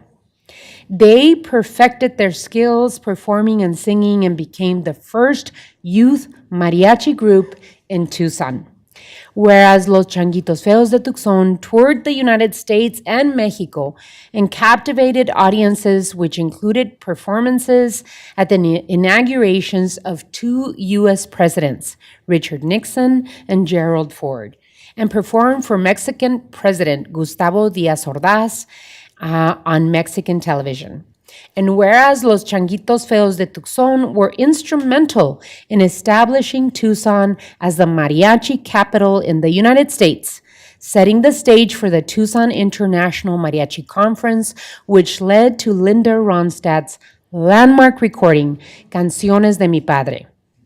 And whereas Los Changuitos Feos de Tucson became a role model for countless young folks in taking pride of Mexican-American music and Mexican-American culture as the first successful youth ensemble.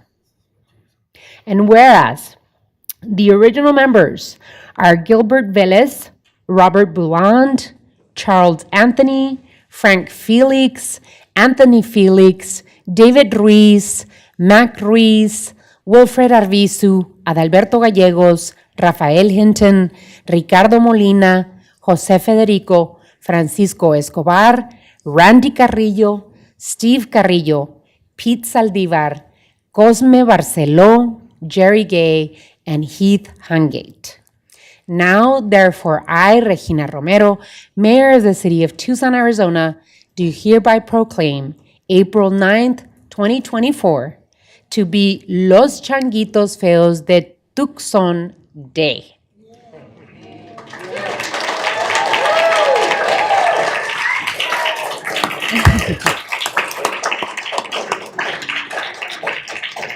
And I call upon the residents of the city of Tucson to pay tribute to the incredible journey of the original members of Los Changuitos Feos, who have cultivated a heritage of youth mariachi groups that continues to be strong and loved throughout the world and here in Tucson, Arizona. In witness whereof, I have hereunto set my hand and caused the seal of the city of Tucson, Arizona to be affixed this 9th day of April, 2024. Muchas felicidades. Muchas felicidades. Thank you so much. Does anyone want to say anything? We'd like to thank the council and the city of Tucson for their support for the past 60 years because the Changuitos still exist. So we're one of the oldest mariachi groups in the nation.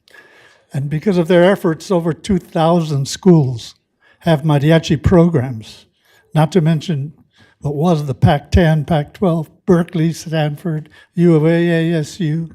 They all have mariachi groups as far away as Boston College, Texas, Harvard, Yale.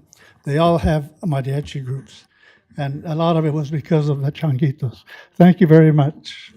Thank you. And by the way, we continue the tradition in our family. My daughter, Luciana Reyes, is a mariachi and started when she was 7. So your work and dedication to this beautiful music and culture continue on. So I'm a proud mariachi mom.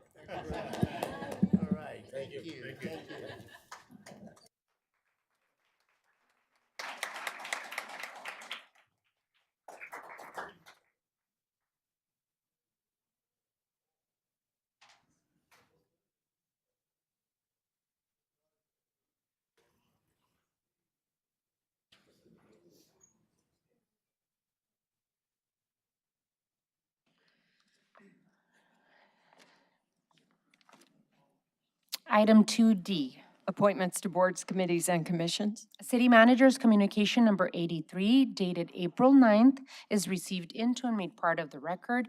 May I have a motion to approve the appointments in the report, please? Your Honor, I move to approve the report, the names in the report, including Elisa Fuller to the Veterans Affairs Committee. There's a motion. Second. There's a motion and a second.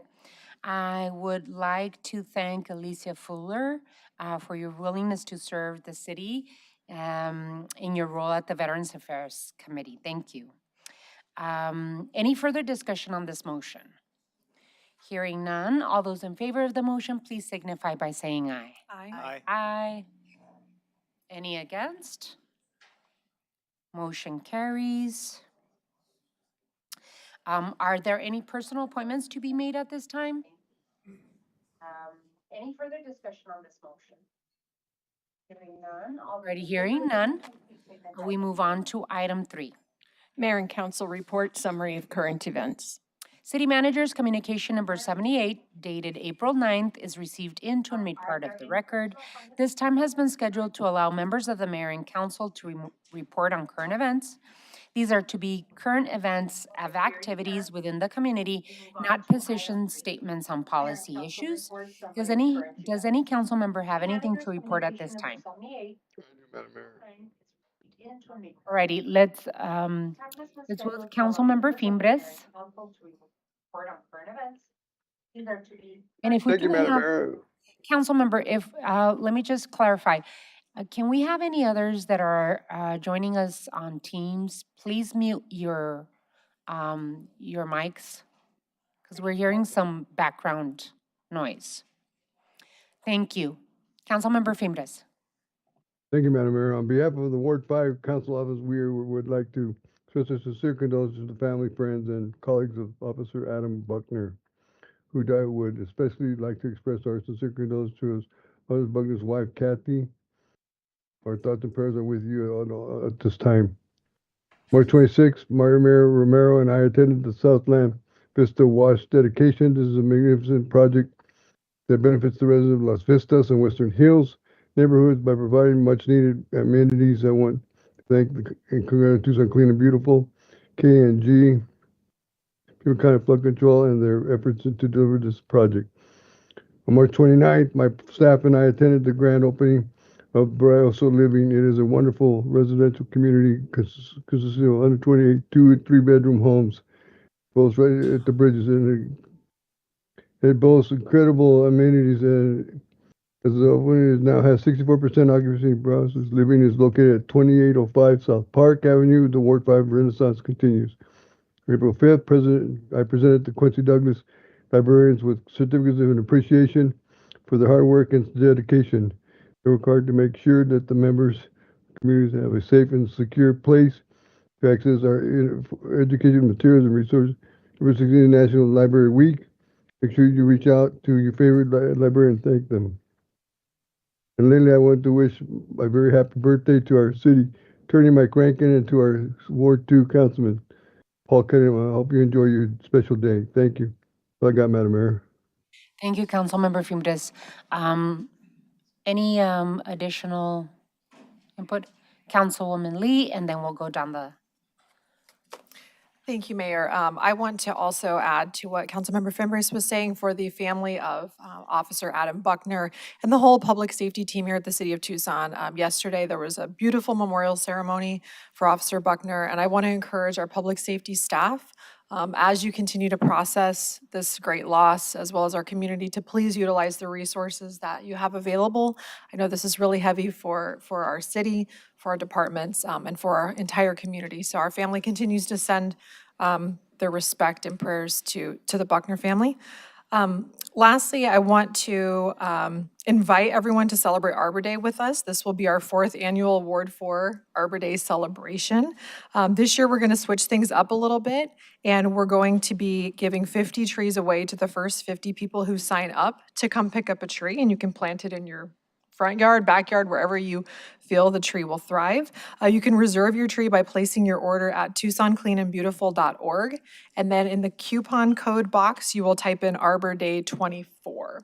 And then you'll pick up your tree on Saturday, April 27th between 9 and 11 a.m. at the Ward 4 Council Office at 8125 East Poinciana Drive. And if you need any more information, you can contact our team at Ward 4 at TucsonAZ.gov. Thank you, Mayor. Thank you, Councilwoman. Vice Mayor? Thank you, Mayor. Weekend after next is the Earth Day weekend, and there's a bunch of events happening. I hope you'll participate in one. In Ward 3, we're doing a cleanup in the Blue Moon neighborhood Saturday morning from 9 to 1, I believe, at Armory Park. Between Armory Park and the Children's Museum is an official Earth Day with lots of different groups there. On Sunday, my environmental Rotary Club, Rotary Tucson Verde, is doing an eco home tour, and there's probably other great Earth Day events there. Remember our mother. She appreciates the love. Thank you. Councilmember Cunningham. Just want to remind everybody that tomorrow, April 17th, is a really special iteration of Wednesday Hoops. We have a 7th grade Wednesday Hoops program at Jesse Owens Park for middle schoolers. It's an opportunity for kids to play pickup partially supervised, but partially so they get a chance to do it the right way. We're going to have a couple folks from the Tucson Buckets, and also the plan is for Corey Williams, who the court is named after, to be there to meet the kids. So I think we're going to have a really exciting Wednesday Hoops. Really proud to announce that we now have about 30 regular participants in that program, and it's grown.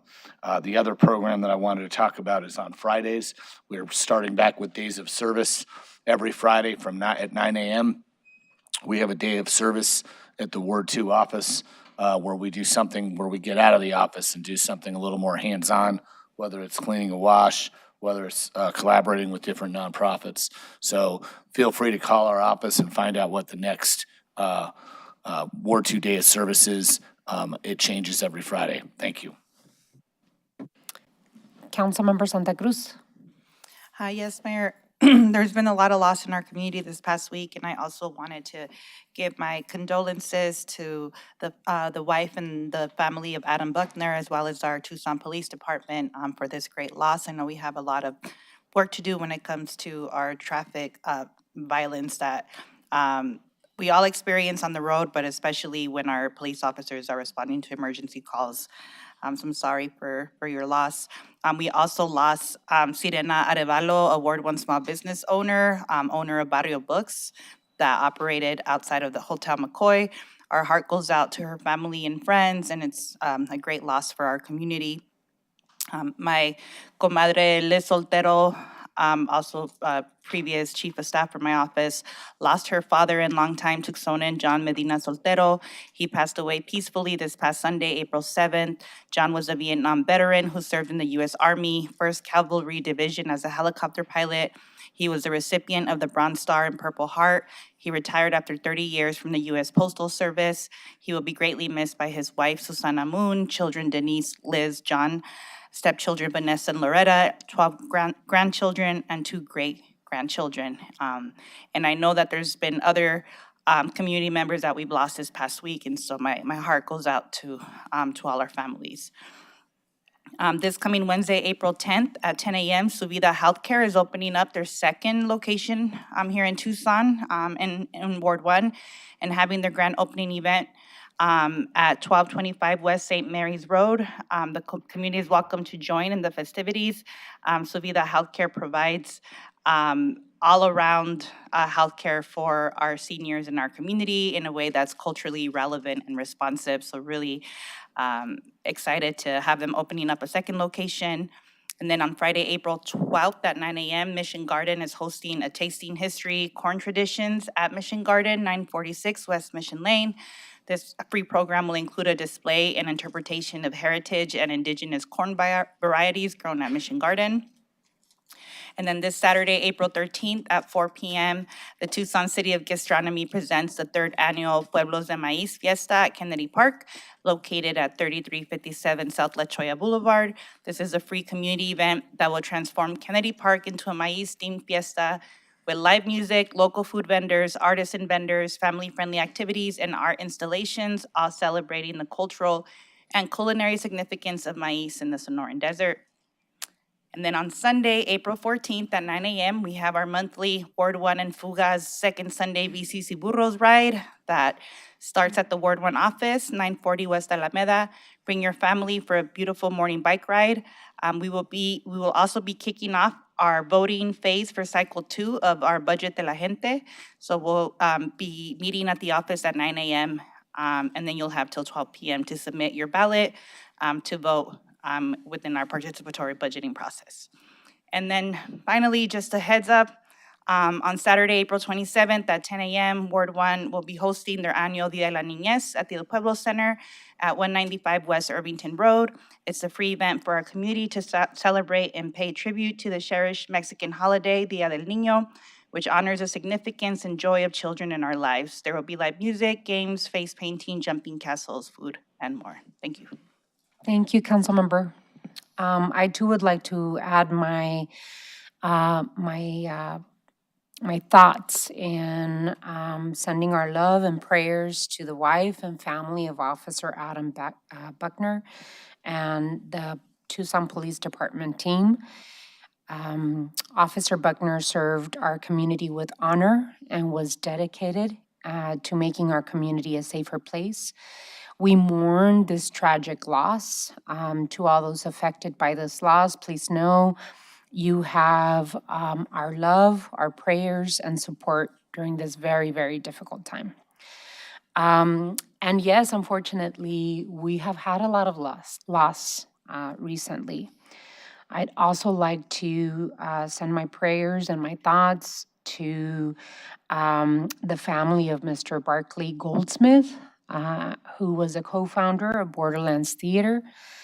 He is survived by Raquel Rubio Goldsmith, really an incredible couple that have added so much to make sure that the voices of the Borderlands is live and told to the rest of the world.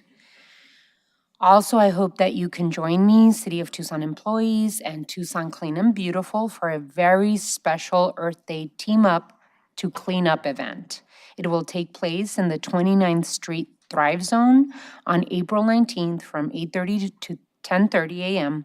We will meet at the Pima Community College 29th Street Coalition Center at 4355 East Calle Aurora. Thank you to our City of Tucson team and community volunteers who continue showing up to care for our community.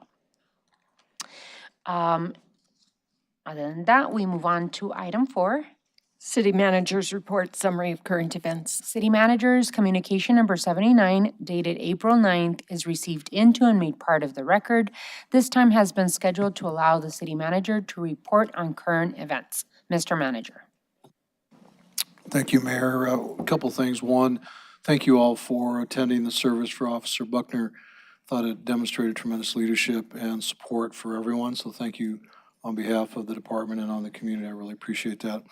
Also wanted to let you all know, and we did have another passing this past week. Gail Williams, one of our water department customer service division employees, passed away. He'd been with us 6 years, passed away unexpectedly. And so our condolences to not only the water family, but also all employees, and again, their family as well. So I wanted to let you all know that, again, an active employee. Thank you, Mayor. Thank you, Mr. Manager. Item 5. Liquor License Applications, Report from City Manager. City Manager's Communication Number 89, dated April 9th, is received into and made part of the record. Ms. Clerk, please read the liquor license agenda. Your Honor, on this evening's liquor license agenda, we have 6 requests for special event licenses and 1 acquisition of control. All are in compliance with city requirements, so an appropriate motion would be to forward items 5C1 through 6 and item 5D1 to the State Liquor Board with a recommendation of approval. So moved, Mayor. There's a motion. Second. There's a motion and a second. Any further discussion on this item?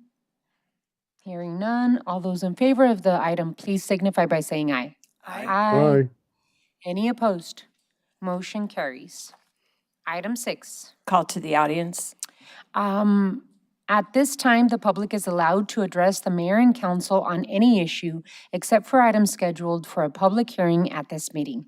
Please make sure you have read the information on the back of the speaker card before making your presentation. Speakers are limited to 3-minute presentations, and call to the audience is scheduled to last for no more than 30 minutes. Pursuant to the Arizona Open Meeting Law, individual council members may ask the city manager to review the matter, ask that the matter be placed on a future agenda, or respond to criticism made by speakers. However, the mayor and council may not discuss or take legal action on matters raised during call to the audience. Ms. Clerk, did you have any clarifying comments?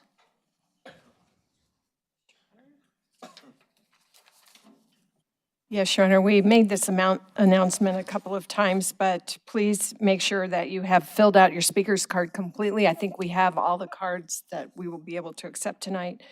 And make sure that you include the meeting date, checked the appropriate box for the item you're speaking about, and circle whether you support, opposed, or are undecided.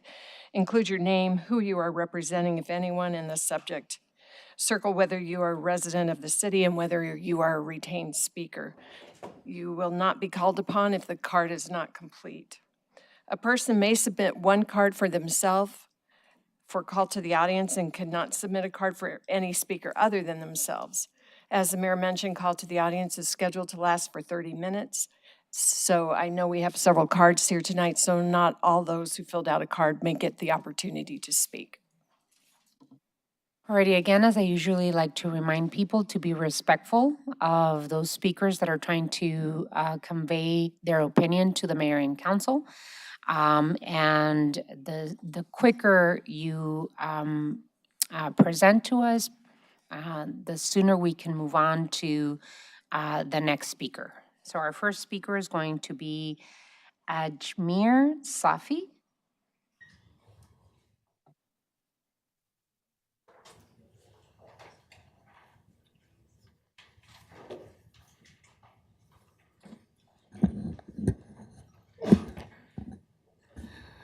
Good evening, Mayor and Council members. My name is Ajmer Safi, and I serve as the Community Engagement Coordinator for the International Rescue Committee, IRC Tucson. Serving refugees in Arizona since 1994, IRC has been deeply committed to successful integration of refugees within our community. Today, on behalf of the IRC and Luton Social Services, and having consulted with our dedicated caseworker and resilient clients, I stand before you to advocate for the retention of free bus fares within Tucson. Upon arrival, refugees often possess scant financial resources, making the ability to access free transit an absolute necessity for their basic needs and integration into our society. The significance of free bus fare extends far beyond mere convenience. It's a fundamental tool for the refugees to access vital services and opportunities, from attending English classes to medical appointments, from employment training to immigration assistance, and from grocery shopping to going to work and simply navigating their new environment. Refugees heavily rely on public transportation on their daily activities. And it's not just about reaching essential destinations like work, medical facilities, or grocery store. It's about fully engaging with a city like any other resident. Charging fares would isolate refugees from vital services and hinder their integration into the Tucsonese community. Maintaining free bus fares uphold inclusivity and compassion, allowing refugees to become valued members of our community. Navigating the bus system is already daunting, especially for refugees facing language barriers and technological challenges. Complex payment system would only worsen these difficulties, hindering self-sufficiency efforts. Our caseworkers invest considerable time and patience in helping refugees navigate bus travel, fostering confidence and independence. Introducing fare payments not only burden refugees financially, but also squanders the valuable resources and efforts invested in their bus training. Additionally, refugee families already facing numerous challenges, including financial strain, will be burdened further by navigating complex payment system for their children's school transportation. I implore you to consider the profound impact of your decision on the lives of those we serve. On behalf of the refugees we support, I earnestly request you to support in retaining free bus fares within Tucson. Thank you for your thoughtful consideration and unwavering commitment for our community's well-being. Thank you, Mr. Safi. Joel, I think it's Suben. Joel Zubian. Suben. No, Alan? Yeah. I'm calling Joel first. Oh, okay. Thank you. Sorry about that. You're in line. You're right after her, so you can stay up, Alan.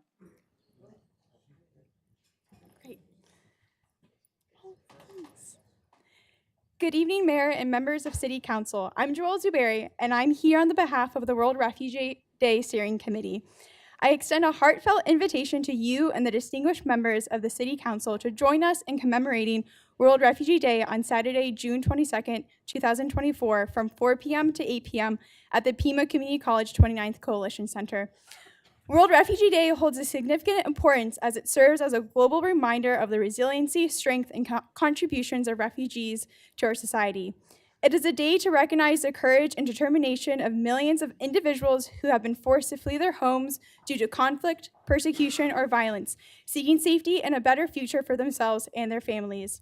Refugees bring with them a wealth of experiences, talents, and cultures that enrich our communities. Their values of perseverance, solidarity, and hope in the face of adversity serve as an inspiration to us all. By embracing diversity and inclusion, we not only honor their journey, but also strengthen the fabric of our society. We believe that it is crucial for our local leaders to acknowledge the invaluable contributions of refugees and to show support for their integration and well-being within our city.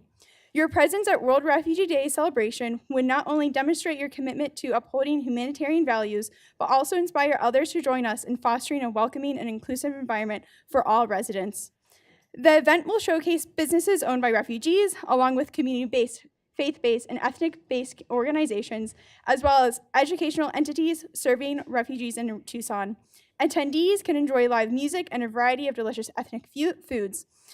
We would be honored to have you join us, celebrate with us, and share a few words of encouragement and support for our refugee community. Thank you for your time. We look forward to welcoming you alongside of our PCC English students and all the other refugee serving agencies to celebrate the World Refugee Day celebration as we come together to celebrate resiliency, diversity, and unity. Thank you. Thank you, ma'am.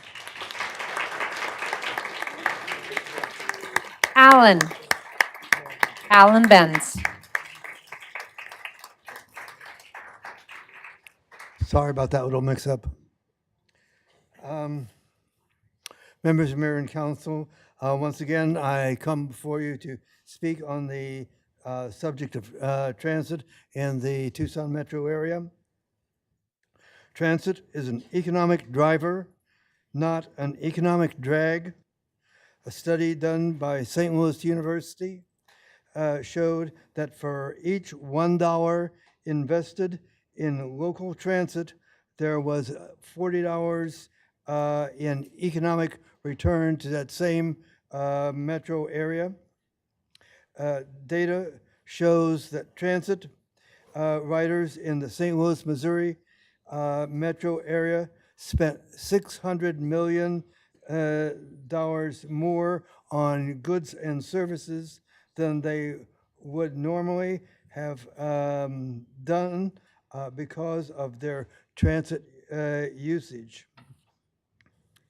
On the other side of the state, in Kansas City, the University of Missouri at Kansas City did a study for the Kansas City Transit Authority, and part of what they found was that zero fares transit increases bus ridership and can reduce greenhouse gas emissions by up to 82% with a full bus load. Public transit also facilitates higher density development, increased foot traffic, street level retail, and mixed land usage that enables both walking and biking in the Kansas City metro area. Therefore, I would encourage Mayor and Council to support zero fares transit for the Tucson metro area. Thank you very much for your time and attention. Thank you, Mr. Benz. Jennifer Lowenstein. Jennifer Lowenstein.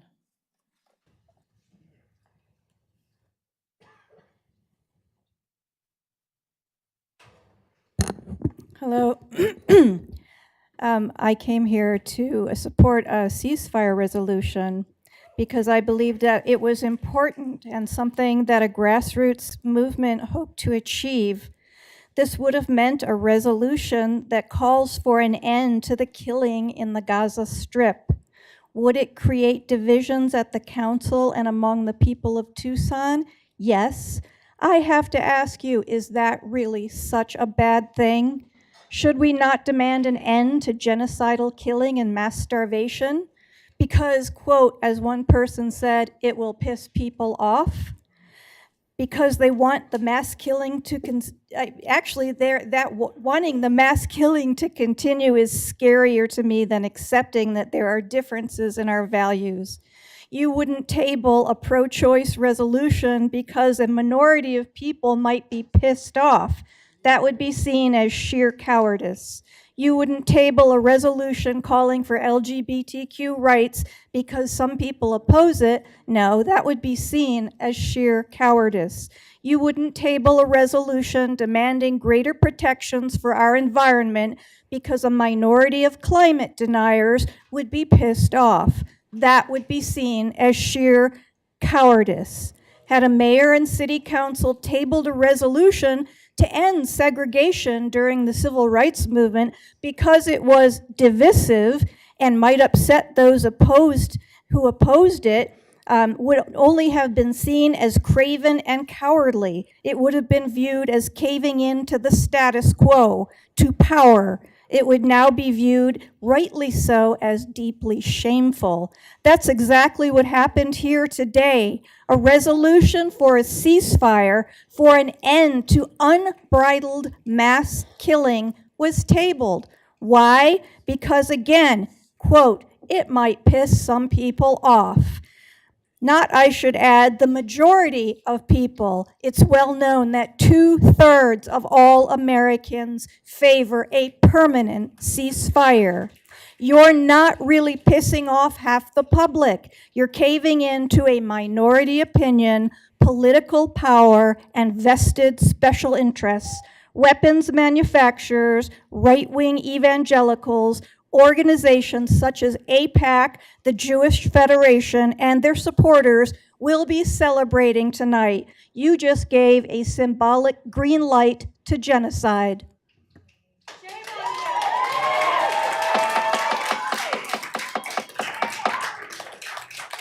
We will start asking people to leave if you continue screaming. Jonathan Kleinerman.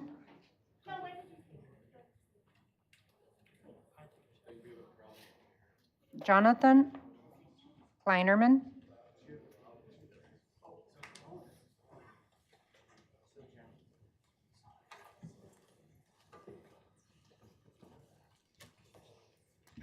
Use the tall mic, please.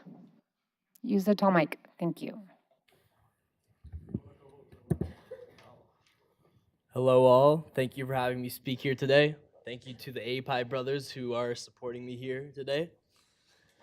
My name is Yona Kleinerman. I'm an honors pre-med biomedical engineering student and the president of Alpha Epsilon Pi, a predominantly Jewish fraternity at the University of Arizona. I'm an American and an Israeli, and I hold both of these nationalities dear to me. While our brothers were out of town this weekend, our house was defaced, reading the words, "What side of history will you be on?" in bold, black, handwritten graffiti. The vandalism occurred just as we mark 6 months since the October 7th massacre by Hamas on Israel. To remind everyone what this was, it was a clearly organized killing spree on a Jewish holiday where Hamas terrorists breached the border from Gaza into Israel, outright murdered Jewish civilians in point blank, raped our women, burned our babies, and took hundreds hostage, which many have still not been returned to their homes to this day. What happened is undeniable, for it was not only witnessed by survivors, but it was filmed and shared by the terrorists themselves on social media. Nevertheless, our house is a Jewish house. Putting the pieces together, this act cannot be a coincidence. It must be a targeted anti-Semitic harassment. We are grateful The mayor and the council understand that this pro-Hamas advocacy is hurting our community. We have seen these same acts of anti-Semitic vandalism in other APIs across the nation, and we are simply the most recent victim. There has been a question posed by the offender this weekend. Maybe it was aimed at our fraternity, but it was definitely directed towards you, the city of Tucson. What side of history will you be on? While Hamas is asking for hundreds of murderers to be released in exchange for each innocent civilian, Israel is doing its moral right to eliminate terrorism and secure its population. The exact same way that the US did not rest until eliminating Osama bin Laden and Al-Qaeda post 9/11. So should Israel with Hamas. We thank you for your decision today. A unilateral ceasefire would only benefit a group of terror. Today's decision, the city of Tucson is on the right side of history. Thank you.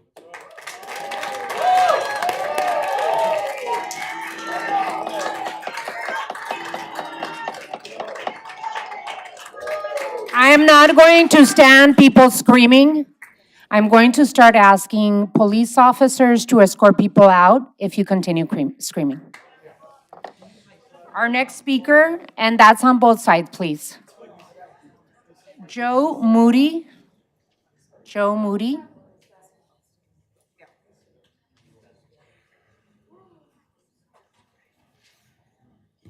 Good evening. Good evening. Can you hear me? I don't know how to use this.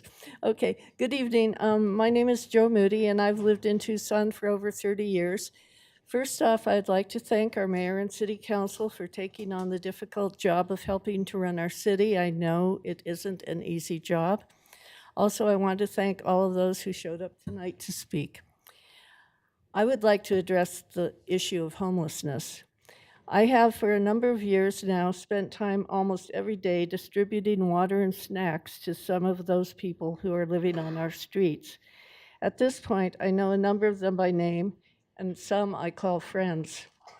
So it infuriates me when I see these people treated worse than we would treat animals. Certainly, all of us would prefer to see our city streets uncluttered by the evidence of last night's meal or the cardboard that someone was using to protect themselves from the elements. But I ask you, what are their choices? Have we provided the structures to actually address their needs? What I have seen shows a definite lack of justice for those who are poor in our country. I've seen an old blind woman sitting for hours on the pavement asking for enough to eat for the day.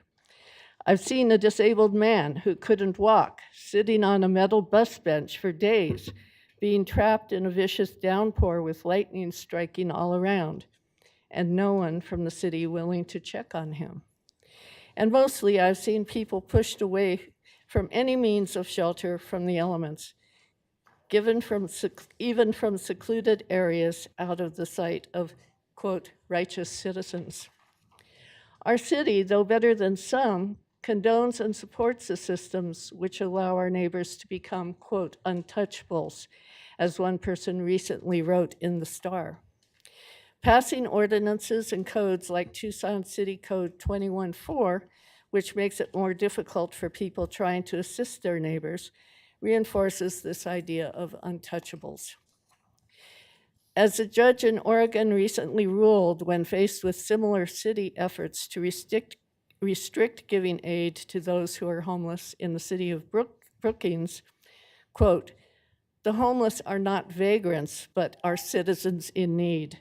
This is a time for collaboration, not ill-conceived ordinances that restrict care and resources for vulnerable people in our communities." I couldn't express it better. Thank you.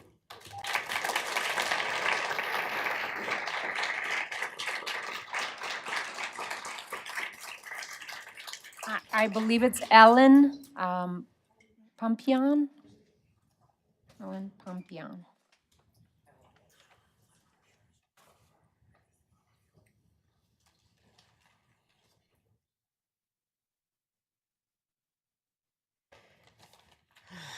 Good evening. And thank you for this opportunity to address you. I've tried to do this a few other times. It's hard to get on this agenda. My Jewish history and values have taught me that never again means never again for anyone. So I stand before you angry and frustrated right now. I was here today when you voted to table the discussion and the resolution, or having a resolution for a ceasefire. And to me, having been in a job not too much dissimilar to yours, tabling means putting it in committee or kills it. Nobody calling for a ceasefire resolution in this ceasefire resolution coalition is asking you to solve the problems of the Middle East crisis. We are asking you to take a stand against the internationally recognized genocide occurring in Gaza, being supported by our government, thus our tax dollars making each and every one of us complicit. Nothing, not even a ceasefire resolution or a ceasefire, will bring back the lives of the 1,200 victims in Israel or the 34,000 plus in Gaza or the communities that have been destroyed. Any arguments trying to turn a ceasefire resolution into a stand about the long-standing conflict in the Middle East is now, especially 6 months later, a distraction. It may be politically uncomfortable, knowing you are alienating supporters, but either way, you are alienating supporters. The question we are now posing is, are you choosing to support a genocide or stand against it? And it is that simple. It's the only choice we have been asking you to make. It's not an opinion, it's a fact. People are dying today. The murderers are being supported by our tax dollars, and the people of the United States are protesting and petitioning peacefully. Which side are you on? I've heard you speak about civil rights tonight. I've heard you honor Martin Luther King tonight. And at the same time, this difficult situation where other speakers have said you have taken difficult positions is too difficult for you to take. Not standing up against this massacre and genocide is taking a stand for the genocide. Taking a stand and supporting the take a stand tonight or take a stand next time, or know that you are taking a stand to support the massacre. You can't defer any longer.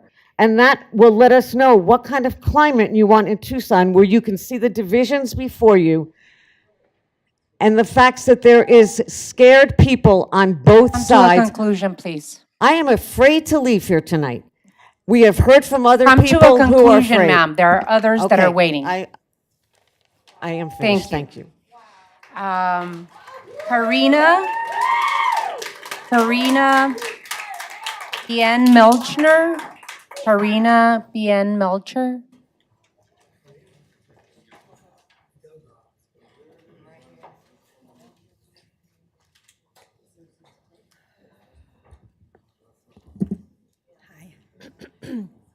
As a longtime Tucsonan who immigrated here, after experiencing persecution in Argentina due to my being Jewish, I am grateful this mayor and council understands that issues which only serve to divide our community and spread hate are not the business of the council. I am a peace-seeking person. The activists purporting to simply support a ceasefire resolution, in fact, have underlying objectives, including the destruction of the sovereign state of Israel. They also have expressed in this council that they believe the atrocities of October 7th do not count, didn't happen, and are part of the resistance. So raping women and burning babies are acceptable to this group.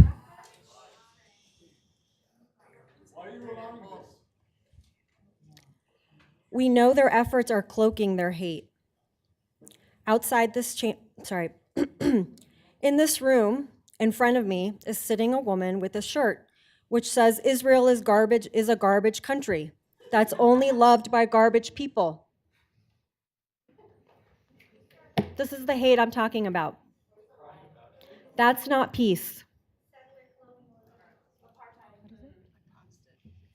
My community is here to defend ourselves. Irina, speak to us, and we will take care of the individuals that are interrupting. My And to the community, police officers here, please pay attention. If you see any people speaking over others and taking their time, please escort them out. my community is here because we feel the need to defend ourselves from this hate. We are experiencing this hate out in the community. Here, they say things, but out in the community, they are acting. They have been harassing our businesses. They have been doxing our Jewish legislators. Members of our community have been assaulted, and it's not okay. And I'm glad that you understand that this is causing hate in our community, so thank you.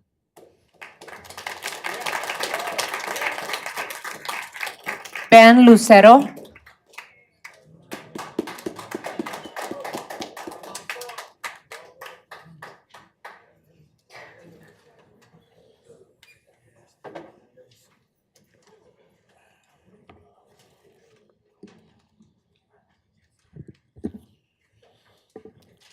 Good afternoon, evening, Mayor, City Council. My name is Ben Lucero. I'm a proud city worker, but I'm even prouder to be a member of the ASHME Local 905. We are the workers that make Tucson happen. For too long, city workers have come to work and sacrificed for the public good while doing more with less. We risked our lives during the pandemic to keep the city safe and clean. We have long since been provided with subpar wage growth. Our members pay more for healthcare as a percentage of their income. Our workers are exposed to more hazards than any other city employee. Our work sites are diverse, from city parks, streets, housing, maintenance shops, water, cities, alleys, and the landfill. We come together every day to make Tucson a better place to live, and we hope that the mayor and council recognize this service and sacrifice. Recently, through our union resources, we discovered that the city's financial health is very strong and has been for the past 3 years. This information is quite the contrast from the message coming from upper management. We are currently understaffed. This is because we are being paid wages that are unacceptable. 20 years ago, we have highly skilled, certified, and committed professionals who are leaving city service every day. They leave because they can't make it. Rent is too high. Wages aren't growing with the economy. The healthcare is ever increasing, and to feed our families is breaking the bank. And whose fault is it? I will be the first to say that it's my fault. It is your fault. We are collectively at fault. As you can see behind me, our local is taking responsibility that our city leadership has dropped the ball on. We are no longer accepting safety violations being slid under the table. We are tired of the petty harassment at our work sites. We are no longer going to accept the relaxed standards around safety and training. And we are no longer accepting insulting wage increases. We are no longer accepting increased healthcare costs and with decreased coverage. Our families are greatly impacted by the decisions that are made here, and we intend to show our strength and protect our families' livelihood. Our members are eager to get to the table as there are many issues that need to be fixed. Our members come to work every day and do their jobs, and we expect our leadership to come to work and do their jobs. And part of your jobs is to negotiate a contract in good faith with our workers. To call yourself pro-labor is to be pro-collective bargaining. I hope that through our leadership and through participation in this progress, we can make the city the best city in the state to work in. Thank you for your attention this evening, and we all look forward to sitting down and hammering out a fair, comprehensive.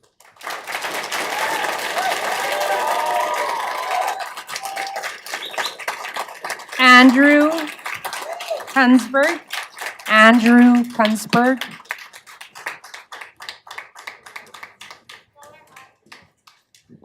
Hi, my name is Andrew Kunsberg. I've lived here since 1974. Met my wife here. She's originally from Tucson. Madam Mayor, City Council. I was going to get up here and talk about potholes, but we all know we have that problem here. Today was a civics lesson for me. My city did not fail us. They did the right thing. They spoke with emotion, compassion, and caring for all of our community, both sides.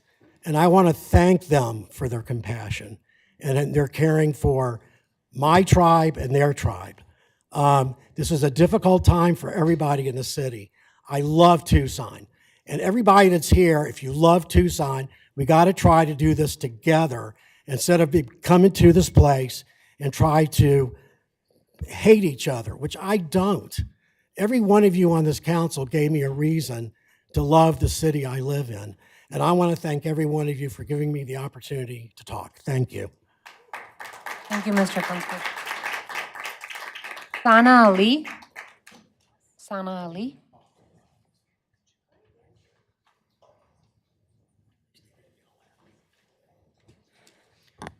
Respected council members and Mayor Romero, my name is Sana Ali and I'm a resident of Tucson and I'm representing myself.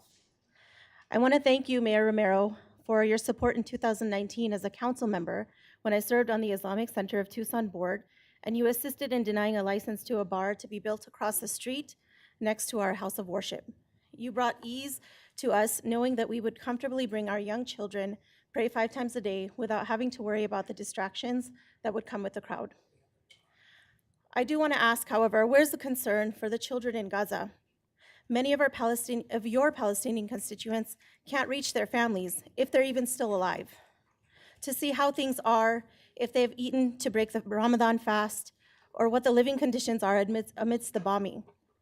Calling for a ceasefire resolution would have been a symbolic method of simply showing concern for preserving life for everyone. It was a way to show your concern for over 33,000 people who have been killed, more than 13,000 of them being children. We want all those who are innocent to be back home with their loved ones, and I mean all. I'm a community activist who has dedicated years to building interfaith relationships. I'm blind to color, race, and faith. I only see humanity. In 2017, I stood in front of the JCC after there was a bomb threat. My kids and I wrote messages of love and support with sidewalk chalk. In 2018, I assisted in planning the vigil held at the JCC in mourning the victims of the Tree of Life synagogue shooting. No one here can dare to use the anti-Semite card on me. A few years back, I broke bread with friends at the Tucson Jewish Museum and Holocaust Center. I'd like to read the vision of the organization. It is to promote a more just, equitable, and nonviolent world by educating visitors on how to apply the lessons of the Holocaust and other genocides to contemporary life. I would hope this vision applies to all genocides, even the one playing out live in front of our eyes. Why does it matter, you might ask, that we ask for a ceasefire resolution here in Tucson? Your constituents are directly affected. Aside from an increase in Islamophobia, anti-Arab discrimination, and anti-Semitism, there is an uphold of core principles of democracy, equal, fair, and honest representation. Silence is complicity, which is no longer an option. I ask of you, Mayor Romero, to be written down in history as one woman of power who called for a ceasefire to prevent the killing of innocent people. If you wouldn't accept this world as it is for your own children, you shouldn't accept it for somebody else's. Just know we won't stop showing up until this resolution is passed. Frank Thompson. Frank Thompson. Frank Thompson. Frank Thompson. Okay. Lindsay Joy Smith.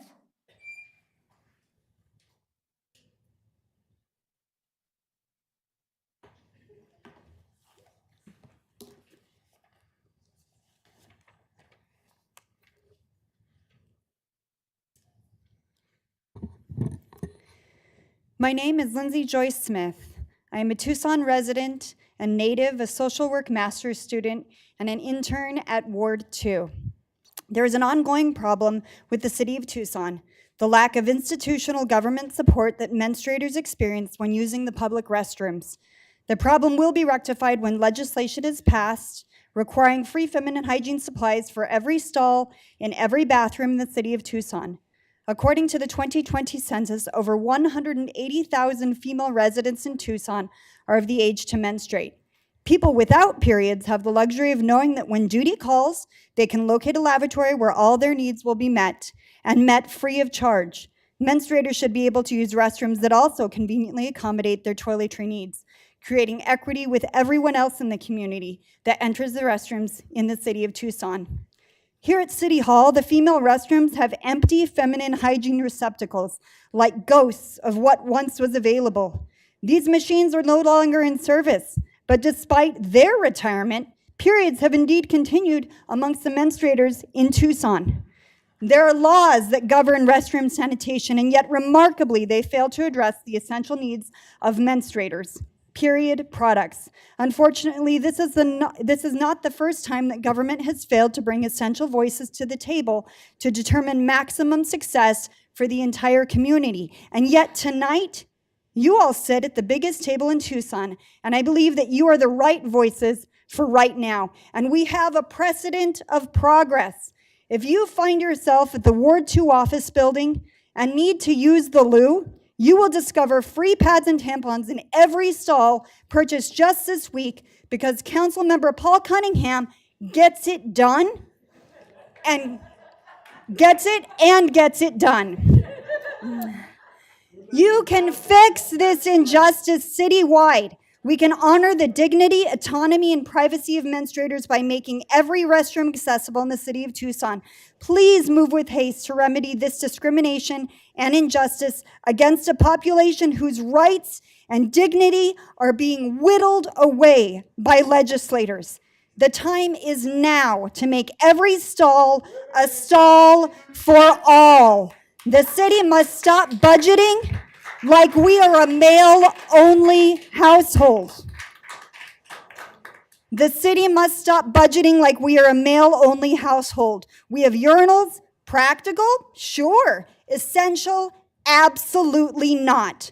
I implore this council to create equity and send the message to menstruators and non-menstruators alike that everyone is welcome in the city of Tucson, regardless of what time of the month it is. Thank you. Who is willing to review the matter? Who wants to to a go down as conclusion, ma'am. valuing menstruators? Thank you. Your Honor, And point of personal Council privilege, member. because this is my intern. Mr. Manager, can we set up a meeting to talk about how we can properly equip all of our restrooms? Happy to do that, Mayor. We're down to our last two speakers, Joseph Barnett, I believe, Joseph Barnett.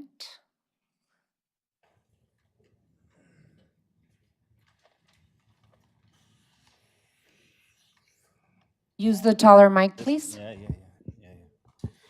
All right, Joseph Barnett, proud Tucson resident of 20 years, speaking on my own behalf and coming here to ask you to demand that our federal leaders demand an immediate permanent ceasefire of Israel's war on the Palestinian people.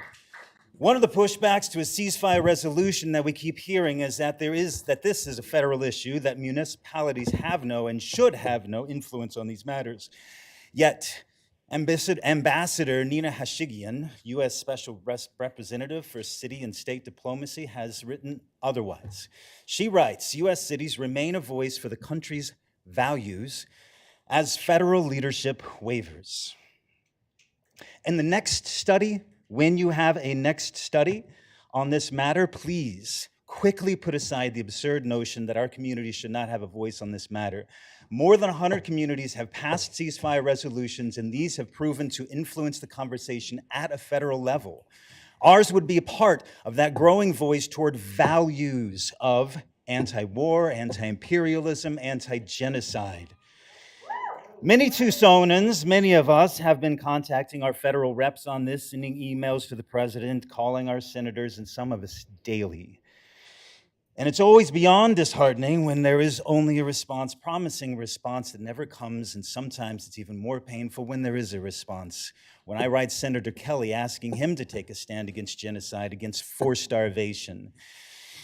And sometimes I receive a reply thanking me for my message, my compassionate message, and in assuring me that he first and foremost stands with the Zionist right to defend itself. To defend itself by what? By starving children? By murdering those who are trying to feed the hundreds of thousands of desperate, starving people? By killing journalists who are just trying to document this genocide?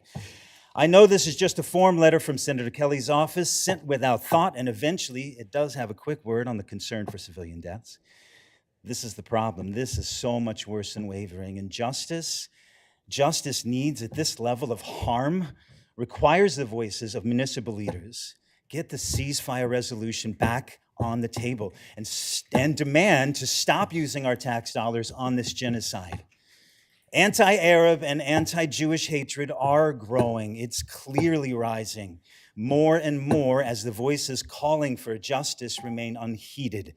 How painfully ironic that the fear of creating more divisiveness leads to a silence that creates more violence, more divisiveness. Please elevate the values, voice of justice. Thank you for your service of the community of lots of communities. Thank you. Thank you, Mr. Barnett. Our last speaker, Lara Iacobucci Paris. Lara? And you will be our last speaker.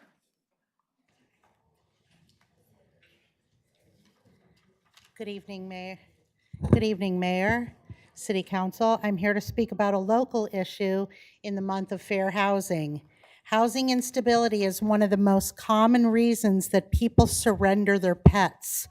Multiple organizations have said it's a major reason for pet owners reaching out for assistance in the last years. According to the City of Tucson website, housing affordability has been identified as the highest priority by mayor and council. Over the last few years, Tucson has expanded and launched several affordable housing initiatives to support the preservation and construction of units. Many citizens have to choose their pet or living on the street since most shelters don't take pets, and to many people, their dog is their only friend or family. And a life on the street for a dog can lead to more dogs since they don't have access to care to alter their dog, and without it, vaccines can spread disease to other dogs. PAC has been at critical capacity for 3 years plus, and the reason most have to surrender their dog is living arrangements. Why does this matter to you? PAC is so full that they're on managed intake. That means there are many dogs and not enough people to pick up the strays. Strays can cause PACs. PACs can cause dangerous situations to our citizens. Grandma goes to walk out Fluffy. Fluffy gets attacked by a stray dog, but there's no room at PAC. So I'm asking you tonight, PAC needs room for strays, not owner surrenders. Please assure that our new housing added to the city is pet inclusive. Thank you for your time and your service to this community.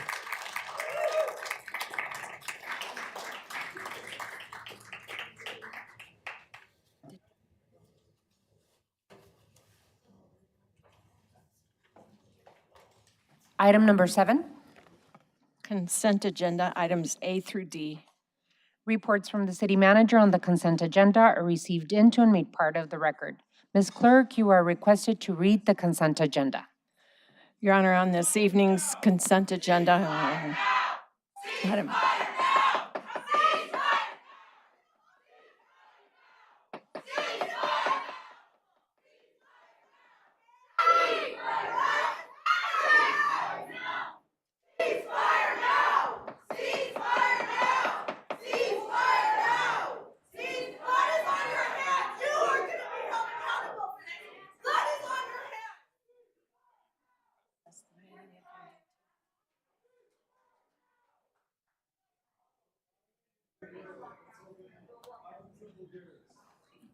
Do you want to continue reading? Item A is approval of minutes. Item B is an intergovernmental agreement with Pima County for the Roger Road pedestrian and walkability improvement project, Romero Road to Oracle Road. Item C is a final plat, TD DIV 1222027 Los Altos Estates. Item D is a final plat, TD DIV 0823099 Diamond Subdivision, lots 1 through 3. May I have a motion, please? Let's see. Mayor, I'll move the items on the consent agenda. Second, Your Honor. There's a motion and a second. Any further discussion on this item? Hearing none, we have to go to roll call. Mrs. Lee? Aye. Ms. Santa Cruz? Aye. Vice Mayor Dahl? Aye. Mr. Cunningham? Aye. Mr. Fimbres? Aye. Mayor Romero? Aye. The items on the consent agenda are approved by a vote of 6-0. Item 8. Public hearing revisions to Park Tucson rates and fees, resolution number 23738. City Manager's Communication Number 86, dated April 9th, is received into and made part of the record. This is the time and place legally advertised for a public hearing to discuss a proposed revision to Park Tucson rates and fees. Will staff be making a brief presentation on this tonight? No? Okay. Speakers so this public hearing is scheduled to last for no more than 1 hour. Speakers are limited to 5-minute presentation. Please come forward when I call your name and make your presentation. State your name, whether you live in the city, whom you are representing, and whether or not you are a paid speaker. Are there any speakers scheduled to speak? No, Your Honor. All righty, so we have no speakers. Is there anyone in the audience wishing to be heard on this item? I don't see any. If not, may I have a motion to close the public hearing? So moved, Your Honor. Second. There's a motion and a second. Any further discussion on this matter? Hearing none. All those in favor signify by saying aye. Aye. Any against? Okay. Madam This- Mayor, This I move public hearing is closed. I move to motion, pass please. and adopt resolution number 23738. Second? There's a motion and a second. Any discussion on this item? Seeing none, let's go to roll call. Your Honor, before roll call, I'll read the title into the record. Resolution number 23738 relating to transportation in Park Tucson, adopting the increase to Park Tucson rates and fees for garages, parking lots, and on-street commuter and student parking administered by Park Tucson and declaring an emergency. Vice Mayor Dahl? Vote. Sorry. I'm sorry, aye. Ms. Santa Cruz? Aye. Mrs. Lee? Aye. Mr. Cunningham? Aye. Mr. Fimbres? Aye. Mayor Romero? Aye. Resolution 23738 passes by a vote of 6-0. Item 9. Public hearing, Parks and Recreation, adoption of new fees and fee adjustments, ordinance number 12079. City Manager's Communication Number 92, dated April 9th, is received into and made part of the record. This is the time and place legally advertised for a public hearing to discuss a proposed revision to Park Tucson rates and fees. Park Tucson or? I'm sorry, Parks and Recreation. Parks and Recreation, apologize. rates and fees. Will staff be making a brief presentation before we begin this public hearing? Nope. Alrighty, so this public hearing is scheduled to last for no more than 1 hour. Speakers are limited to 5-minute presentations. Please come forward when I call your name and make your presentation. State your name, whether you live in the city of Tucson or not, whom you are representing, and whether or not you are a paid speaker. Is there anyone in the audience wishing to be heard on this item? Do we have any speakers? No, Your Honor. Alrighty.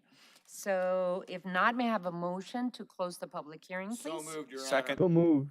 So there's a motion and a few seconds and a few motions. I will second Richard Fimbres' motion. Alrighty, the so there's a esteemed gentleman from motion Ward and 5. a second to close the public hearing. Any further discussion? Hearing none. All those in favor? All those Aye. in favor? Aye. Aye. Aye. Any against? The public hearing is closed. Ms. Clerk, you are requested to read ordinance 12079 by number and title only. Ordinance number 12079 relating to Parks and Recreation, authorizing and approving certain new and adjusted Parks and Recreation fees, setting an effective date and declaring an emergency. What is the council's pleasure? Your Honor, I move that we pass and adopt ordinance 12079. So there is a Second. motion. There's a motion and a second. I know that there's discussion. There's some questions at study session. Councilmember Santa Cruz? Yeah, I wanted to follow up on, is this tying us to accepting recreation center fees for everybody except for youth? Is that like memorializing that, or is there an opening to like reconsider that part of the recommendation? Mr. Rankin? Honorable Mayor, Councilmember Santa Cruz, as proposed, it would remove the fee for youth only. The existing dollar fee for adults would remain in place unless it's amended at the table. All right. I'm totally open to an amendment. Yeah, I would like to see an amendment. Yeah, Councilmember Santa Cruz, do you want to delay or amend? So do you want to delay making a decision on this No. particular fee? I think to amend, making it free for everybody. Okay, so there is an amendment in the form of a motion. Your Honor, I'm willing to accept the motion. I just want to make the caveat that we've got to, as we discussed in study session, we need parks to work on a way to ensure that those safety issues and some of those concerns. I think we can thread that needle, and if not, we can bring back the fee. But for now, I accept the amendment. Alrighty, so there's a motion and a second. Any further discussion on this? Alrighty. I too want to be able to talk about this particular fee, and I want to make sure that our recreation workers are safe and feel protected. So I think that it would be appropriate to continue this safety issue or the discussion with our Parks and Recreation Director and our city manager to try and find a solution as to how we can keep these issues of safety in the forefront, and how do we react, and what do we do to make sure that our workers are safe, that our kids and families that are there safe as well. So with that, if there's no further discussion, all those in favor, or is it roll call? Let's go to roll call. Mr. Cunningham? Aye. Vice Mayor Dahl? Aye. Ms. Santa Cruz? Aye. Mrs. Lee? Aye. Mr. Fimbres? Aye. Mayor Romero? Aye. Ordinance 12079 passes by a vote of 6-0 as amended. Item 10. Zoning TPENT 1023042, Pepper Viner, East Escalante Road, SR to R2, City Manager's Report. City Manager's communication number 87 dated April 9th is received into and made part of the record. This is a request by WLB Group on behalf of Pepper Viner Homes to rezone approximately 6 acres from SR, Suburban Ranch, to R2, Residential, to allow for the development of a new 53-lot, single-family residential community. The zoning examiner recommends authorization of the rezoning subject to the recommended conditions. Is the applicant or representative of the applicant present? Good evening. Rob Longacre from the WLB Group, representing the applicant and the builder, Pepper Viner Homes. We're pleased to receive your consideration of this item tonight. Happy to respond to any questions that you may have this evening. Thank you so much. I just have one question. Is the applicant agreeable to the proposed requirements? We are agreeable, yes. So, thank you so much. What is the council's pleasure on this item? Thank you, Mayor. We're excited about this project. I think it's 53 additional homes coming online that are market rate housing. So hopefully that will contribute to our inventory needs that we have as we all work to address housing prices in our community. So thank you for working with our team to help us get to this point. Mayor, I would like to move that we authorize the request for the rezoning as recommended by the zoning examiner. Second, Your Honor, and I just want to point out that thank you, Mr. Viner, for coming. That's kind of first class for you to be here for this. Thank you so much. So there is a motion and a second. Any further discussion on this item? Hearing none. All those in favor of the motion signify by saying aye. Aye. Aye. Any against? Motion carries. Thank you very much. Thank you so much. Item 11. Zoning TPENT 1123044 Mobile Home Development 1251 East Calle Antonio PI2 MH1 City Managers Report. City Manager's Communication Number 85, dated April 9th, is received into and made part of the record. This is a request by the Planning Center on behalf of the property owner, Linda Boyan Trust, to rezone approximately .78 acres from P1 to MH1 for the purpose of a mobile home development. The zoning examiner recommends authorization of the rezoning subject to the recommended conditions. Is the applicant or representative of the applicant present?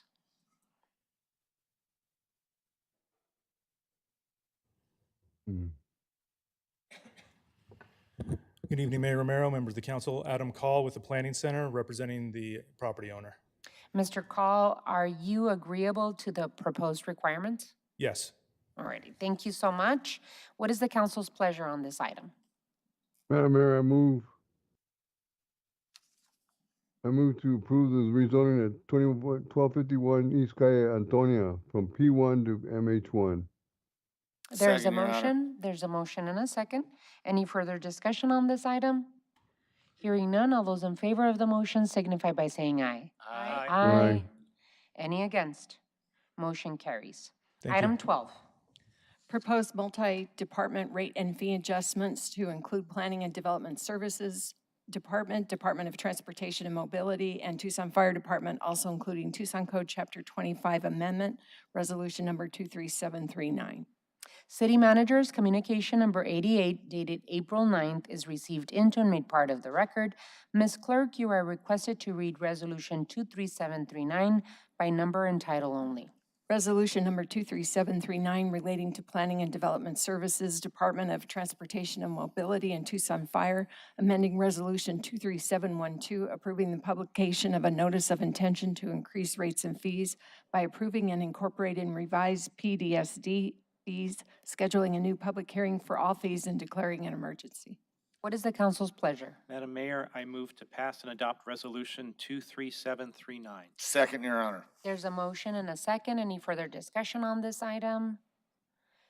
Hearing none, let's go to roll call. Vice Mayor Dahl? Aye. Mr. Cunningham? Aye. Ms. Santa Cruz? Aye. Mrs. Lee? Aye. Mr. Fimbres? Aye. Mayor Romero? Aye. Resolution 23739 passes by a vote of 6-0. Item 13. Annexation TAA Sonoran South 0010 Annexation Ordinance Adoption, Ordinance Number 12078. City Manager's Communication Number 90, dated April 9th, is received into and made part of the record. Ms. Clerk, you are requested to read Ordinance 12078 by number and title only. Ordinance Number 12078 relating to annexation, extending and increasing the corporate limits of the city of Tucson and Pima County, Arizona pursuant to the provisions of Title IX, Chapter 4, Arizona Revised Statutes by annexing thereto the Sonoran South 0010 Annexation District property, more particularly described in the body of this ordinance. What is the council's pleasure? Madam Mayor, I move to pass and adopt ordinance 12078. Second. There's a motion and a second. Any further discussion? Hearing none, let's go to roll call. Mr. Fimbres? Aye. Mrs. Lee? Aye. Mr. Cunningham? Aye. Ms. Santa Cruz? Aye. Vice Mayor Dahl? Aye. Mayor Romero? Aye. Ordinance 12078 passes by a vote of 6-0. Item 14. Economic initiatives approving the proceedings of the Industrial Development Authority for issuance of single-family mortgage revenue bonds, resolution number 2024-23716. City Manager's Communication Number 91, dated April 9th, is received into and made part of the record. Ms. Clerk, you are requested to read Resolution 2024-23716 by number and title only. Resolution number 2024-23716, a resolution of the Mayor and Council of the City of Tucson, Arizona, approving the proceedings of the Industrial Development Authority of the City of Tucson, Arizona, authorizing and approving the issuance of single-family mortgage revenue bonds in one or more series or sub-series in an aggregate principal amount not in excess of $100 million, approving standards and requirements related thereto, approving a general plan related thereto, and declaring an emergency. What is the council's pleasure? Mayor, I move to pass and adopt amended resolution number 2024-23176. 23716. It's been a long day. Second, Your Honor. Alrighty, there's a motion and a second. Any discussion? Councilmember I Cunningham? know it's review and we're correcting something from January. I just wanted to be sure the mortgage bonds that we're issuing, are they for folks to apply for, or are they for our own building? It's the Lighthouse program, developed by the PIMA and Tucson IDAs. Both the Board of Supervisors voted for this and the council. It basically has, so far, the program has provided an affordable path to home ownership for about 286 families with over $3 million in forgivable down payment assistance. So it is for families, and so far the program has deployed about $75 million, which is incredible because this has happened like in the last 8 months. No, it's a good program. It's pretty and incredible. It's a good program, but I think basically this discussion, this is just to whet the rest of the council's appetite. I think there's an opportunity to do this at a larger scale on a multi-housing level, and I just want to put that in everybody's mind right now because it's an opportunity to take some of the housing challenges we have and attack them head on in a way that other cities haven't thought of yet. Any others? All righty, hearing none, I believe we need to go to roll call. Yes, Your Honor. Mrs. Lee? Aye. Mr. Cunningham? Aye. Ms. Santa Cruz? Aye. Vice Mayor Dahl? Aye. Mr. Fimbres? Right. Mayor Good Romero? job. Aye. Resolution 2024-23716 passes by a vote of 6-0. Item 15, Adjournment? council will stand adjourned. The next regularly scheduled meeting will be on Thursday, April 25th, 2024, at or after 5:30 p.m. Thank you.